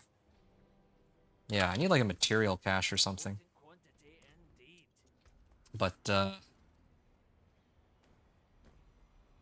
yeah, I mean, I don't even know where to get started on this. 2, 3, 4. No, yeah, my armor is pretty low right now, but when I go in, I'll probably be able to get disobedience to proc, so I should be okay. Venom damage distant. All right. Yeah. What am I gonna do? Yeah. Kid said the balance of survivability and power creep will work itself out. Try to push higher and keep dying would make the options mean more. Yeah, that's fair. Also, if they do a world tier 5 or 6, it would require thought. I mean, I don't know how I'd feel about a Torment 5 or Torment 6. Like, a lot of people were saying that that's the way they should go about it, but I don't know. I think the way the way the game has gone in the last couple seasons, I'll tell you what I think they should do. They should rescale Torment so that Torment 1 is unlocked at pit 20. Torment 2 should be unlocked at pit 40. Torment 3 should be unlocked at pit 60, and then Torment 4 should be unlocked at pit 80, or something along those lines. Now, the reason I say something along those lines is because right now, like, that's maybe closer to what the ideal balance should be for, you know, making the Torments feel a little bit more like the progression curve a little better. Because right now, like, I spend like what? I spent like 20 minutes in Torment 1, and then I'm in Torment 2, right? Even getting from Torment 2 to Torment 3, if I really, really wanted to, I could get there like a lot quicker than I have been. The only reason I haven't been is because I'm too busy like playtesting all of the different combinations for my character. That's the sole reason why I'm not in Torment 4 right now, I think. Like, I'm already hitting for 51 million damage. And that's without Alpha Aspect. I put on Alpha Aspect on my Amulet, and then suddenly I'm gonna be hitting for like... I'm gonna be hitting for well over 100 million, I think. And never mind the fact that I could also upgrade all of my my chaos powers too. Anyway, this is just for Companion Druid specifically though, right? Keep in mind. If we factor in like a lot of the other builds in the game, not every build has the same level of power as Companion Druid, so that's where I'm a little hesitant regarding rescaling the pit tiers, because like, yeah, if I were to, you know, playing Companion Druid is a joke right now. It was already pretty easy before, but it's even like they just did nothing but buff it. Like, keep in mind, Companion Druid was already like an S tier build or an A tier build. Oh, 115 billion overcrit. Yeah, I don't know what to say there. I don't know if this power is actually working the way it's supposed to, because this doesn't seem like the right amount of damage I should have. I'm pretty sure there might be some like bug associated with it, but either way, whatever, sure. So like the point I was making was that, yeah, right now my overcrit or my companion druid in season 9, especially after, like, even before they fixed alpha aspect, was already an A tier build. Now it's like I want to say it's like like after they fixed alpha aspect, I think it's an S tier build, right? And then now in season 10 PTR, they've done nothing but buff it even further, or at least they added this new unique power for companion specifically, which companions didn't even really need this. Like, companions have been already eating well the last couple seasons. And it's kind of crazy that I'm saying this because I'm a companion druid main, right? So why would I be complaining about them increasing, like, giving more damage to companion druid? But you know, I don't just want to dog walk the entire game, just like to the point where like, right now I'm missing 2 legendary nodes, and I'm missing 3 glyphs, and I'm still already almost at Torment 4, right? The only reason well, yeah, I'm actually, if anything, just gated on survivability, and that's it. But meanwhile, on the other hand, there's a lot of other builds out there, like yeah, let's say like Ball Lightning or Chain Lightning, and they have not really gotten that much in comparison. I'm trying to think of like a good example of like a slightly weaker build that isn't nearly as strong. I don't know, let's say like... I don't remember the last time I played like a genuinely weak build though. Maybe like rogues. I guess rogues would be the best example. Like, I don't know if Diablo Girl is still here, but yeah, she was talking about that. Yeah, like look at that. I don't even need to activate my ultimate. And I actually didn't count how long ago it's been. But sure, I kill like 100 times, really? That's how I feel when I started playing the Spiritborn in Season 9. I feel like Build was not doing damage when it's supposed to. Okay, so yeah, that's a good example. Spiritborn and Rogue. There we go. I feel like Spiritborn and Rogue have been more on like...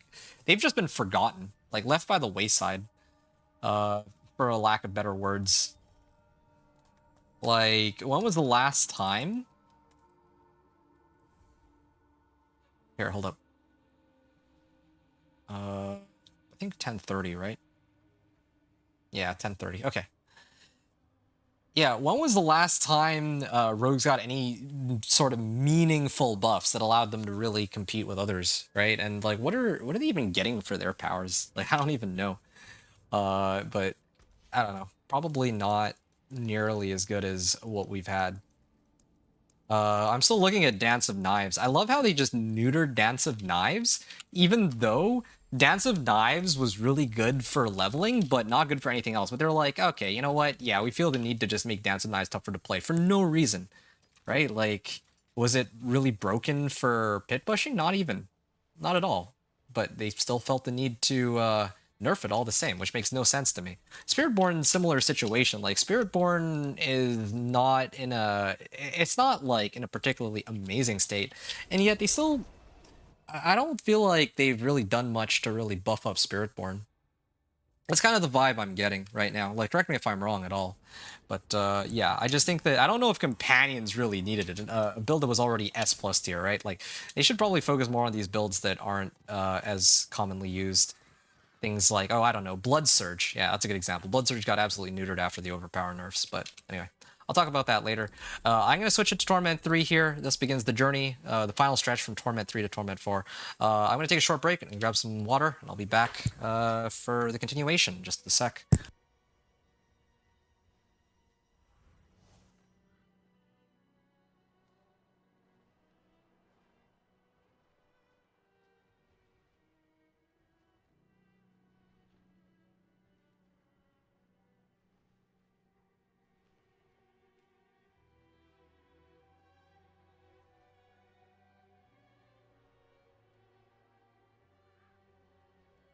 All right, I am back now, and I'm going to keep going, but I think as I mentioned before, I do find it kind of intriguing. Hold on. I still have my elixirs and incense up, so I'm going to keep pit pushing.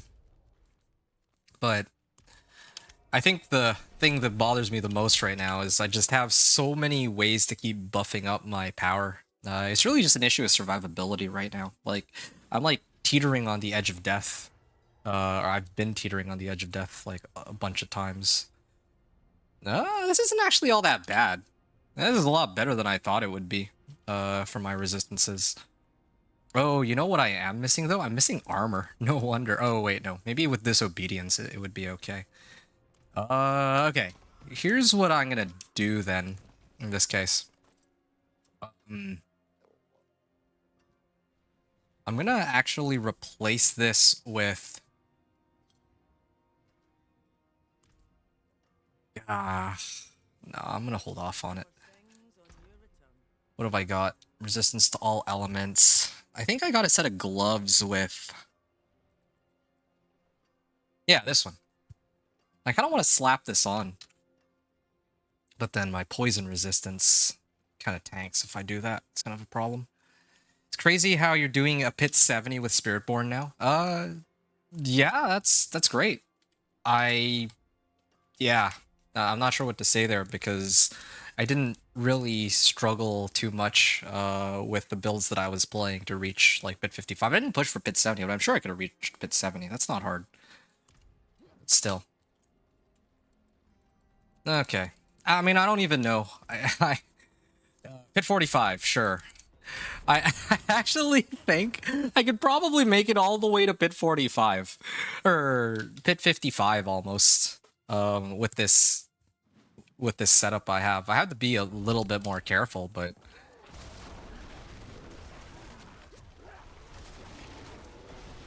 yeah, just waiting for my werewolves.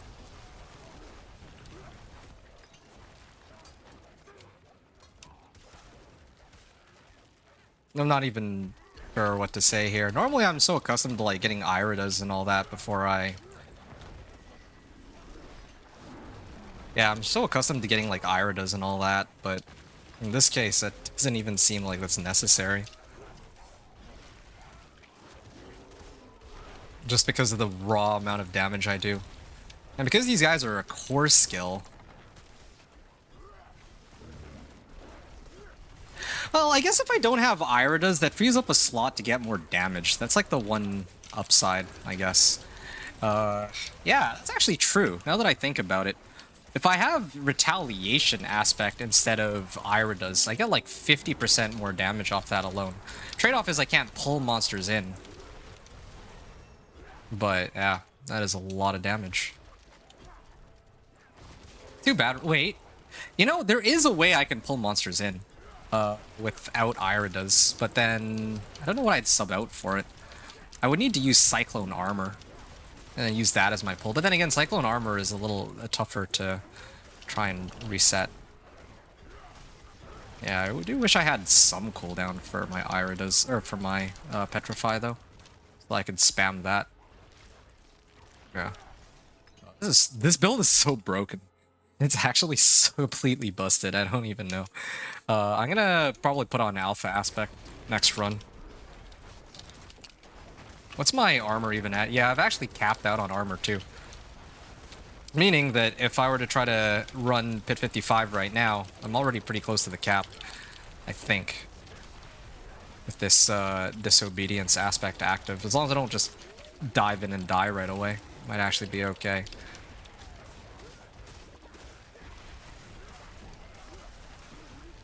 The other issue that I have is I don't know if...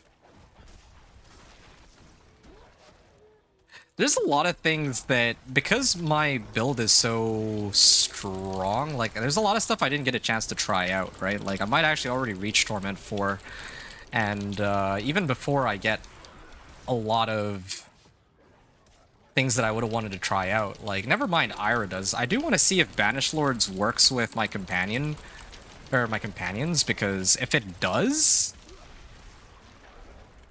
that'd be a pretty big deal. Yeah, like, if I were to get iridas... Oh, wow, 134 million. That was without activating my ult, by the way. I wonder if there's a bug associated with my... I think there might be a bug associated with my, with Savagery, because I see my damage just keeps scaling higher and higher. It's like at 130 million now, and yet...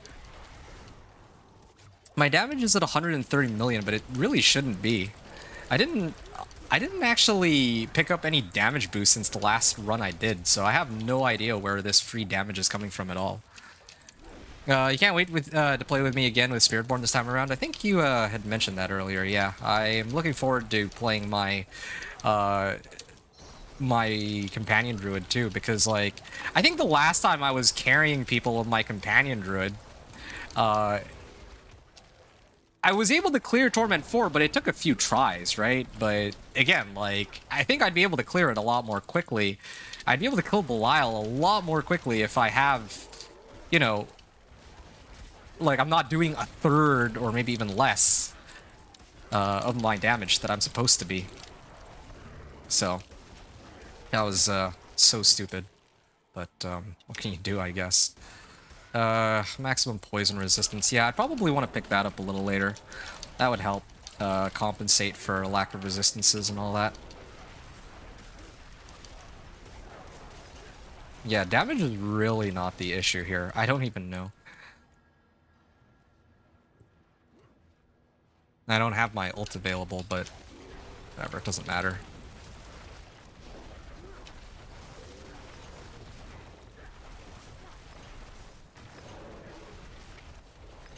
Okay. Got another 4 level ups. Do I have wild glyph yet?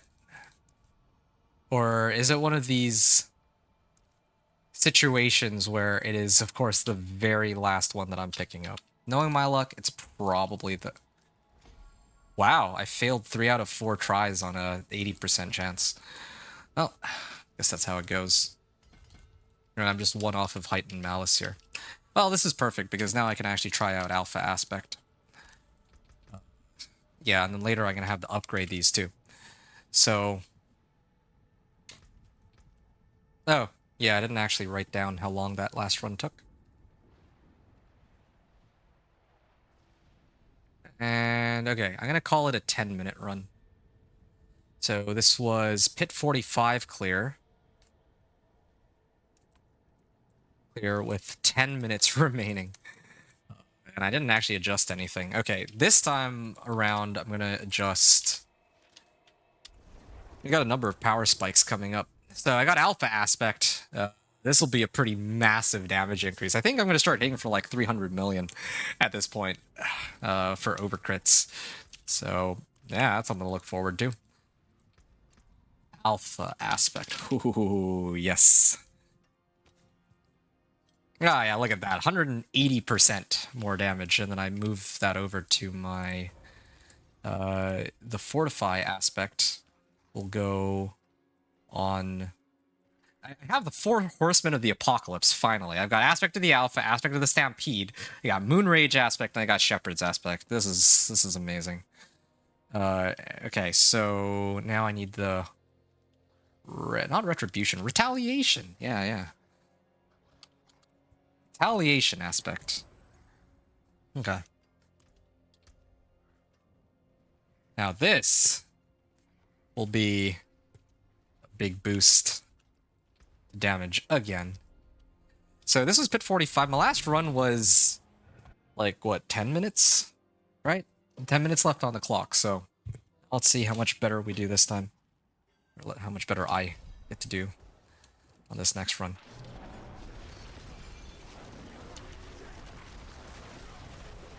Oh, 53 million. Yep. And that's not even an overcrit either. I'm still waiting to see an overcrit.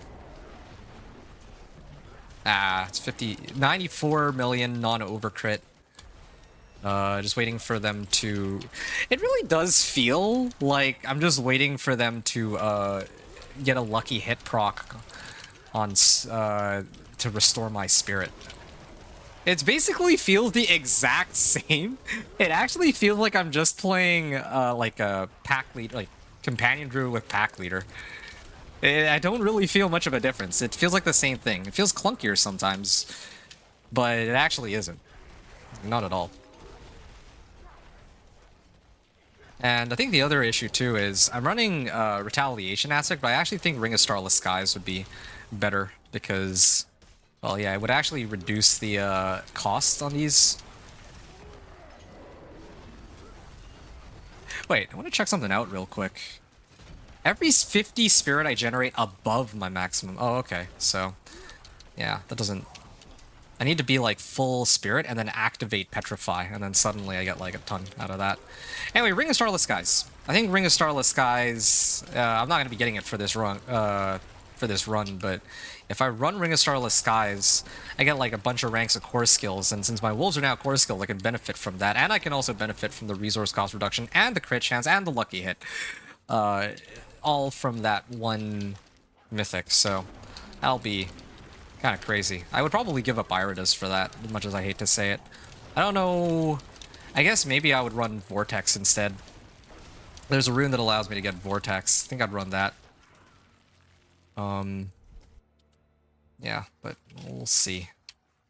And again, like I said, Banished Lord's Talisman. That's still a big unknown for me whether or not it works with wolves. If it does, yeah, I throw that on my boots, and then suddenly, yeah, my build becomes even stronger because then I can guarantee overcrits. What? How is this one still alive?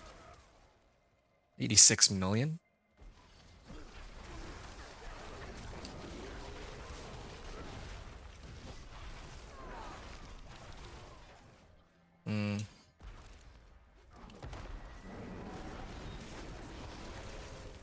106 million on that.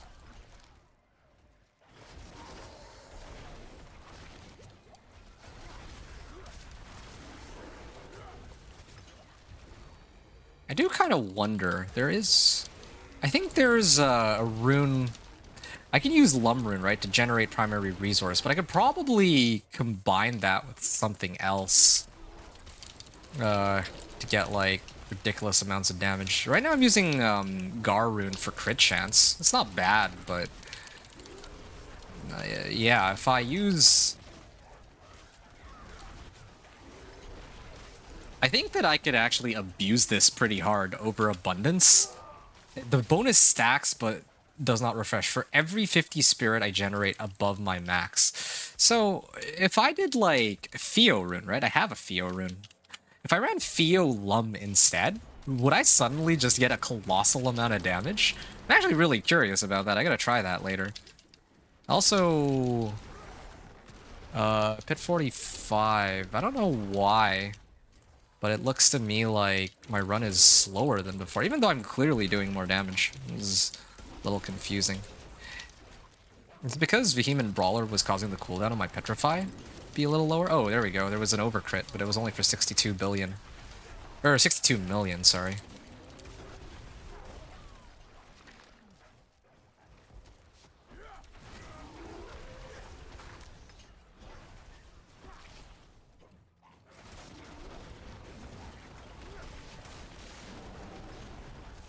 $105 million. Oh, okay, there. Let's see. The just wasn't matched up. Okay.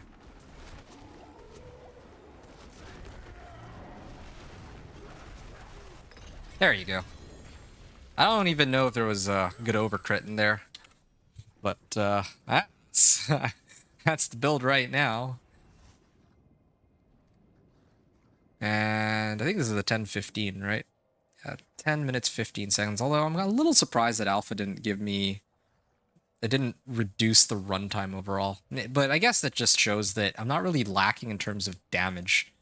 Not lacking in terms of damage at all. Really, the issue is just mobility and utility. That's really it. Yeah, Vehement Brawler to Alpha aspect. Or I'll just put Alpha aspect. That's fine. Alright. And since I leveled... Okay, I couldn't up this, first of all. By the law of averages... Nope, never mind. I still managed to fail these somehow. Yeah, my armor's still... it's okay, whatever. I could get these for resistances, but I'm gonna hold off on that. Up to 4. Did they buff Heightened Malice? I feel like they might have. Well, sure. I'm gonna keep going this way. I'm gonna unlock my last legendary node. Not that I really need it, but yeah, why not? Okay. Now I can push for Pit 50. Or, well, yeah, might as well just do Pit 50 next. I'm actually already really ridiculously close. Hold up. There is one thing that is still bothering me, though.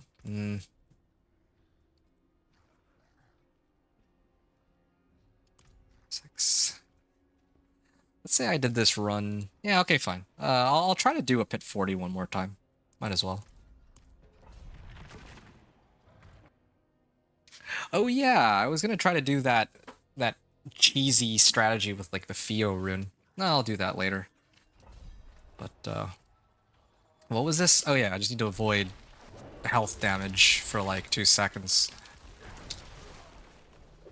But otherwise, my crit chance is already pretty high, isn't it? Crit chance is already like 82%. I can afford to lose like 20% crit chance. The other thing I was kind of curious about, Paragon board. Oh, these aren't active yet? Need like a little bit more stats to get that effect up and running. Get some extra crit out of that. 2%. 173 million overcrit. That's my highest one so far. And that was even without activating my ultimate. So 141 billion crit. Again, if I could get like consistent overcrits with Banished Lords in my boots, then I would be completely insane. But I don't think I'm going to hold my breath for that possibility. That would be maybe a bit much. And again, like I mentioned, yeah, it might take a while to get there.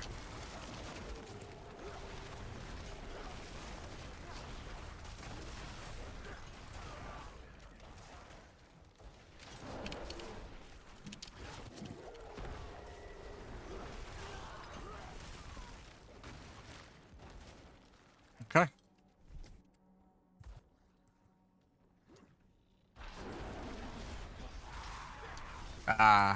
Not quite the amount of damage I'm looking for. Yeah, I do really wonder if I had Iridas, if this would go any easier. Because I definitely think that I have, like, this is total overkill in terms of damage. Like, I'm certainly getting higher damage numbers with retaliation aspect, but, I don't need to hit for... Like, yeah, I could always use more damage, true, but typically I'm not even used to having, like, 50 million when I try to push pit 55. The fact that I'm hitting for, like, nearly 200 million and I still have plenty of room to... I can actually just boost up my powers even higher if I really want to. 175 overcrit, or 175 million overcrit there. Yeah, all this is kind of funky. Oop. Ow.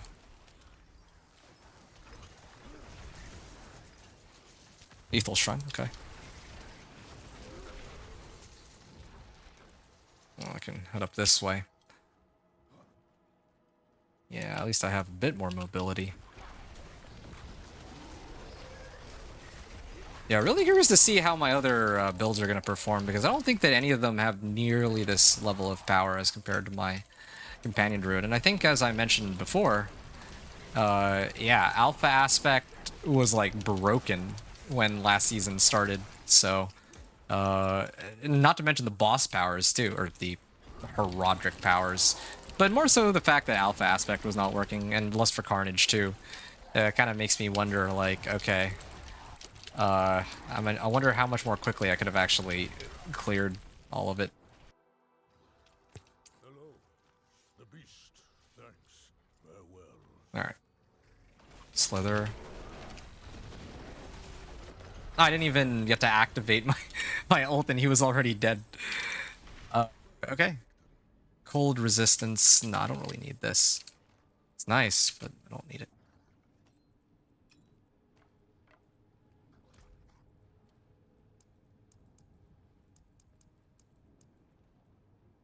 Spirit glyph. Okay, you know, let me start off with this first of all. Let me, oh, success chance 45%. Okay, maybe I'll hold off on that. And I'm gonna actually do this first. Keeper. So, usually, Earth and Sky, Wild, Keeper. I have Earth and Sky. Where's Keeper glyph? Okay. This way I can show what I would prioritize. Keeper, Earth and Sky, Wild, Spirit. Where's Spirit? Ah, yes, for crit strike damage. Well, naturally that would make sense. Actually, what am I doing? I should be maxing this out first, if anything. Spirit should come first. Wilds would be like highest, absolute highest priority though, but alright. Yep, back into town. I think I'll burn the last of my elixirs and incense in a second, but just to finish all this up. I'm actually already really close to the end. 11:15, I think. Wow, he just exploded. Didn't even get a chance to look at him and he died. 435 or 433. 40. Was that a 45 clear or a 40 clear? Because if it were a 40 clear, well. Oh, it was a pit 40 clear. Oh, I messed this up. No wonder. I'm gonna have to switch it back down to pit 45 then. Or switch it back up to pit 45. 3 Paragon points. Um...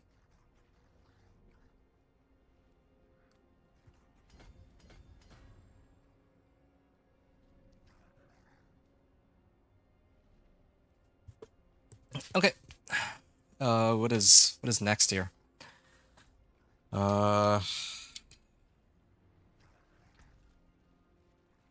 Yeah, I gotta do this again. Alright, I have to do it all again. Pit 40, or... Yeah, pit 45. I don't know why I was on pit 40 at all to begin with. It's a little silly. Do I have any other... Well, I have, like, a little bit, but... I have just enough for one more elixir of fortitude, and that's it. Okay. Well... I'm gonna have to do some more whispers after, but that's okay. Pit 45, right? Let me just double check that this is the right one. Okay, pit 45. I know I'm not going completely crazy. Yeah, wolves feel smoother this time around too, compared to like last season. I guess part of the issue is if my wolves aren't actively hitting anything, then I can't generate any spirit, which is kind of amusing. Alright.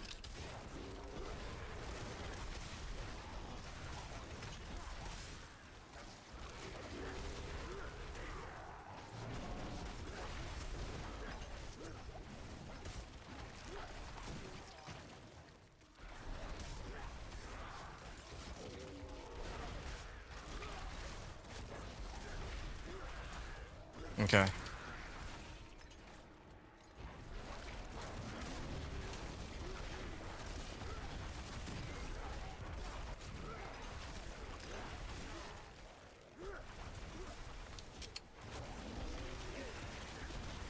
Wow, they're getting just ripped apart completely. What did I even adjust?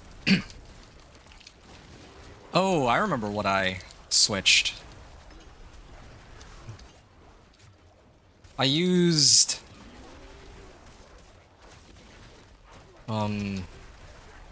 221 million in overcrit. I didn't even use my ult on that one either. So again, I don't know where these ridiculous damage numbers are coming from.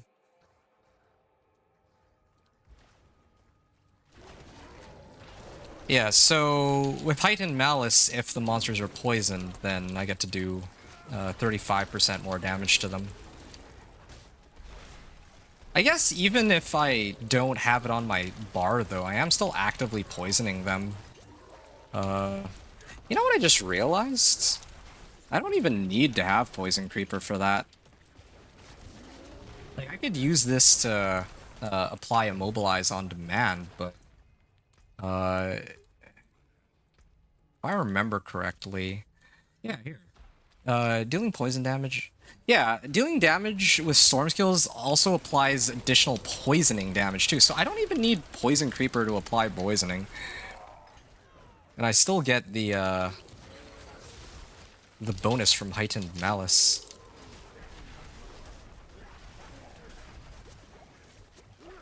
Ooh, okay. That was a little risky. How are these guys not actually hitting anything?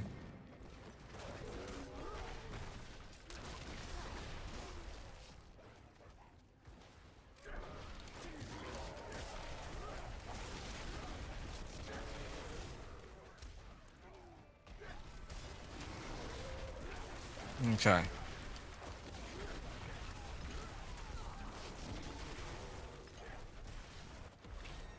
Level 100, or Paragon 100.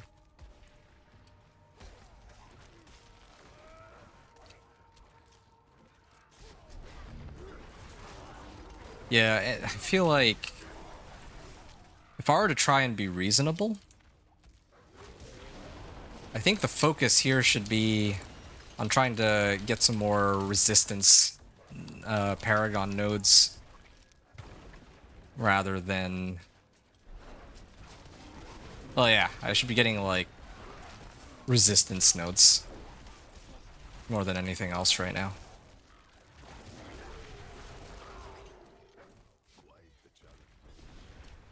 Because the issue is still survivability at the end of the day.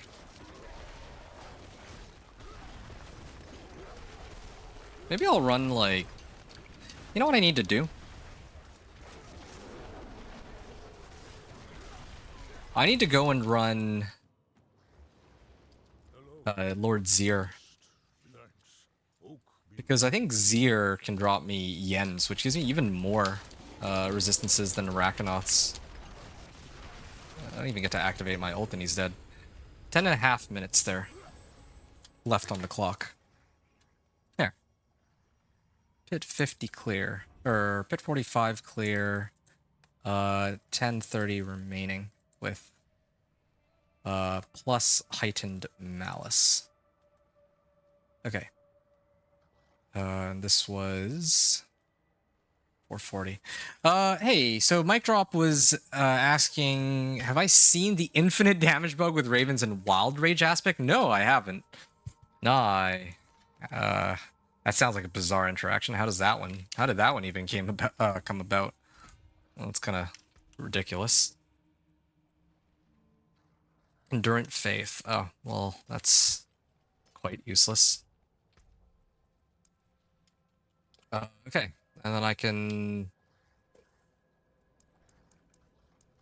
I'm still waiting for Wild's Glyph. Oh, I don't know how I managed to almost make it into Torment 4 and I still don't have Wild's Glyph. It's completely nutso to me, but yeah. Wait, this whole time I still haven't upgraded to an Ancestral weapon either? Wow, that is actually sort of incredible. I might end up actually just doing a build guide and then talking about how the build is already so strong that you don't even need, like, with this current setup that I have here. All 750s, or, yeah, I don't have a single Ancestral. I don't have a single Ancestral, and I'm missing a Paragon board, and I'm still already almost at Torment 4. I don't know if they were going to nerf this, but, yeah, that's sort of crazy. I don't know what to say. It's so dumb how quickly I've been going through this. Mic Drop said, some videos starting to float around with it, but best guess is that if you have Ravens as the only companion skill on your bar, it just triggers that until you reach overflow damage somehow. Oh, actually? Wild Rage aspect. Wild Rage aspect is... I thought that's the utility one, right? Oh, this one. Oh. Oh, I didn't even... Activate unequipped companion skill. So yeah, if I cast wolves, it'll also just recast wolves. Huh. And if you were put on your, like, weapon or something, then yeah, you can get your damage to keep going, I suppose. Oh, that's really bizarre. I mean, I'm sure that they'll fix it in time for the live season, but it's kind of funny that... I mean, that's what the PTR is for. That's actually what it's supposed to be for picking up bugs like that, specifically. Yeah, so, again, at this point, if I want, I could, like, pump up all my powers. I could easily do that, but I'm actually really curious to see if I can make it all the way up to pit 55 at this point, just with this level of power. Because then, yeah, I can actually talk about it on the build guide video and say that, hey, yeah, this is the level of power I had when I cleared pit 55, but if you want to see, like, the actual, like, what you should be gunning for, then look to the build guide for the build before factoring in that Chaos Uniques exist. Or maybe I have to do a separate segment and then talk about what the endgame build would look like with all the... Well, I mean, I don't even think there's that many, like, Chaos Uniques, though. Yeah, talking about, like, an endgame Companion Druid would be a whole different story. An entirely different story, though.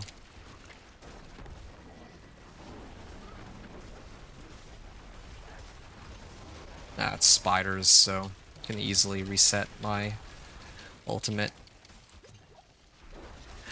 But I also do sort of wonder. I think I might be better off with my old system of running Petrify cooldown reduction rather than resource cost reduction. Like, I don't really feel like I get much value out of this, reducing the cost on this. And I gotta replace my Poison Creeper too with, I think I gotta replace it with Cyclone Armor. I think that's what I'm gonna do. That adjustment should make things way smoother. But I don't have an easy way to trigger my Cyclone Armor, though.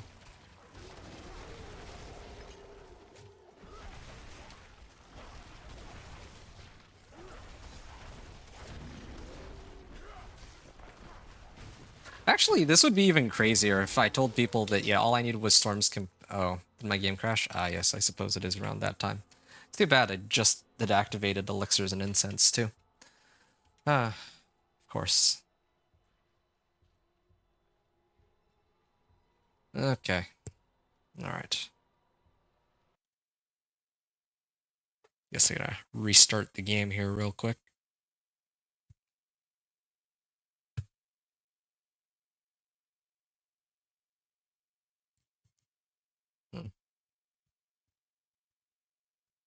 Yeah, it's so odd. Kind of a funny bug, but still very odd that that came about.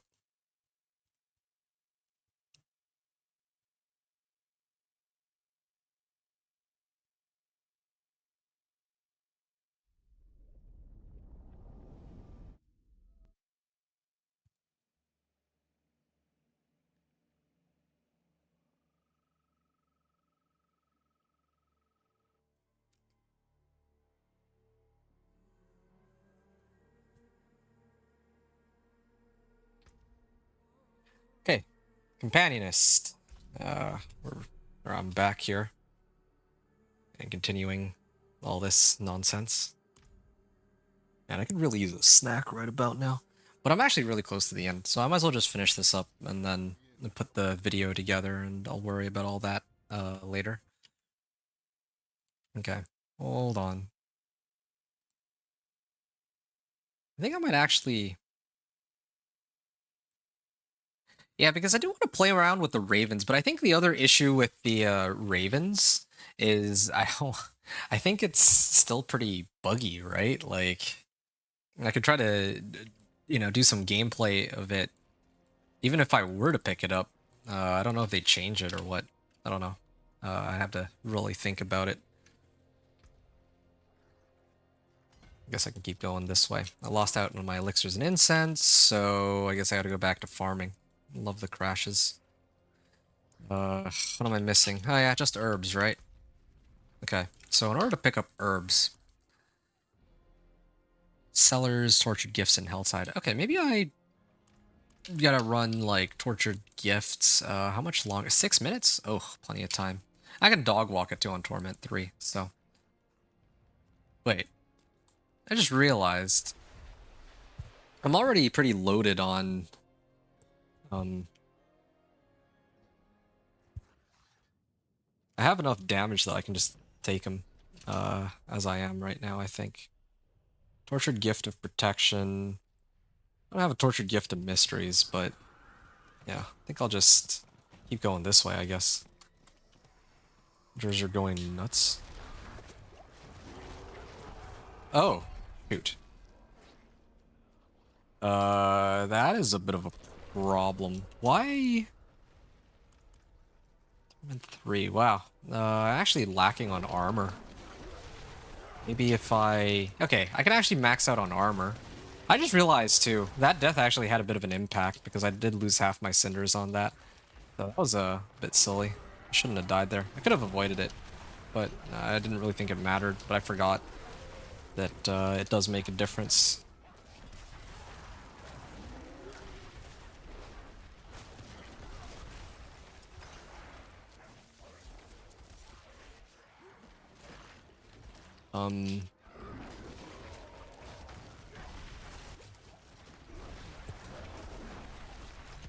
Okay, let's see how many I get out of this, just so I can get a feel for all it. I'll have a tortured gift of leg guards. Come on, give me a better Storm's Companion. Nope. Okay, so I had like 75 before. Or 55, wow. They gave me like nothing with that.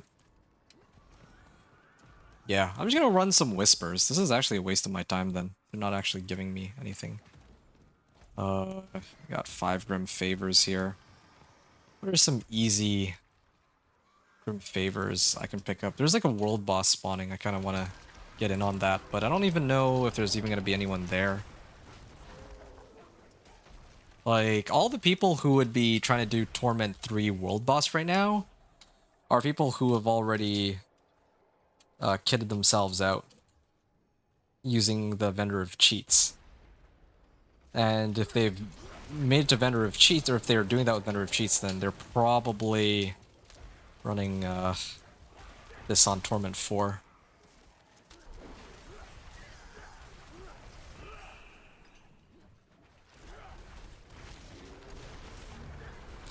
I don't know. I hate to say it. I think it was you who was asking about the Ravens earlier, right, Mike Drop? You were asking if I was going to try the Ravens, and to be honest, I think I might hold off on that. I might just wait until. I mean, I should try it. Like, this is the dilemma I have. I should try it, but I don't.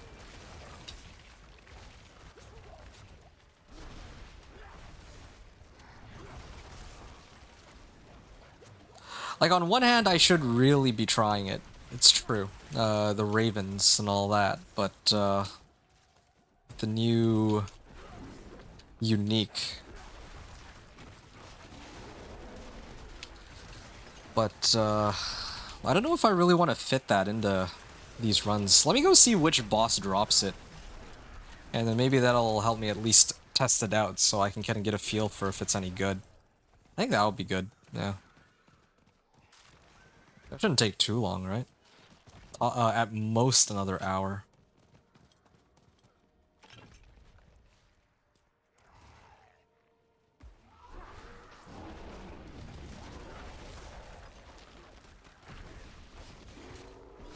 Okay, there, that's one down.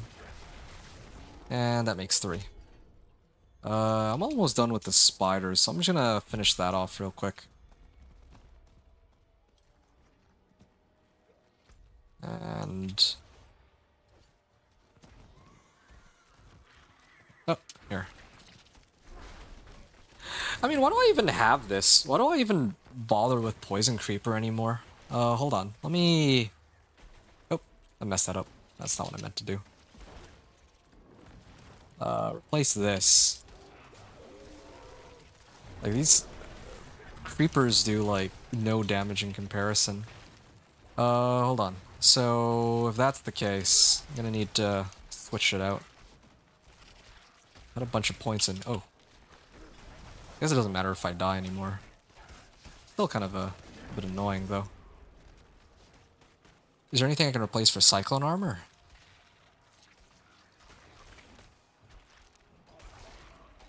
Increased damage to distant enemies.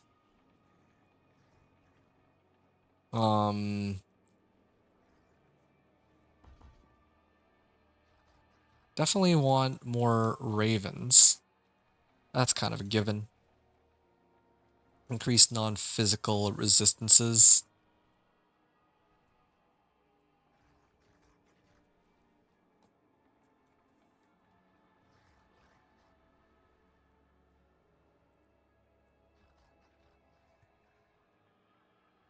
Maybe I just skip Resonance.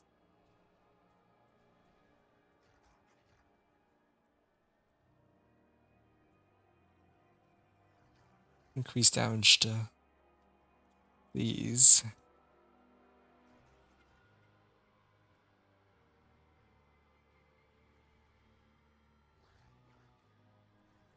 Huh. I'm actually genuinely at a loss. Where? On Torment 4 Endgame. So I pick up Cyclone Armor, but what do I... oh. Okay, I see. Take out a couple points into here. Oh, I think I know what needs to happen. I think it's like this, and then I gotta get rid of this from Earthen Bulwark. And then I put it into Cyclone Armor, like this. And then I could pick this up for increased damage, but usually I... usually I pick this up for increased damage, but I think I have plenty of damage. I need Cyclone Armor instead. That's kind of how I operate, or I'm going to operate this build this time.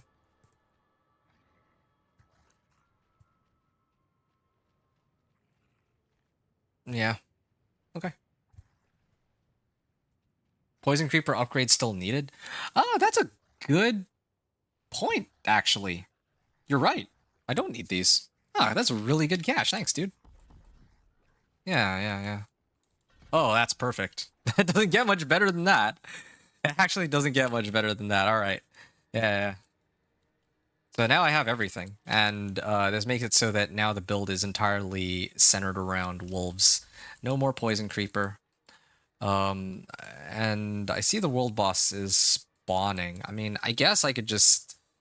Here's what I'm going to do. I'm going to go to the world... Oh, you know what? I think I just realized where I can get herbs. I should actually try to clear bosses. That's what I need to do. I'll do bosses next. But first, here's how I'm going to deal with the world boss. So I'm gonna go and see if there's anyone here on Torment 3 first. And if there isn't, then I'm gonna switch it to Torment 1 and try checking there. There's a slim chance I might find some people in Torment 1. You know, people who just barely reached it. It took them like the whole day because they played on and off, and then they reached Torment 4. And then, if there's no one else in Torment 1, then I'll set it to Penitent, because I just need to turn in my Grim Favors. Yeah, I actually just need to turn in my Grim Favors. That's really it. Yeah, there's no one here. I just need to, I guess, run it on Penitent, and then up the difficulty to Torment 3, and then turn it all in. That's kind of what I'm thinking here.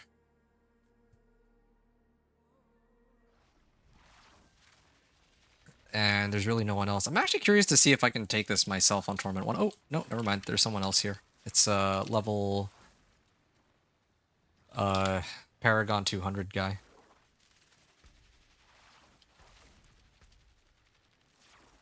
Ooh, Spirit Bond aspect. Okay, that's a help.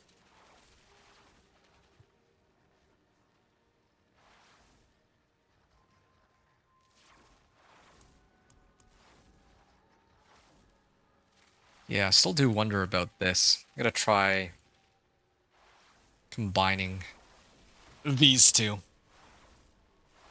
If I get like 1,000 offering, I can restore 700 primary resource. Okay.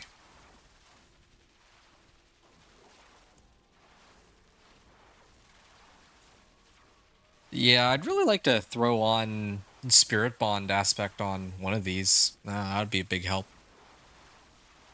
In place of this Sovereign Mail of Disobedience, which isn't even like, it's not even a 750, come to think of it. If I had 750s, this will all be way easier, I admit. Oh, whatever. Gotta make some adjustments to my build before I go any further. Poison resistance, yeah. I want the resistance to all elements from this. That'll be a big help. And actually, one other thing. Am I still missing? Of course, it's Wild's Glyph that I'm missing. It's always Wild's Glyph. I always, for some reason, struggle with Wild's Glyph specifically.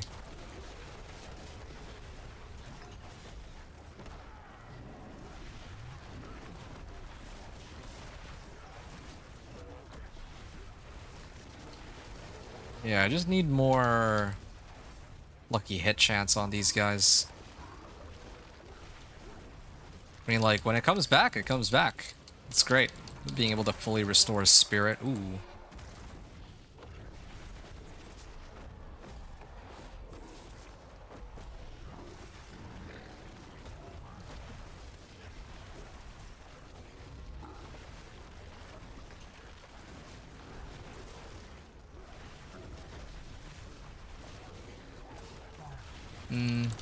Okay.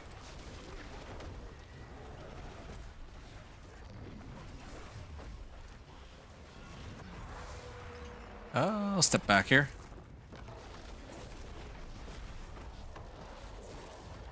I genuinely can't tell how much damage I'm doing to him, or if that's all this guy is doing. This barbarian. He's got Mighty Throw. He's got Banished Lords on his boots. Battle Trance. Harlequin Crest rather than Air of Perdition, interestingly enough. And Shroud of False Death.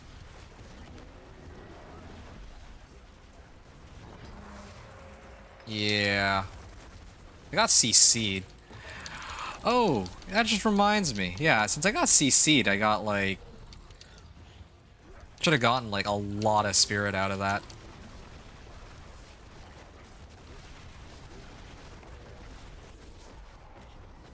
Theo Rune is on cooldown.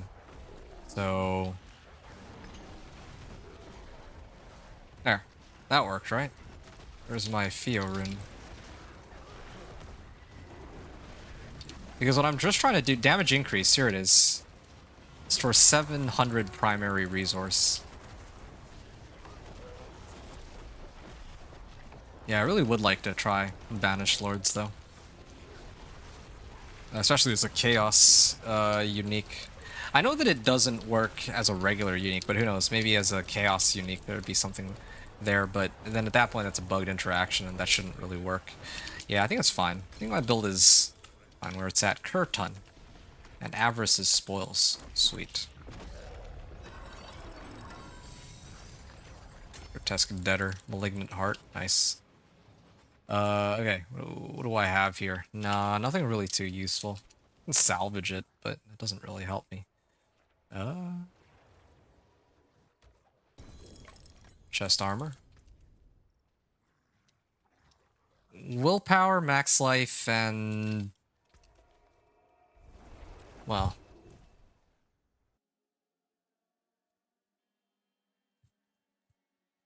poison resistance. Okay, good. That's done, so I can probably... oh, all graders? Nice. Grader collection of boots, two-handers, or dungeon keys. Well, this one's a bit of a no-brainer. Alright, 55 bundle herbs. Give me the herbs. Give me like 80 herbs for that. Oh, it's pretty sad. Two-handed axe. Ah, another ancestral weapon. I mean, I could upgrade. I have two at this point, but I think as I mentioned, I wanted to see if I could do this on just all 750s. I know I can, but yeah, I'm trying to really see like how low can you go. That's kind of what I'm up to now.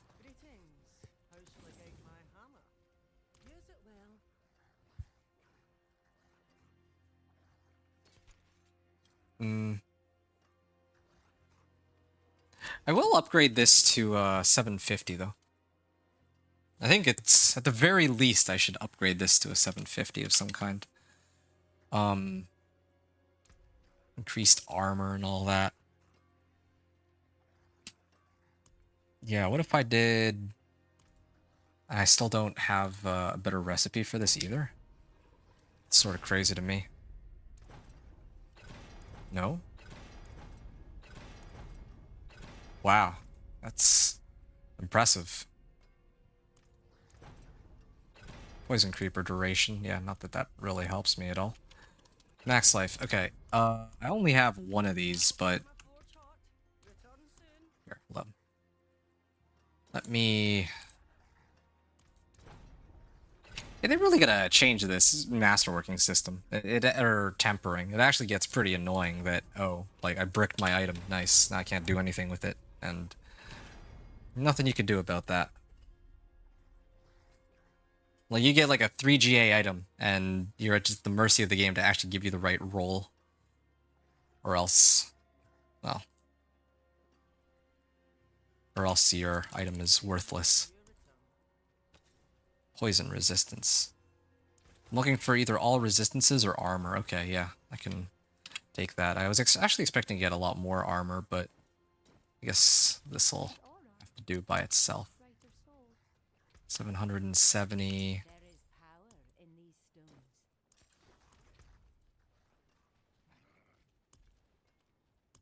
I have 1 scroll of restoration. Well,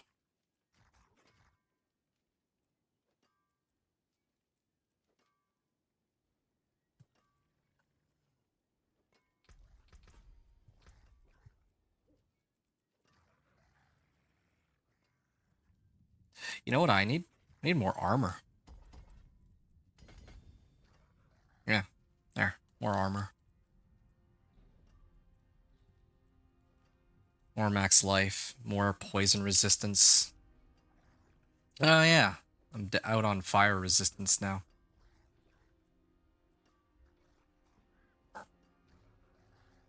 Get a lot of shadow resistance from this, but... I remember what I was gonna try to do here. I was gonna try and sub out my gloves for these ones. Damage to distant? Yeah, it's a high roll too. And companion innovation, because why not?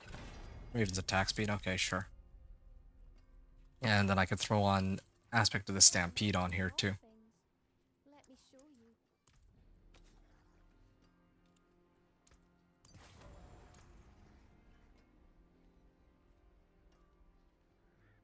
Poison resistance. Okay, well now I can put this in and maybe 2 of these.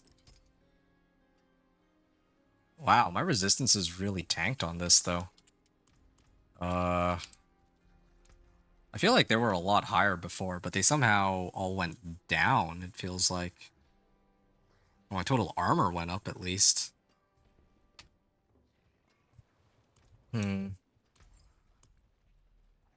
Diamonds.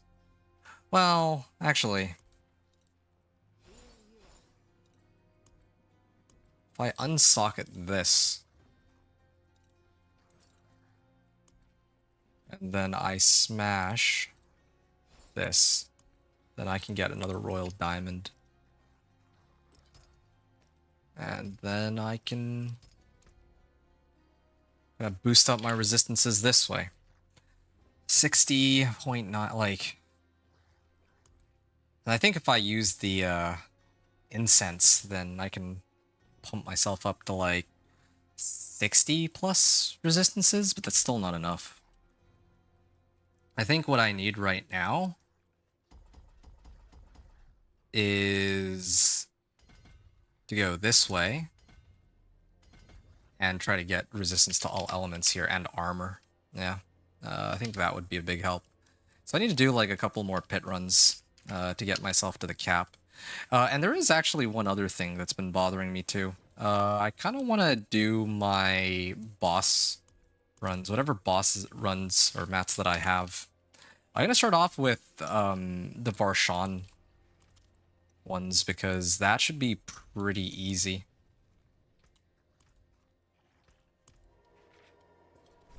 Then again, I'm going to see what uniques I get.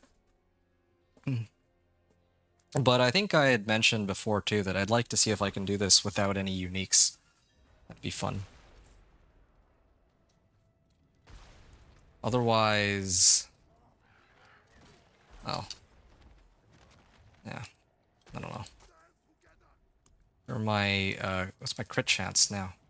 55.8%. Yeah, I still got crit chance there. Got crit chance everywhere.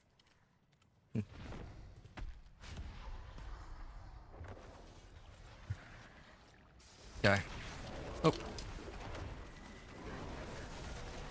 The definition of a glass cannon. Wait, did I just see one 1,000 million overcrit. That's 1,000,000,000 damage, right? I think I just hit for 1,000,000,000 damage on an overcrit. Yeah, I think I just hit him for 1,000,000,000 damage on an overcrit.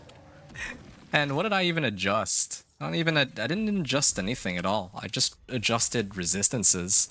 I don't know where all this damage is coming from. I'm pretty sure there's an issue with this power. Hey, Ira does. Hey, Rakanauts. Got both of the things that I was looking for from here. Great Staff of the Crone. Yeah, I don't need that. I mean, do I want to run Iridas? I could. I mean, I'll talk about that later, I guess, and just say that, hey, yeah, this is what I would opt to run. Get more resistances, get more cooldown reduction. Yeah.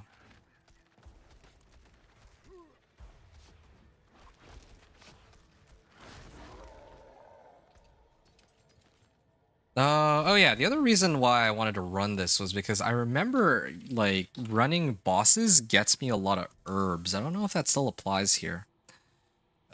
Chaos Rifts. I'm sure that I could also open up some of the Nightmare Sigils and maybe get some that way. Living Steel. I'm gonna head up there next. Gregoire, was it?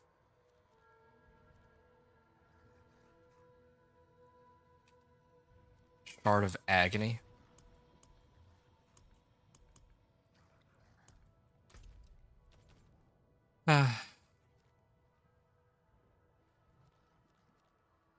I mean, with any luck, maybe I get the unique that I've been looking for too. Like the Kilt of Blackwing, or whatever it's called.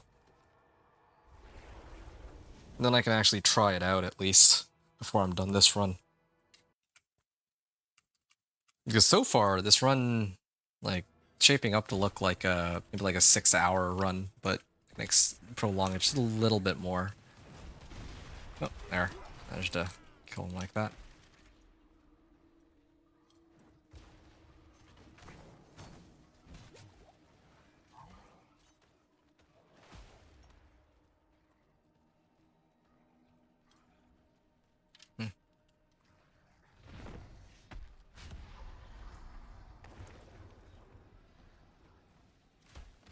Oh. Yeah, I didn't actually die from that this time.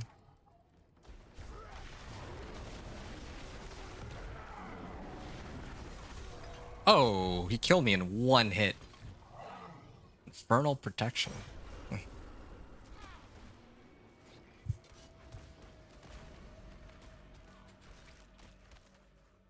Well, it's a bit embarrassing. That's sort of what one might expect from Torment 3.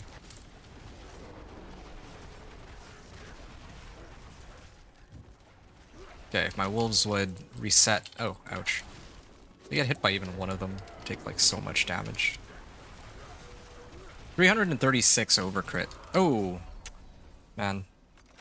Not very good at staying alive on this.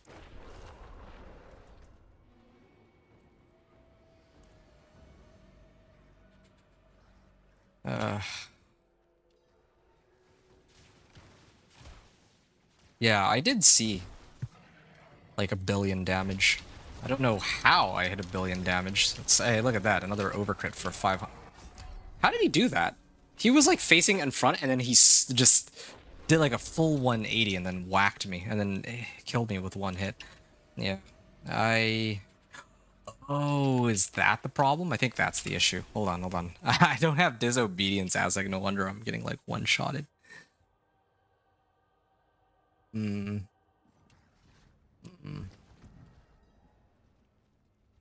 Total armor.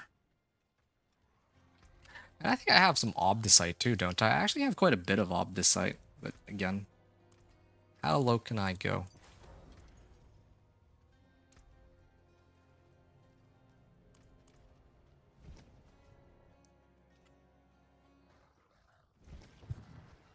Okay.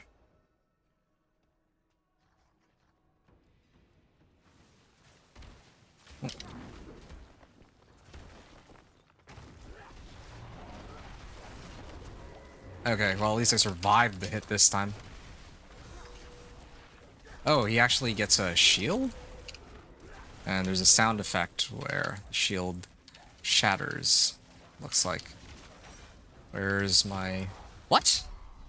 I wasn't even in that circle. Bosses are glitches, they won't die. That this is a bit annoying. There's like this invulnerability phase too. Or maybe not an invulnerability phase, but he gets like a pretty large amount of barrier out of thin air.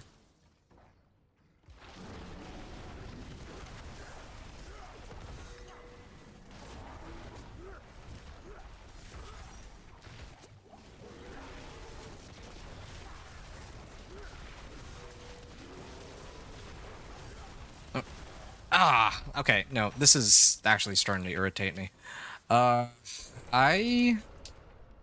am gonna go pop like an incense. Maybe I'll pop a few incenses. I think I'm already gonna need to use one more after this anyway. So let me repair this real quick.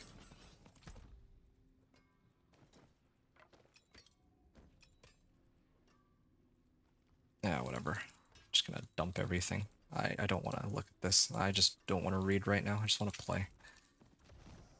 I mean, I have everything that I was looking for in the first place. Ah, yeah. I need these two, though. And as for everything else, oh, nice. I have enough for just one. It's kind of dumb, I think. The fact that I only get to make like one of these.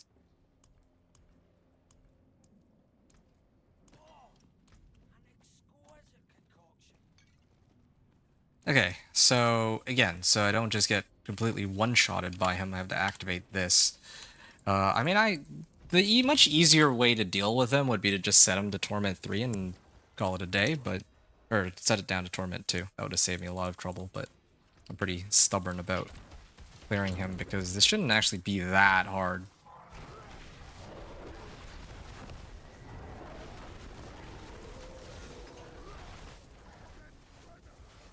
Yeah, okay, that's a bit better.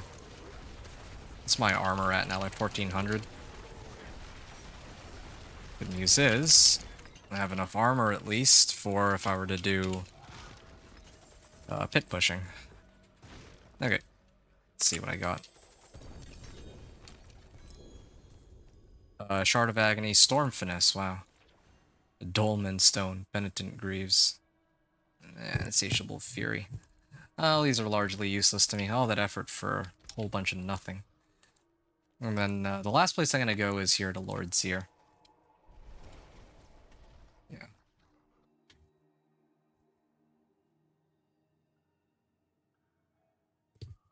So I have a whole bunch of obols too.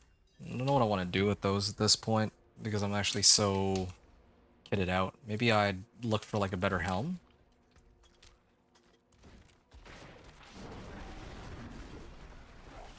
Or maybe I just grind for Gathlin's Birthright. If I got Gathlin's Birthright, that'd be nuts. But then again, not supposed to use any uniques, or I'm trying to avoid using uniques. Bloody Dalter.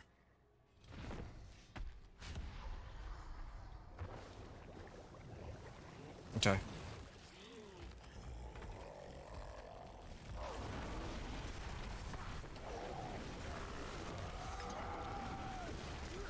Infernal Protection.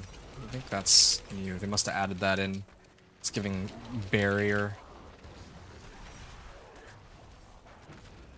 Kind of like, I think last Epic has something similar. You burst them fast enough, they get like a big chunk of barrier, and you can wait out the barrier or try to just burst right through the barrier. Companion augments. Yay. I got some herbs out of this too, so that's helpful. Wait, companion augments is for chance for wolves to deal double damage. Oh, okay. I can get in on that. Wild Heart, Hunger. Yeah, so I've got Yen's Blessing too. This has resistance to all elements. Kind of like Rakanoth, except it's even better. So that would just solve all my, or most of my resistance problems, I think.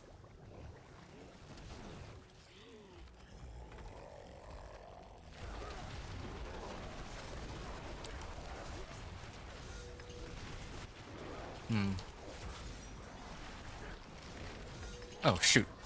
If I walk into this puddle, I guess I just instantly die. I don't even know what damage type that is.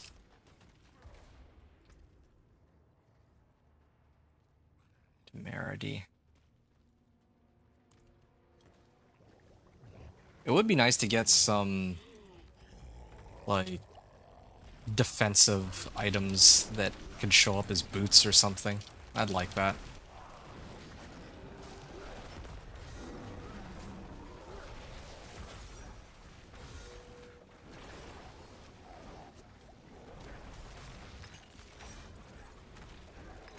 Okay, well, I didn't even get to see him die. I was trying to run away from him, but oh well. Hey, it's a Belial. Merity, Razor Plate. If only it were Thorn's Barb this time around.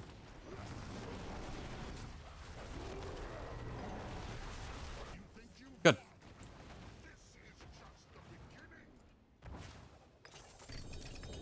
Wait, what? Where's my... Yeah, there.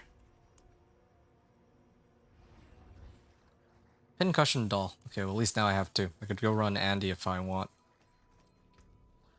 Although if I run Andy, I'm gonna do that on Torment. Torment 2. Do I... Oh, I have enough for one more. Okay. I'm gonna do one more run. 3 Shards of Agony. Yeah. Could run these. Although these might actually take a while. I mean, what am I even running them for? Like Banish Lords, I guess? Banish Lords would be the... Oh, I just hit for 1.6 billion regular crit. Yeah, I think this power has to be bugged. This doesn't seem to be doing... Well, I don't think it's working as intended. Unless... Maybe it's Fio Lum with overabundance. Yeah, that could be it too.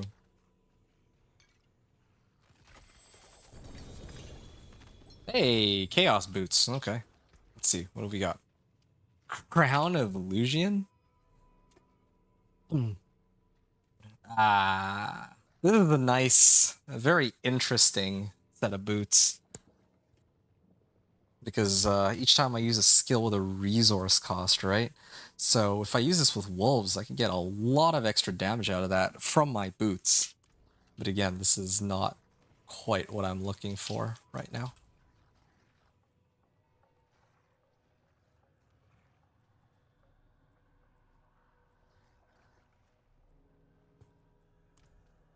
Okay.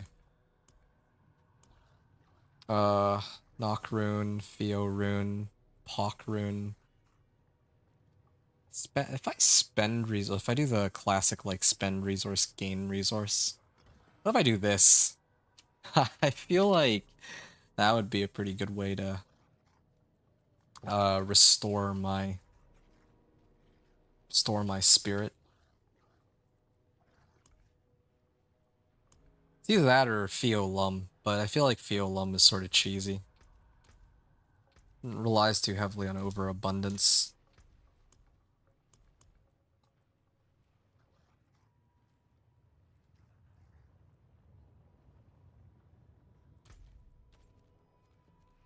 Yeah, for Duriel, I'm going to set him to Torment II. And yeah, like I mentioned, I'd really like to see if I could get the Chaos Uniques and all that. Banished Lord's Talisman as a Chaos Boots would be ideal. Or any other slot, and just so I can try it out. Maybe even Gathlin's Birthright. If I could get that, that would be a big help.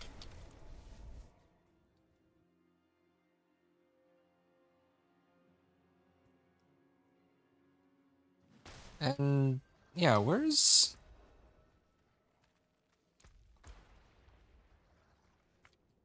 Okay, I do have more bundled herbs than before, so that's also helpful.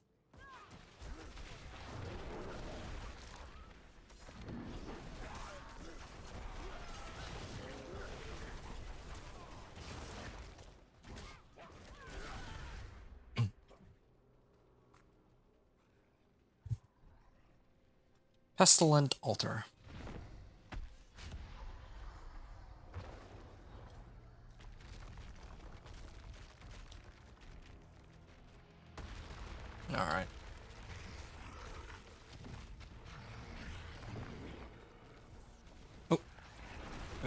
avoid getting hit by that. Oh, oh, that's way better. That's way better than before. Before there used to be the invulnerability phases, but now they actually give like a really big barrier instead. Okay, now I understand. That's a lot more reasonable than what it was before, for sure. Okay, you got 2 banished lords, so at least I can test that out. But wait, what do I even do with this? I'm never gonna use a razor plate there. Hey, Gathlin's Birthright. Nice. Well, again, I'm trying to avoid using uniques, though. That was, I think, the main challenge here. Aside from Storm's Companion, of course. But I can at least test out this Banished Lords. That was one of the things I wanted to pick up. And the other one was the Kilt.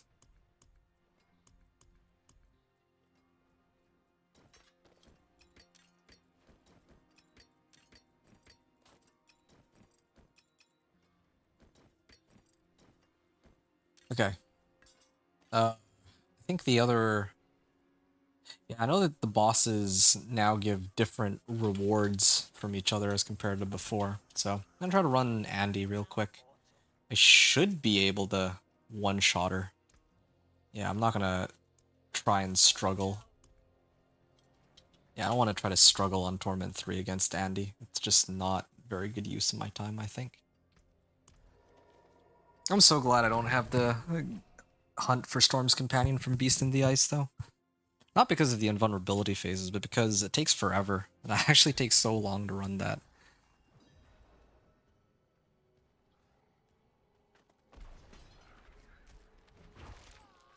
Yeah, I'm surprised they didn't mention anything about removing the invulnerability phases. That's pretty helpful. I'd rather have barrier than invuln phase. Oh, yeah, hey, by the way, Anthony, I see you're back. Yeah, I'm in complete agreement. I'm actually pretty excited. It makes me kind of enjoy these fights a lot more than the invulnerability phase, to tell you the truth. Yeah, I completely agree. Barrier is way better, for sure.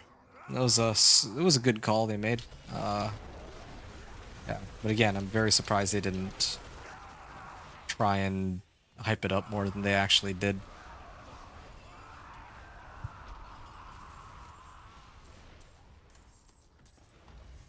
But let's see. 178 bundled herbs. There, I got 20 herbs out of killing it. Hey, Igni and a lac rune.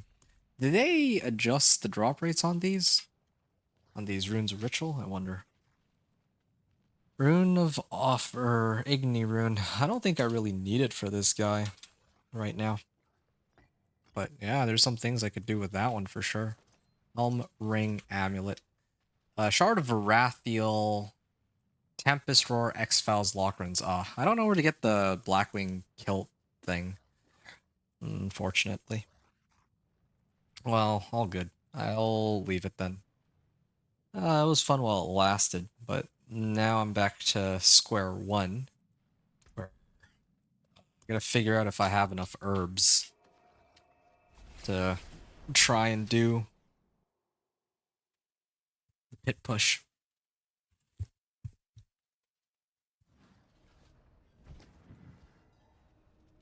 And I don't think I got any more Paragon points either. Otherwise, I would try to get these. It's like 6% more resistances. That would help.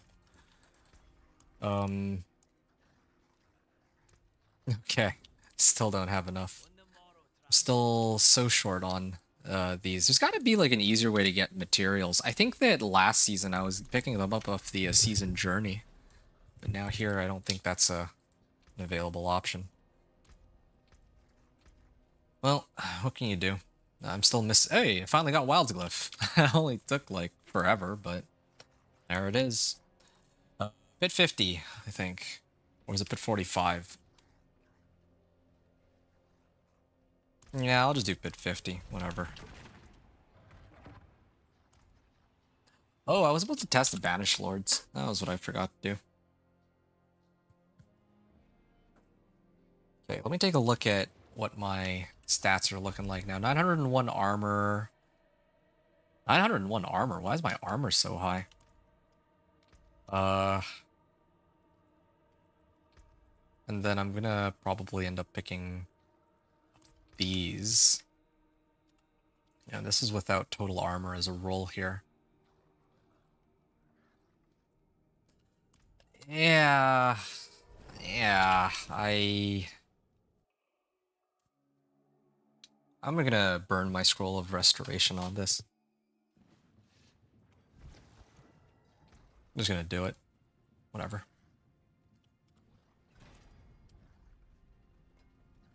Kinda silly that I'm using it on 750, but...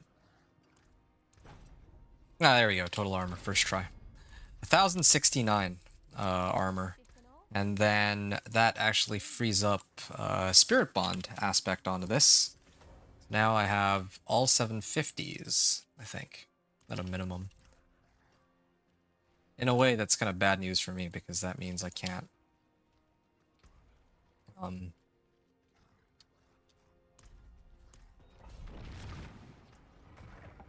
Yeah, because I'm running all 750s, at this point I can't really boost my resistances any higher by like replacing my ring and whatnot. Although I guess I could replace crit chance for resistance to all elements or something. Yeah, I have good survivability too. Oh, this is nice. Oh, hold on. I think I might have something here. Hey, 400 billion overcrit. Yeah, I might actually have something because I'm not dying outright. My resistances aren't quite maxed, but they'll get there. Or, well.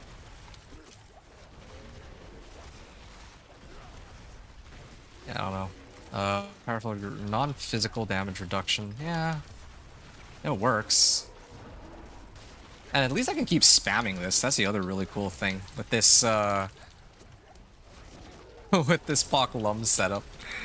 Yeah, here's one way to get more resource, I guess. I can actually just spam this like no tomorrow. Oh, I'm out of resource. Okay, time to get myself back up to full.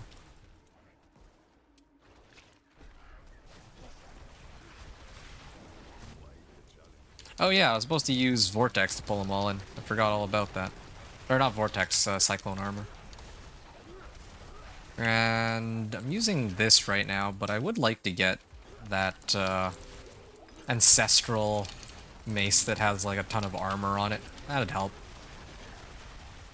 This is good though. At least I have all the aspects, the key aspects for the build. And then some.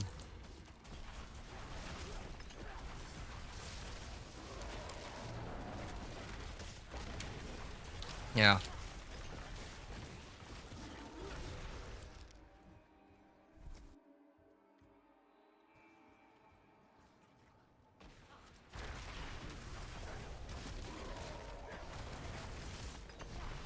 Mm.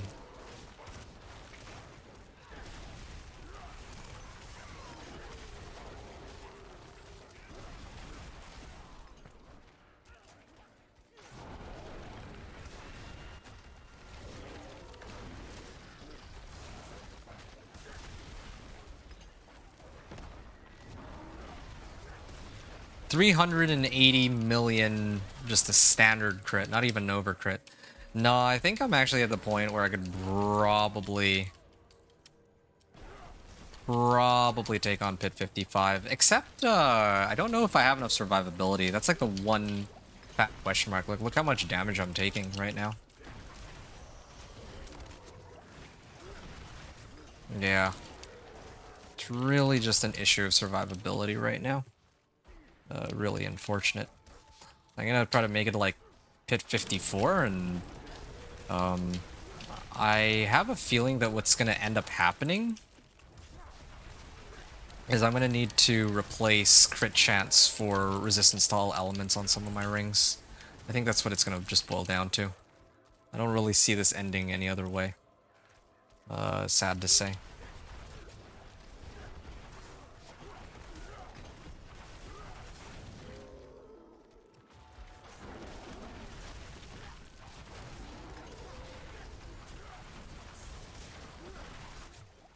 Oh, I'm actually out of spirit. That's okay. I'll just use Petrify to generate some more.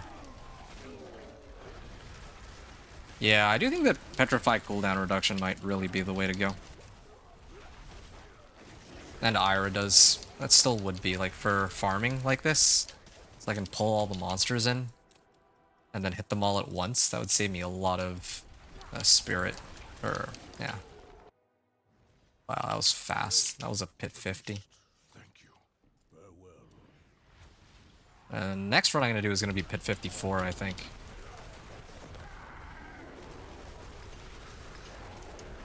Yeah, he stands no chance. I'm not even using my skills in the right order.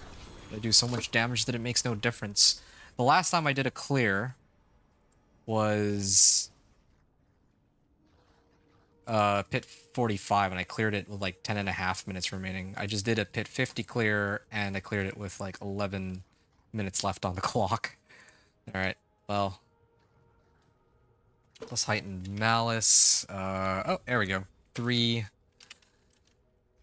points there. I can get to upgrade my stats or my resistances. I am picking up like max life. I'm gonna need to do another run anyway, but trying to see if there's anywhere I can take out some points. That would be helpful. Ah.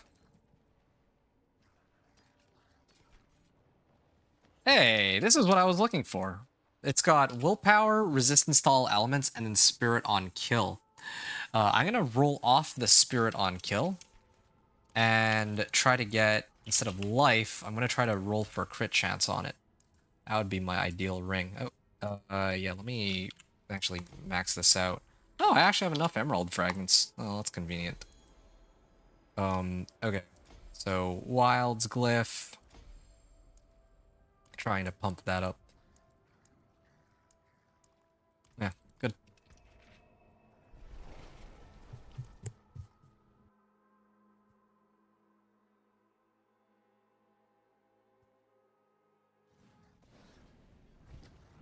Oh yeah, part of the reason I'm so squishy too is I don't even have the incense that I'm supposed to have. So, I think that's another part of the problem too. Resistance to lightning. That's fine. Okay. So I'm gonna get. I think the thing I was looking for was damage due close or distant. Raw damage. Not the best, not the worst. I still don't have the upgrade for this, but Petrify cooldown reduction on the first try. Well, that's convenient. Now I hope that I roll. I mean, there's no way it just bounces back and forth between damage and damage to crowd control. I can't with this. I can't with this tempering system, man. It just bounced back and forth between. Like, I have a 50-50 chance on each roll, and it manages to mess up the roll.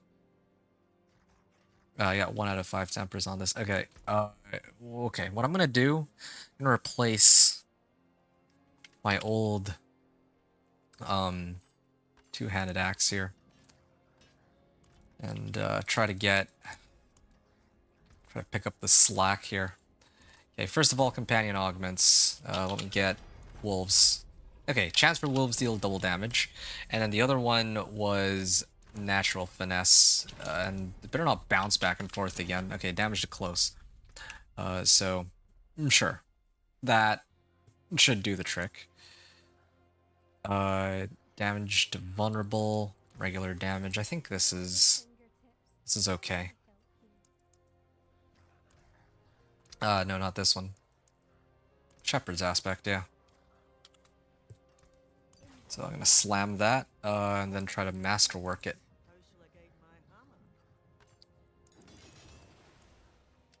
Okay, what did I even roll? Max life? It's acceptable. Whatever.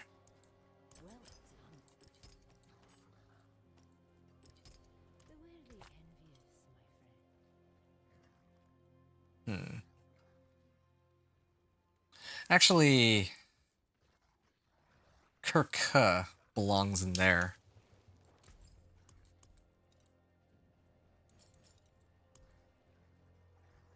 Where's Kerr? Yes. And then K goes in here. And then usually put Poklum.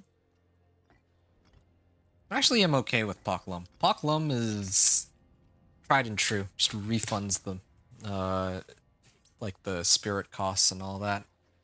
And then here, I would just stuff it with... I'm like low on sapphires, but it's okay. I'll get more willpower. Yeah, that helps. That's more damage from sapphires at least, so it's looking pretty good. I could have sworn that... Oh yeah, I had sapphires, but I guess I had a royal sapphire, but it's in this chest armor already, so... Yeah, I could like try to retemper it with a tempering scroll, I guess, but it's an awful lot of work.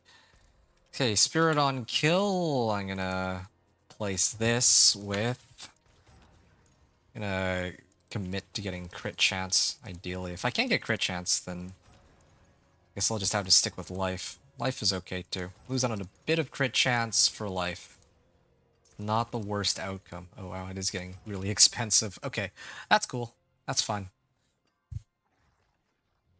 I mean, I'll live if I'm down like 6% crit chance, but I will probably die if I don't have a little bit more resists.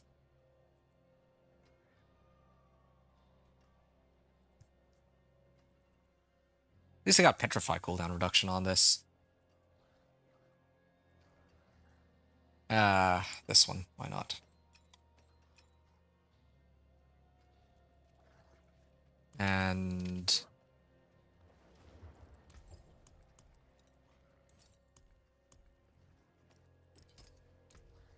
that helps. Almost maxed out on resistances. Wait. Yeah, that's... almost maxed out on resistances, yes. Total armor. Total armor's not quite there. Maybe after this next one, I should be able to come very close to the cap. Okay. And I'm gonna try... this time I'm gonna try Pit 54. And I want to see how long I can live for. Okay. I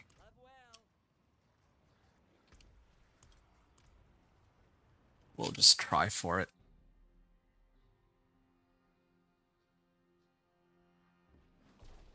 Anything could be lucky.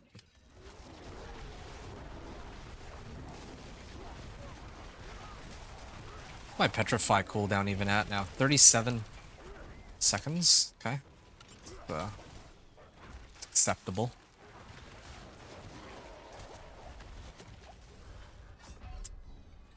No, I can... I think with Reddit, like all the elixirs and incense, I could probably pull it off. I think I could. But...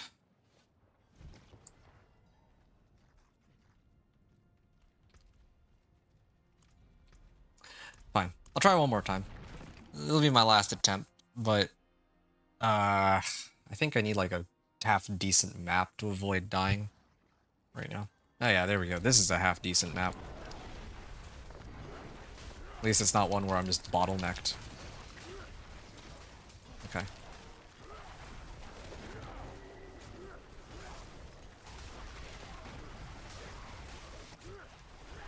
I wonder if I have other... You know, I just remembered. There is there's some powers that I could probably pick up that give me resistances, right? Yeah, I didn't think to run those. Yeah, this sounds pretty useful. Armor, increased barrier, fortified generation. I don't need that much armor, though. I guess maybe with some of these powers, I could actually focus more on getting resistances or damage everywhere else. And then just let that particular power handle my armor and resistances. Yeah, I am losing out on a lot of... I'm like so low on potions.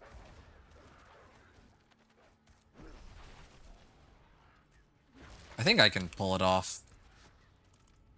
But, yeah, I just need a little bit more resistances here, and maybe a bit more armor too while I'm at it.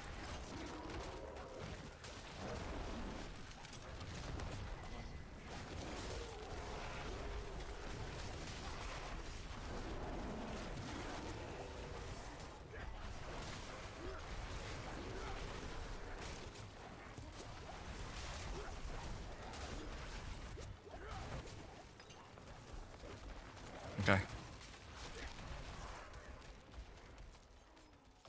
Armor and resistances.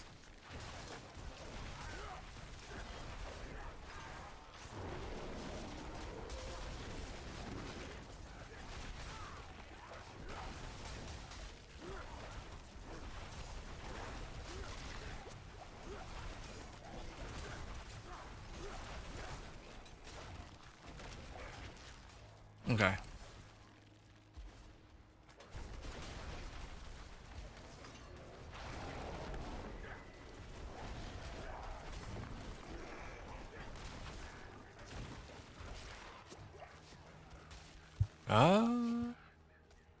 It's about to wear off. So is my max life. Don't know how long. I'll probably just die immediately. I think now that I am missing like a good chunk of life. And now resistances too. Okay. Trying to keep my distance on this, but not easy. And where's Aldkin anyway? He's supposed to be helping me out here. Not very much help this guy. Protection Shrine. Oh, that helps. Okay. I can just go wherever I feel like for the next little while. Yeah, this Pock Lum is pretty good combination, I think. Makes it so that my skills are spammable. At least it feels that way. This is also not a bad map, but really just boils down to how long I can live for. At least my armor stats still looking pretty decent. I have no spirit.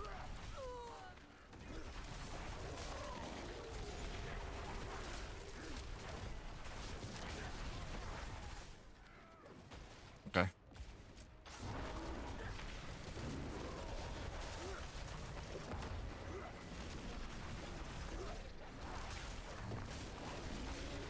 Maybe this is a little bit ridiculous. I should at least get an ancestral weapon, I think. Yeah. I don't think it's a very good practice to encourage people to run in here with no ancestral weapon at a bare minimum.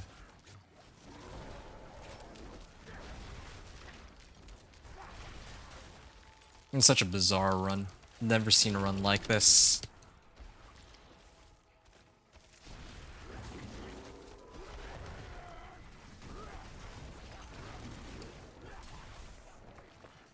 Okay. Keep going here.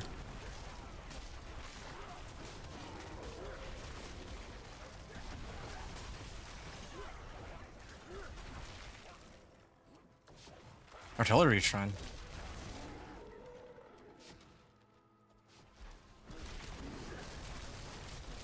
Oh, I think I'm dead. I have very few places to hide. So far I managed to get through. Oh, I think that would probably kill me if I tanked the full hit there. There, I have more spirit.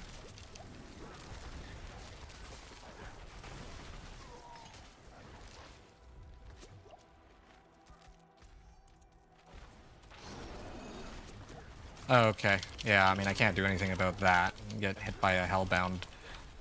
Although I still did manage to survive that somehow. Yeah, I don't like this. The fact that I'm struggling to stay alive this much even now. Yeah, I'm struggling to stay alive, like, even now. Is bit of a problem.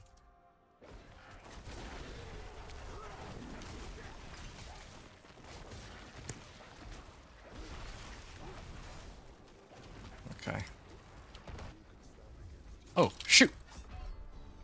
That was so uncalled for. I couldn't see because the wall was in the way. Well, I mean, I'm amazed that I lasted as long as I did without dying. If I'm being honest. Because, yeah, I had my elixirs and incense down for some time already. So. Okay. There's like these DR monsters too. Of course there are. I don't really feel like I see as many DR monsters, but maybe it's just because I blow them up too quickly. So I don't pay them too much attention to them. Since I already have so much, a lot of damage as it is there. Wow. Greetings. The beast Don't have my ultimate, unfortunately. well. Or my debilitating roar, but it should still be okay. Don't think I need all of my damage boosts. Need a few of them.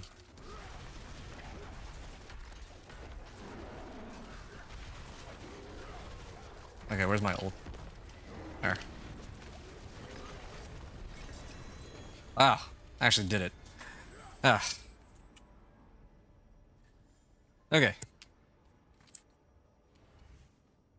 I guess that pretty much covers it, though. That's the end of my messing around. Pit 54. Right? Pit 54.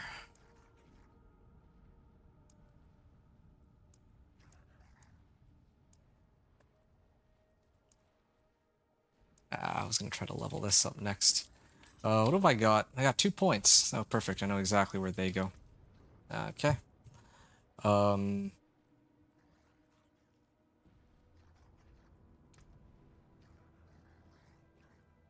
Yeah. I'll be honest, I'm scared.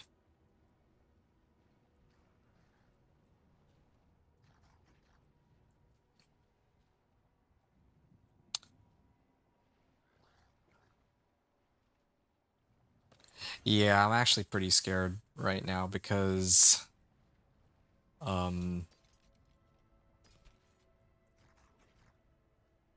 I don't think I'll be able to get through Pit 55 without dying. Let me take a look at my Chaos perks and see if there's anything that can help me stay alive. They're all damage oriented.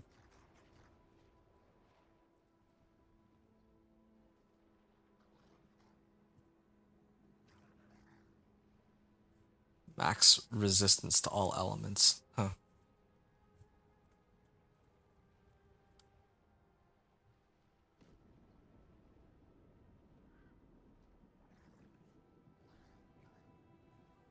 What if I use this with the Crown Evolution, I wonder? That would be a fun one. 10-second cool, then I can drink it while at full life. Well, that's one way to play.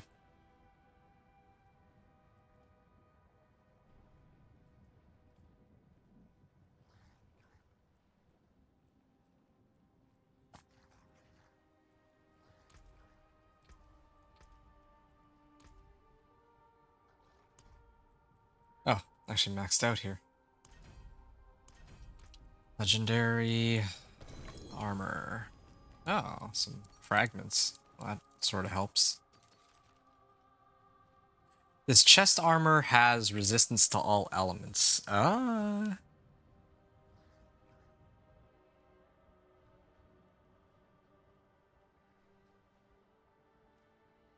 I think I've got a way to make it work. I don't... Yeah, I think... There's one way I can get enough resistances. Don't know if I'll have enough life, is the problem, but... I can get enough resistances. My resistances are all pretty even, so I think total armor. Really hoping for total armor here. It's a 1 in 3 chance. Yes, good. And I'm gonna switch this for... Why am I... Why is this marked as salvage? Bloodhowl. Notice that this PTR is... Oh, wait, hold on. This would be an interesting one. Lose out on a little bit of willpower, but have... I feel like this is the way to go. Max life, armor, and resistances. Yeah. I mean, I don't need more damage. I have about as much damage as I could ever really hope for. Still, I don't have the ones I'm looking for, but still have to do. Raven's attack speed, whatever. Okay. And then for...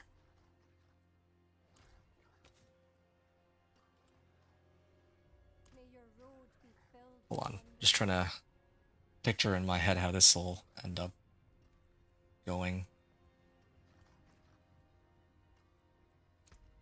So what are my resistances at now? And I get an additional 10%.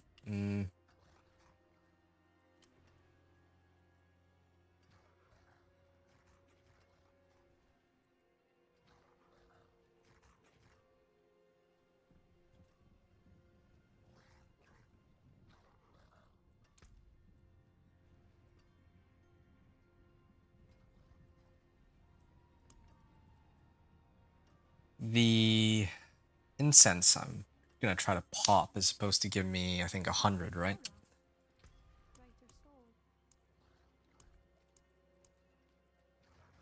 150. Oh, even better. Just a little short. And I don't think I have any easy ways to... Well, I guess if I were to pick these up, I could get a little bit of extra armor. Yeah, I could run that really quickly. It wouldn't be the worst thing. I might do that. Just try to pick up a couple more Paragon points. That should solve my issues here. Okay. Well, in that case, I can run Spirit Bond for now.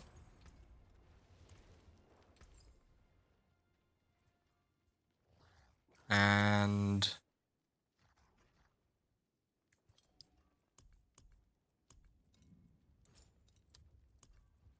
put these in here. I forge more than horseshoes and nails. What do you need? Okay. I don't need these. Don't need this either. If the lag would subside, I would appreciate it. What's left, you ask? Okay. And these will all go back into my stash.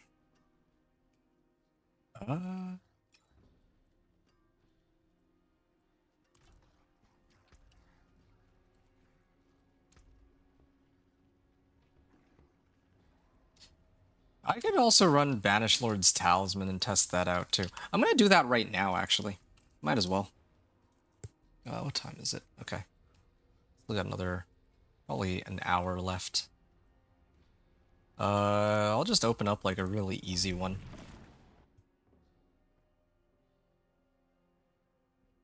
Probably do a Pit 45 clear after. Well, now that I don't have elixirs and incense. But I do want to try with Banish Lord's Talisman equipped. Like, okay, building all this up. Can I get Banish Lord's Talisman? Moment of Truth. Okay, and I get one more cast here. Ah, nah, it doesn't work. It doesn't work that way, as I suspected. Now, the only question is whether or not it works with... The only question is whether or not it works from, like, a chaos item slot. But, again, in the first place, if it's not working on the amulet slot, I don't see why it should work on any other slot. Yeah. Well, that's good to know. Maybe I could combine this with, like, ravens. Or use it on one of the other... But can these guys please stop trying to hit me? Just trying to do my business here. Okay. So I just need a couple more Paragon points to get some armor nodes. That's kind of where I'm at now. Replace this. And I'll put Banish Lords back into my stash. Now that's one thing I don't need to see. One less thing I need to worry about now.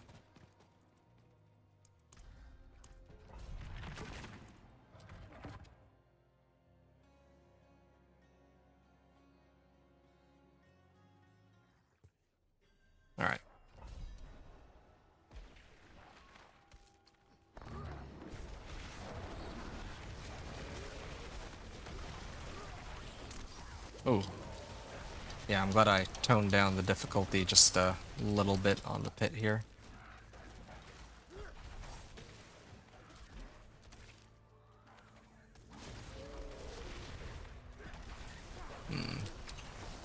What's this? Spend resource, gain resource?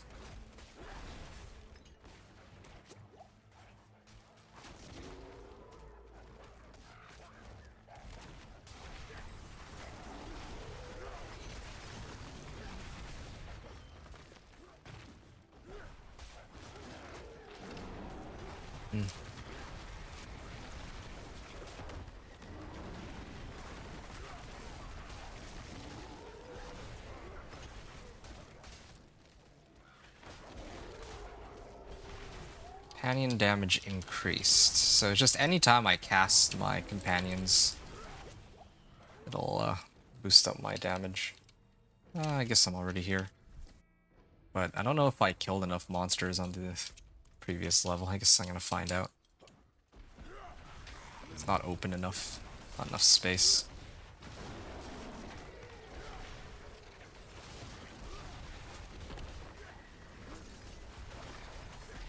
Yeah, I just need them to reset my spirit. That would be nice.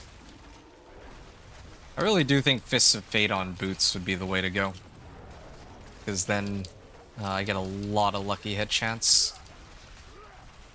Well, there's like a lot of options on boots, but yeah, I'm kind of feeling Fists of Fate right now. I'm sure there's got to be something more broken, but just being able to proc lucky hit more often and have like a chance to roll 360% of your usual damage on wolves, both of those are very helpful to have.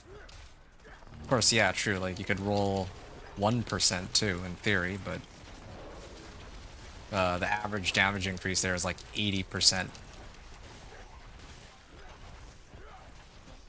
Like between 1 and 360%, like the average case should be about 180. That those rolls.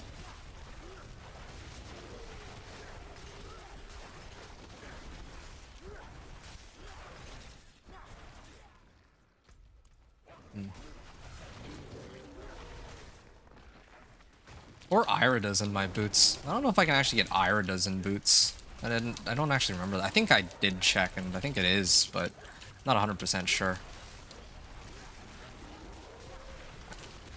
Yeah, I think you can get Iridas in boots. Iridas boots. Wow. I can always just use my ult to pull all the monsters in and perpetually apply increased crit damage. Seems like a pretty good combination.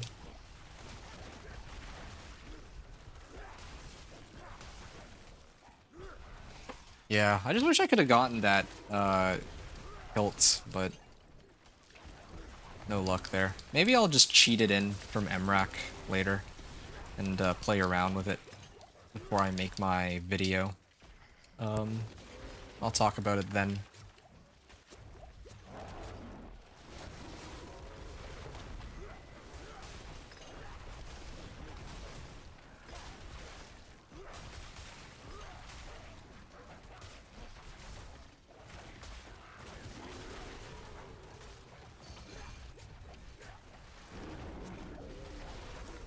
Yeah, I'm really playing with fire on this one. It really is a survivability issue. I don't have enough.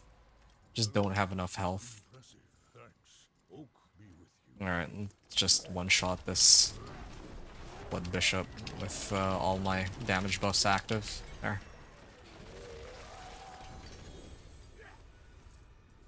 Am I like maxed on obols? I'm actually maxed on obols. Okay. Conveniently, this would allow me to pump that up and then just... I think I'm pretty much set here. Okay. 2 more Paragon points. Wow, I'm getting like XP so slowly now compared to before. I don't really need this int node though. I can take out some points here and there for or away from stuff I don't actually really need. I just need 3 points. to go downward, and then I can hit, get an additional 60 armor. Speaking of 60 armor, is there anywhere I can take points that I don't really need? I don't think there are. Stretched pretty thin as it is on this board. Just too bad, really.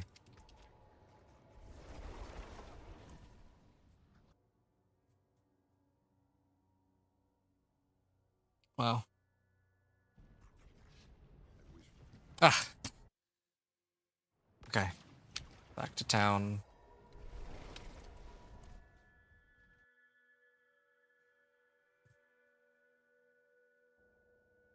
What am I lacking now? I have like 2,500 obols. I'm trying to see what else I can replace at this point.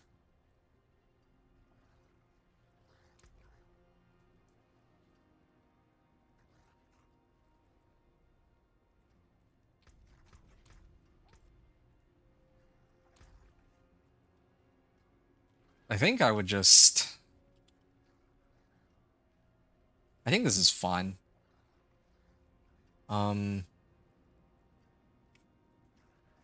Fuck Lum.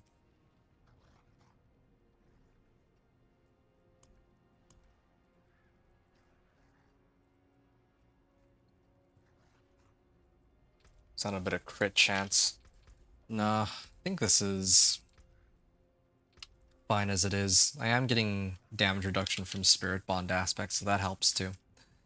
Another 60 armor, plus 150. That's 210. That's pretty close to the cap. I'd be okay with that. I think I could probably take on Pit 55 once I have... Oh. Okay, interesting. I could probably take on Pit 55 once I get those last 3 Paragon nodes for armor. I think that's what it's going to boil down to. It might take me a couple tries. In the worst case scenario, I can replace my weapon, but yeah. I mean, I have enough resistances. I have some DR. I just need a bit more life, which one of the incenses is supposed to cover me on.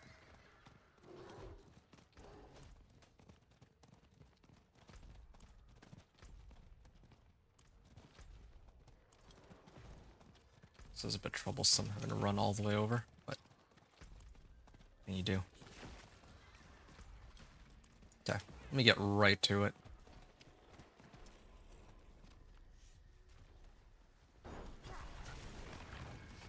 Oh, Channeling Shrine. Cool. What are the other whispers here? Tortured Gifts? Yeah, I'm gonna need to run those sooner or later anyway.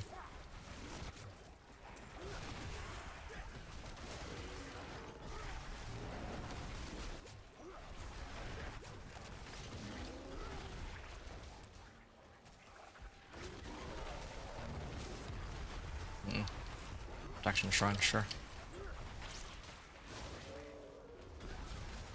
Maybe if I opened up some of the Tortured Gifts and Mysteries rather than the big chests, I could actually get some more value out of it.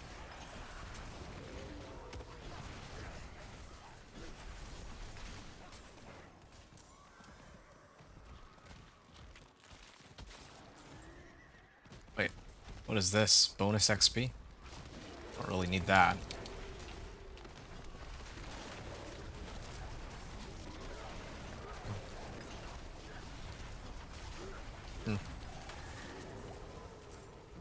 Really playing with fire on this one. Reward Murmuring Obols. I just noticed I'm down to my last like 5 Baleful Hearts. This will be my last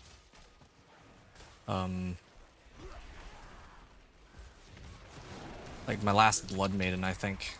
After this, I don't really see myself doing any other ones for this run. I mean, who knows? Maybe I can get like one more if I really tried, but this is gonna be the end of it, I think. I mean, unless I crash here. I just remembered that I'm kind of overdue for a crash. Yeah, I realize I should do this first because I need to get some more elixirs anyway. Or some more herbs, so... 2 birds with 1 stone. I gotta get my armor nodes here. And I also need to get my herbs for elixirs anyway. 198. It's like nothing.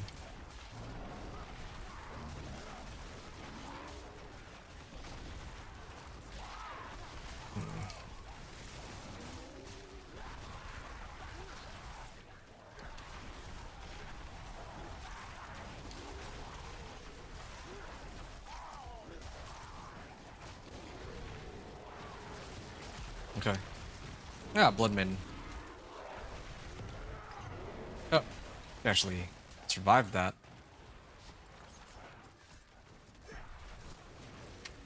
Oh, that was mispress.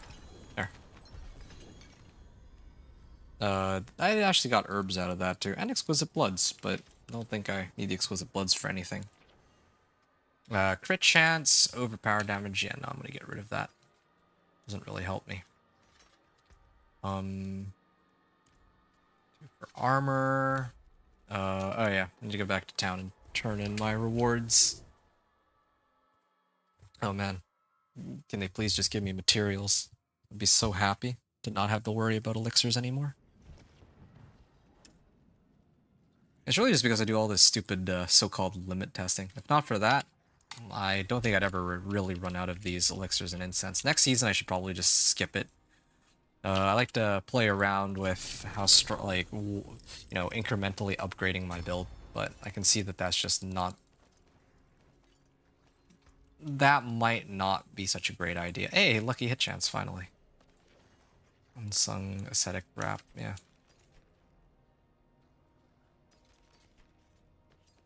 Don't think it's a good idea for me to do that.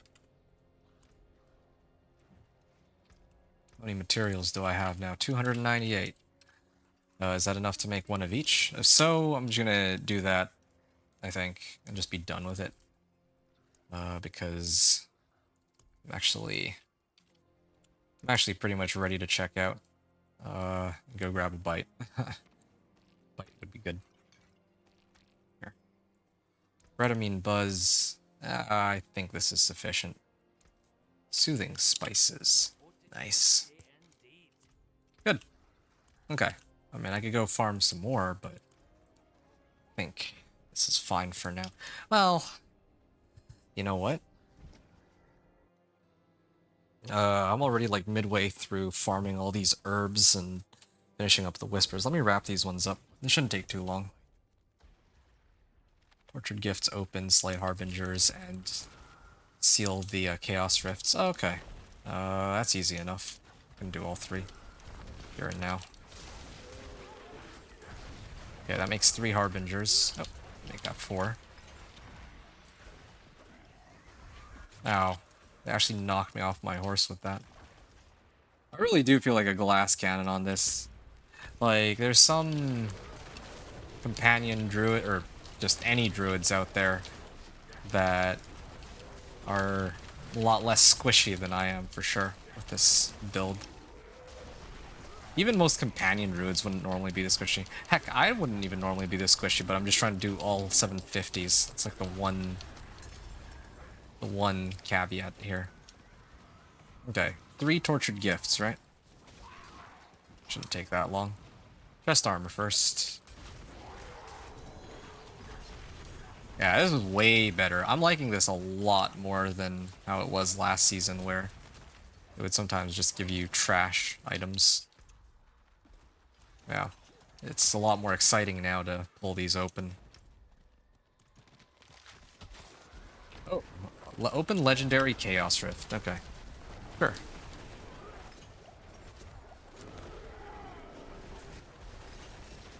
Let me close this real quick. That was a lot of cinders. They really weren't kidding when they said it was a legendary rift with a lot of cinders in it. Okay. Well, that finished it. Maybe hitting Chaos Rifts are really the way to go in Torment 3 for farming. It's looking pretty good, actually. Got a lot of value out of that. Hey, chest armor.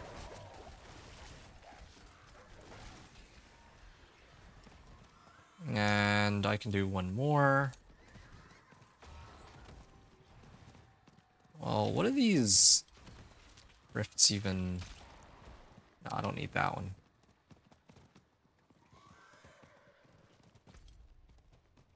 Just need one more chest. Okay, over there. Let me swing by this real quick just to see what this one's about. Bonus XP. Might skip that one. There you go, 30 armor.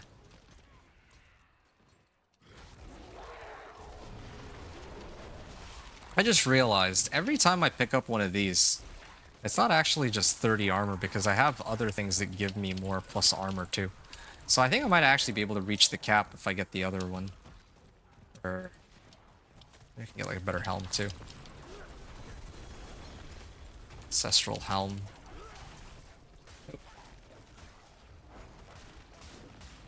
Although it'd be pretty tall order to get a better helm somehow. Only, oh, Gelatinous Cyrus. Okay.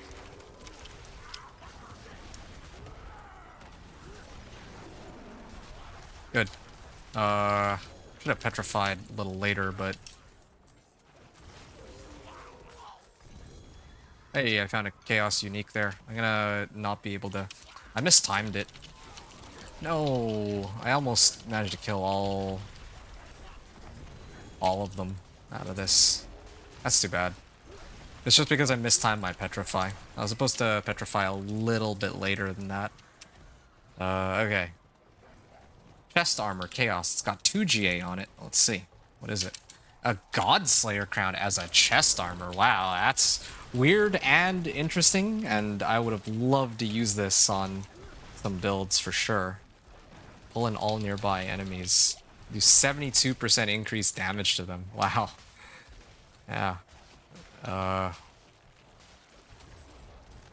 chance. Ow. There's so many monsters here. I just wanted to get past these so I can pick up all these materials that they dropped.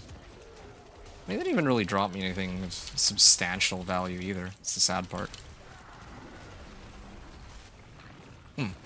Let's stay away from that. Oh, that's why there's so many monsters. It's because I triggered an event. Ah. Well, that would explain a lot, but it seems kind of excessive. That's a lot of monsters. It feels like for every set of monsters that I kill, like 5 more appear out of nowhere. Okay. That is more monsters than I think I've ever really seen, but... Okay, Helltide Harbinger. That's also quite convenient. I'm actually gonna get another level up out of this. I don't need to run any more pits or anything of that sort. I'm gonna level just off of this alone. Oh, maybe... Might even max out on Whispers? No. I actually already maxed out on Whispers. Maybe open a Tortured Gift of Mysteries. Get something good out of that. I see a Tortured Gift of Mysteries up there. Okay.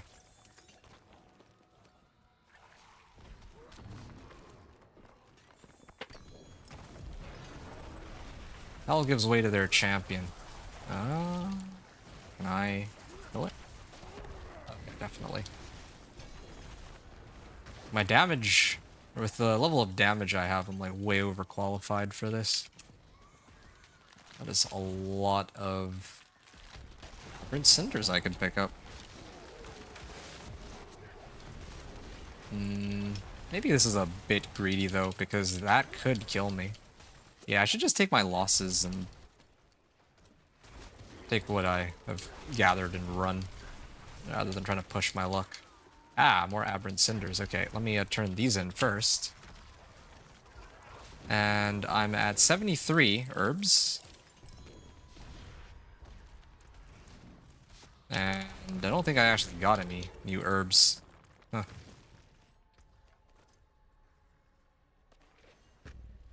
Why not? as well pop this open. Hey, resistance to all elements. I could probably throw that on. Oh. Yeah, I think I'm gonna do that. I got enough, and my crit chance ain't the best, but I think I can live with this. Okay. I think I got a level up out of that too. So armor. And now if I drink that incense, that might hit me out.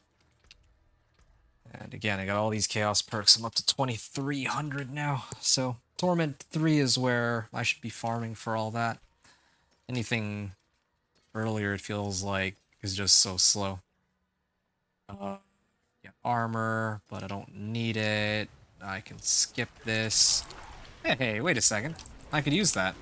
I finally got that aspect for mobility. I think it's like the last one. I think I've gotten everything now.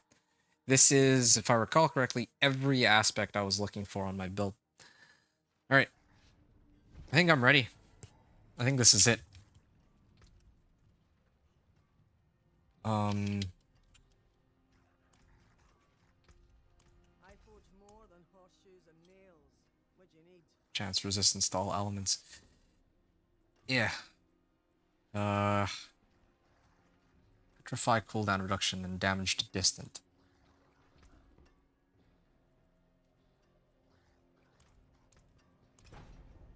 Damage to close. Okay, I'm okay with that too. Petrify cooldown reduction is the one I'm looking for. There you go. And then I replace lucky hit chance. No. Where is the ring that I'm trying to mess around with? What? Oh yeah, it is this one. Okay. Replace lucky hit chance with either crit chance or max life. This is the only way I can think of to... Oh, okay, yeah. Here's an interesting ring. Crit chance, willpower, resistance to all elements. My life is low, but again, I will just use an incense to compensate for that. How many materials do I have? 73? Wow. It's actually pretty low. Okay. Got a socket. And then... I guess replace this. Wait, have I just been running this the entire time without the aspect I had there originally? Moonrage? I have no Moonrage aspect. Okay. That's a little embarrassing, but I wasn't really doing anything too insane anyway, so I guess I'm not really missing out on that much. Okay, and then here, instead of Blurred Beast, I want Retaliation. All this effort. It actually would have been way quicker for me to just load up on all the Ancestrals I had to. But again, I'll save that for when the season actually begins.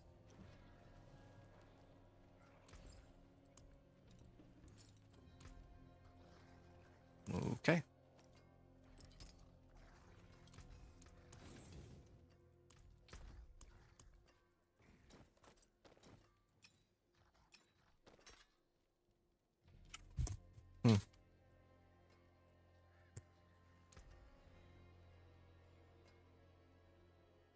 Alright, I'll be like right up to the cap. I'll be a little short, but I think I'll live. The other possibility is, do I have enough royal diamonds maybe to make... Nah, I don't have anywhere near enough. Okay, well, whatever. Yeah, if I masterworked everything, it might have been okay. If I replaced stuff here and there, then maybe, but... Ah, well, I think this is good enough. I think I've done myself a solid. Farming as much as I have. 80, 85, and 75. So I need to do like 3 sets of whispers to get enough, which, again, is a little silly. Okay. I think I'm just about ready to get going here. Let me just triple check everything that I have everything I need. And then I'll probably do a bit of grinding. Not really grinding, but I need to set up some stuff off stream, like the Raven pants and whatnot. Actually, you know, maybe I'll just cheat it in now. I'm not really going to use it anyway. I like to actually see what those pants do. Spend all this time, and it's a good idea for me to see if I can get this equipment. Grant all uniques. Okay. Generic uniques, class uniques. Where is the kilt? Kilt of Blackwing, yeah, this one. Okay, chance for Ravens to deal double damage, Ravens cooldown reduction. Not that that really has any use here, but plus Ravens, it's a lot of Ravens.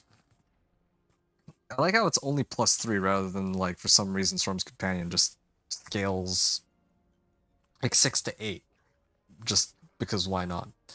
Anyway, the deal increased damage and shapeshifting into a different form or activating a companion skill summons a raven that attacks nearby enemies. Activating a companion skill. Wow. Summoning a raven has a chance to call forth unkindness for 10 seconds, increasing the number of ravens summoned to 3 for the duration. Well.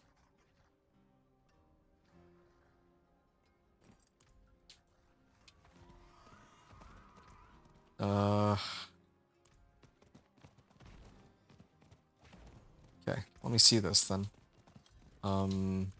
Still have ravens.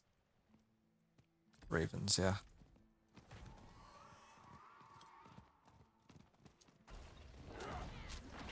Whoa. That's out of a cool effect.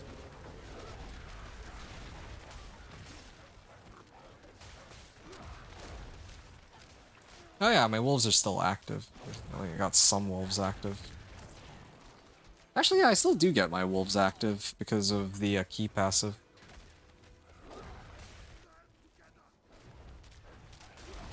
It sounds a little different when I activate ravens. The spirit cost... Why are they resetting themselves? What?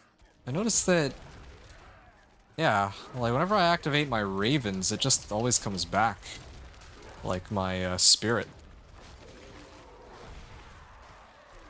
And then if I were to actually put on...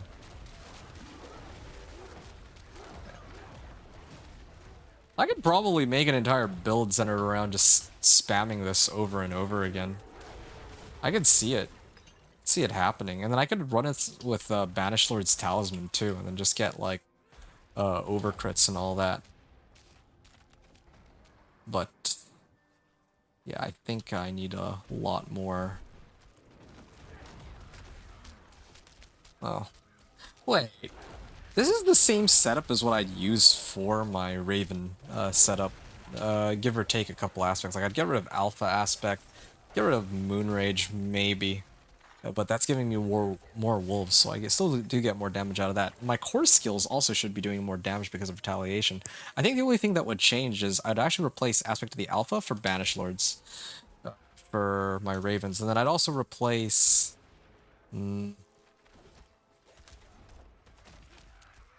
like, maybe instead of this, I would use the aspect that gets turns my Ravens into lightning and they do more damage more quickly. What if I do like the AoE on this. This is nice. If I could get the higher active size, it could be like a mobile hurricane. That's cool. This is actually kind of fun, I gotta be honest. And just in terms of raw damage, though, it is a little bit lackluster. Okay, let me go back to town and let me adjust some of my gear real quick. And then I'll be ready to end things off once and for all. Got my Storm's Companion. And... oh, yeah.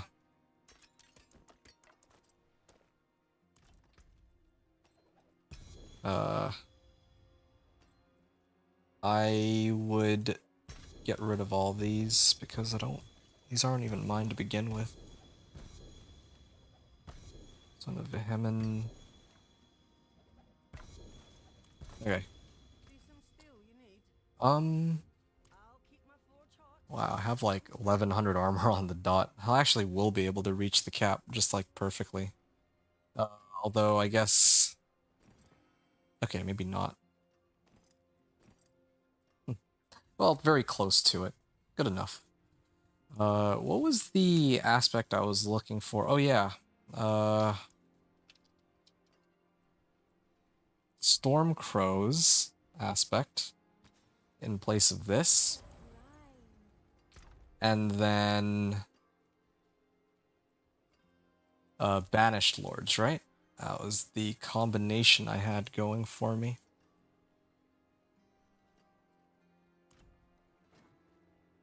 So I'm gonna try one more time.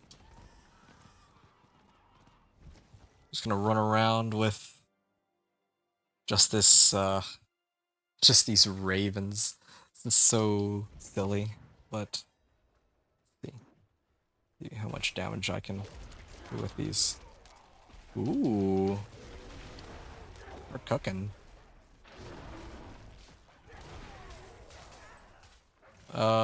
Just waiting for the big one. Okay, 275, right? And then now,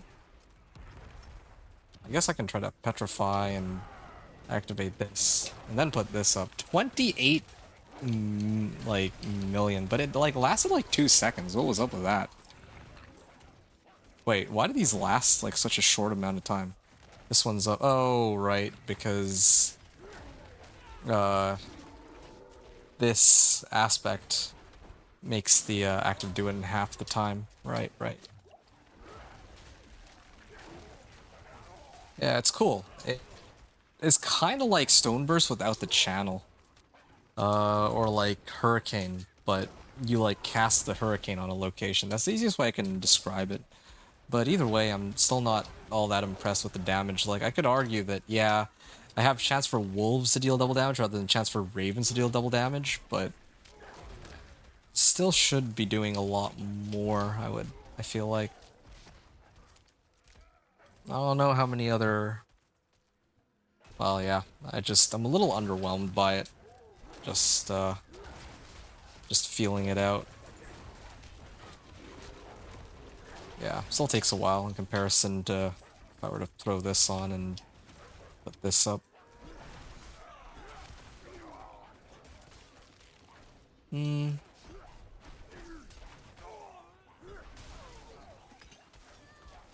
Not seeing like very high damage numbers though on my wolves. It's a weird thing. They feel like they kill faster, but yeah, those ravens are... Oh yeah, there you go. There was like a 19.6 million there. Whereas my ravens, only on an overcrit would they hit that. Wait, this is with Banished Lords. Hold on. Okay, there we go. Now I have Alpha Aspect too. Yeah. Now I should be hitting for like 31.5 million. Yeah, okay. That was good. I had my fun. At least I had a chance to test it out, and yeah, just at a first glance, I would say that I'm just not too impressed. But I think that's enough for me. So the last thing I'm gonna do, I'm just gonna switch this. Instead of Stormcrow, I want the... Where'd it go? Ah, here. Retaliation. Okay. That's that. And I'm gonna chuck these out too. That sound though.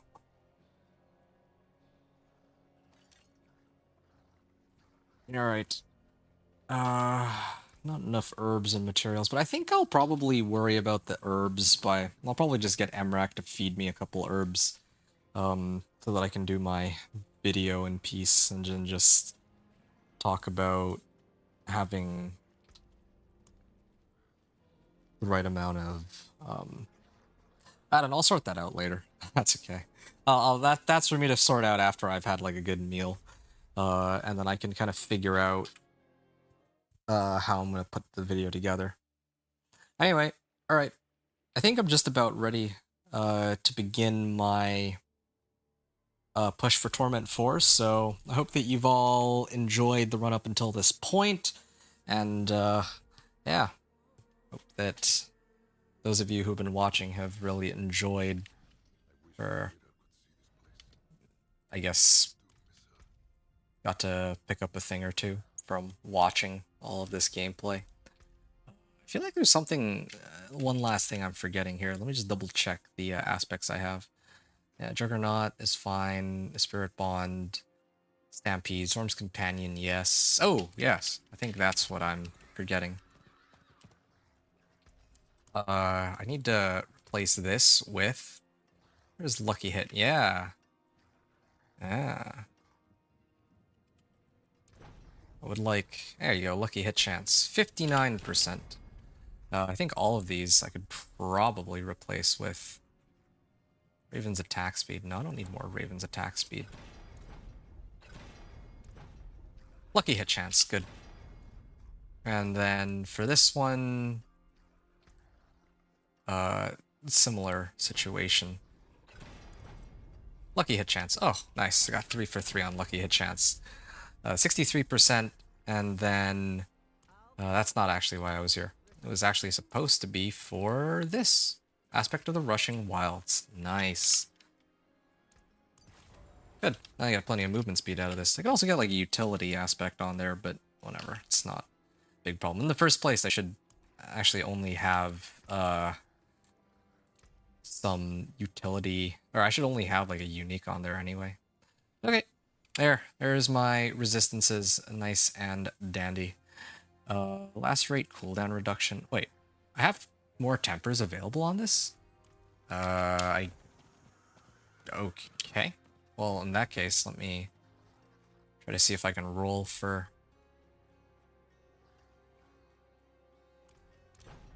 Petrify. Nope. Well, there was an attempt. Okay. I guess that's it then. Don't really see myself needing anything else at this point. Okay, I reached the cap on Thunderstruck, probably because of this, right? Yeah, okay. Alrighty, folks. That is pretty much it. I'm gonna get ready to begin the run now. So, yeah, it's been a ball, but it's time for me to get started on this and try to push for Torment 4. So I have some, well, yeah, so I can say that I actually made it to Torment 4. Then either later tonight, if I still have enough energy, or probably more likely than not, it'll be tomorrow, I'm going to put together the Companion Druid build guide video. So yeah, that's pretty much it. I'm going to mute myself now so I can do my pit run in peace, and then when I come back, I can kind of give my final thoughts on pretty much everything I've played around with, and I'll go from there.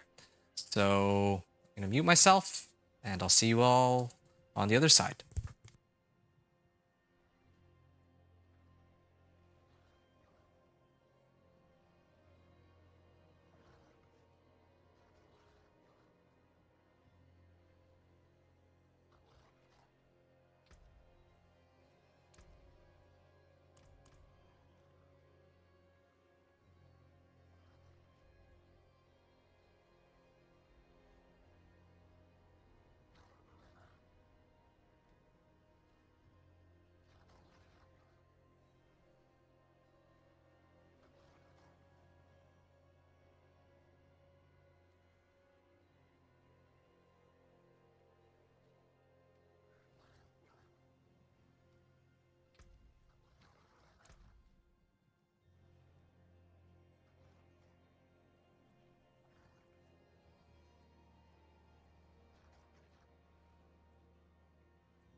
appreciate that.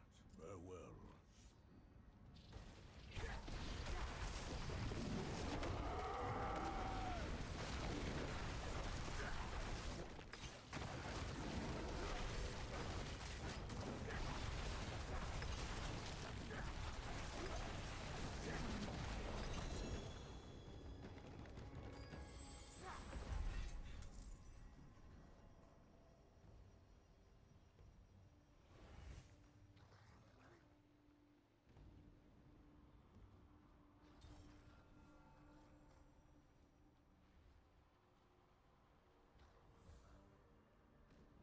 Well, what a run that was. There it is, Torment 4 unlocked, and what can I really say about this run? That was probably the most ludicrously easy Pit 55 I think I've ever done. Or at least it feels that way. I mean, I had a few close or a few close calls with, you know, like losing a decent bit of health that I had to be a little worried. But for the most part, like, I certainly wasn't lacking on damage. I was not lacking on cooldowns because there were no cooldowns. It was really just an issue of spirit, maybe, in the worst case scenario. But for the most part, my wolves were already resetting themselves plenty often, and with Cyclone Armor giving me damage reduction, I got Spirit Bond, allowing my wolves to share some of the damage with me, too, as well as maxed out armor and pretty close to maxed out resistances. I was able to take this on just fine. So yeah, this Pit 55 was ridiculously easy despite the fact that I was running not a single ancestral item and I ran like one unique, basically. Um, yeah, a lot of stuff that I need to report in the uh, build guide video for the Companion Druid. I didn't think I'd be done so soon on this front, but I mean, it is what it is, right? Okay, so I'm going to share my thoughts now about the overall run, and then finally talk about how I feel about the season now that I've actually finished my first character, going from level 1 all the way to Torment 4. Okay? So, with regards to the run itself, I wish I had some profound thoughts to share, but yeah, how should I put this? I know that I'm going to be shooting myself in the foot by saying this, but the Companion Druid is way too strong, I think. I think that I don't know why or where or how this damage is appearing from, but it's just, oh, I didn't realize, but I could have tempered off Raven's attack speed here. Anyway, I just feel like, oh, and I crashed. Perfect timing on that.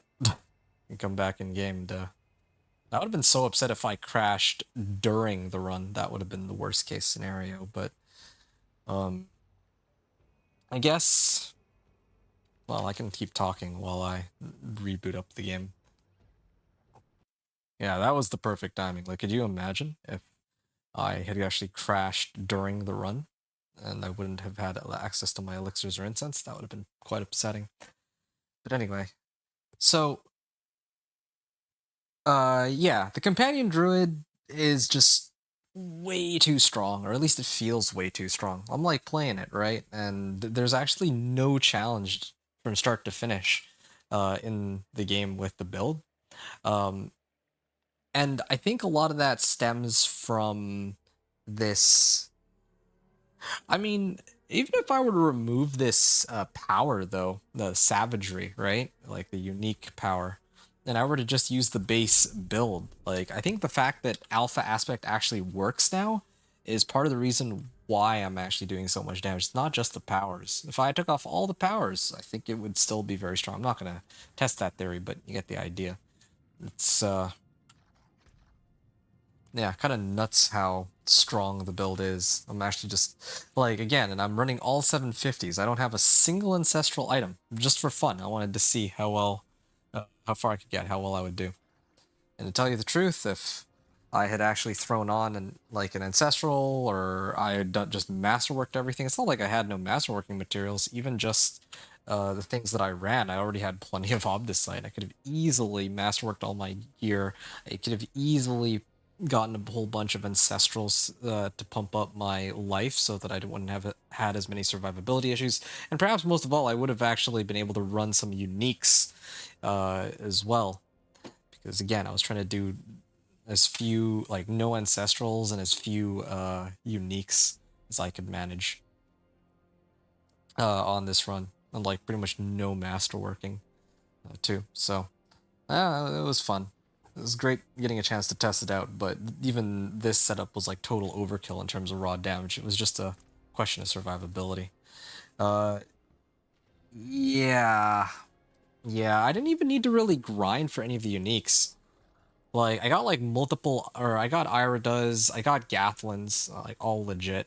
And I even got Mad Wolf's Glue. Yeah, I had all of the uniques I could have possibly wanted. So just playing the game like somewhat normally, I already got everything I needed. Like, I really don't have any profound thoughts. It was like a smooth, genuinely smooth run. I had every aspect I wanted, both offensive and defensive, well, as well as utility, I guess, and even mobility. And then I also got every or I also got every unique I wanted. I got eventually I got every glyph I wanted. It took long enough. Vaults took forever, but sure, fine. Finally got Korun right away. Alpha aspect works. Got the right mercenaries, and yeah, my powers were fine, I guess. Like they contribute a lot, and that now my wolves have zero cooldown whatsoever, aside from my spirit cost. But I didn't even bother trying to upgrade any of my powers beyond rank 1, just so I could see how far I could get. And it turns out that I don't even need these to be ranked any higher than 1. Otherwise, yeah, if I wanted to boost up my damage for free, I could just pump these up. The game right now is in a state where at least with the Companion Druid, where I don't, or it's in a state where even trying to get up to Torment 4, there's like not very much difficulty. I could have gotten here hours ago. I just, again, like I was busy trying to limit tests and track stats and all that, track how long it took. But yeah, when the season actually begins, I might just actually try to play like a sweaty for a change and just not do any of that. Anyway, my overall thoughts on the season, though, I think that this season, it's interesting for sure. The chaos unique, like ironically, I wanted to, you know, take advantage more of these chaos uniques, but it turns out that the way I ended up doing my run, I didn't end up getting to actually use these chaos uniques that I was so excited to try, and it looks to me like, wait, what?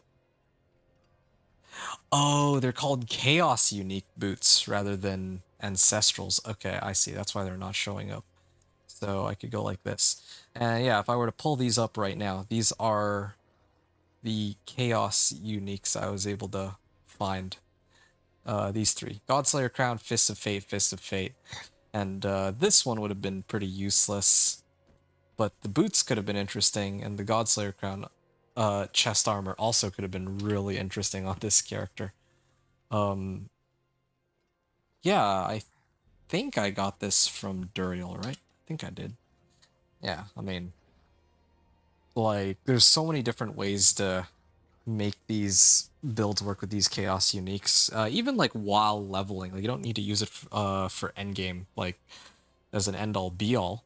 But yeah, if I could use one of these chaos uniques, I mean, like, there's a lot of good options. All of them would be on my boots, but Fist of Fate with GA Lucky hit chance would have been really good, so that I could permanently sustain my spirit generation and then replace Pock Lum with, I don't know, there's like a lot of options. I don't even know where to begin on that.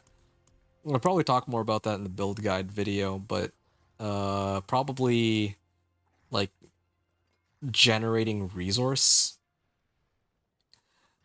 just so that I like a way to generate resource just to pump up my chaos power.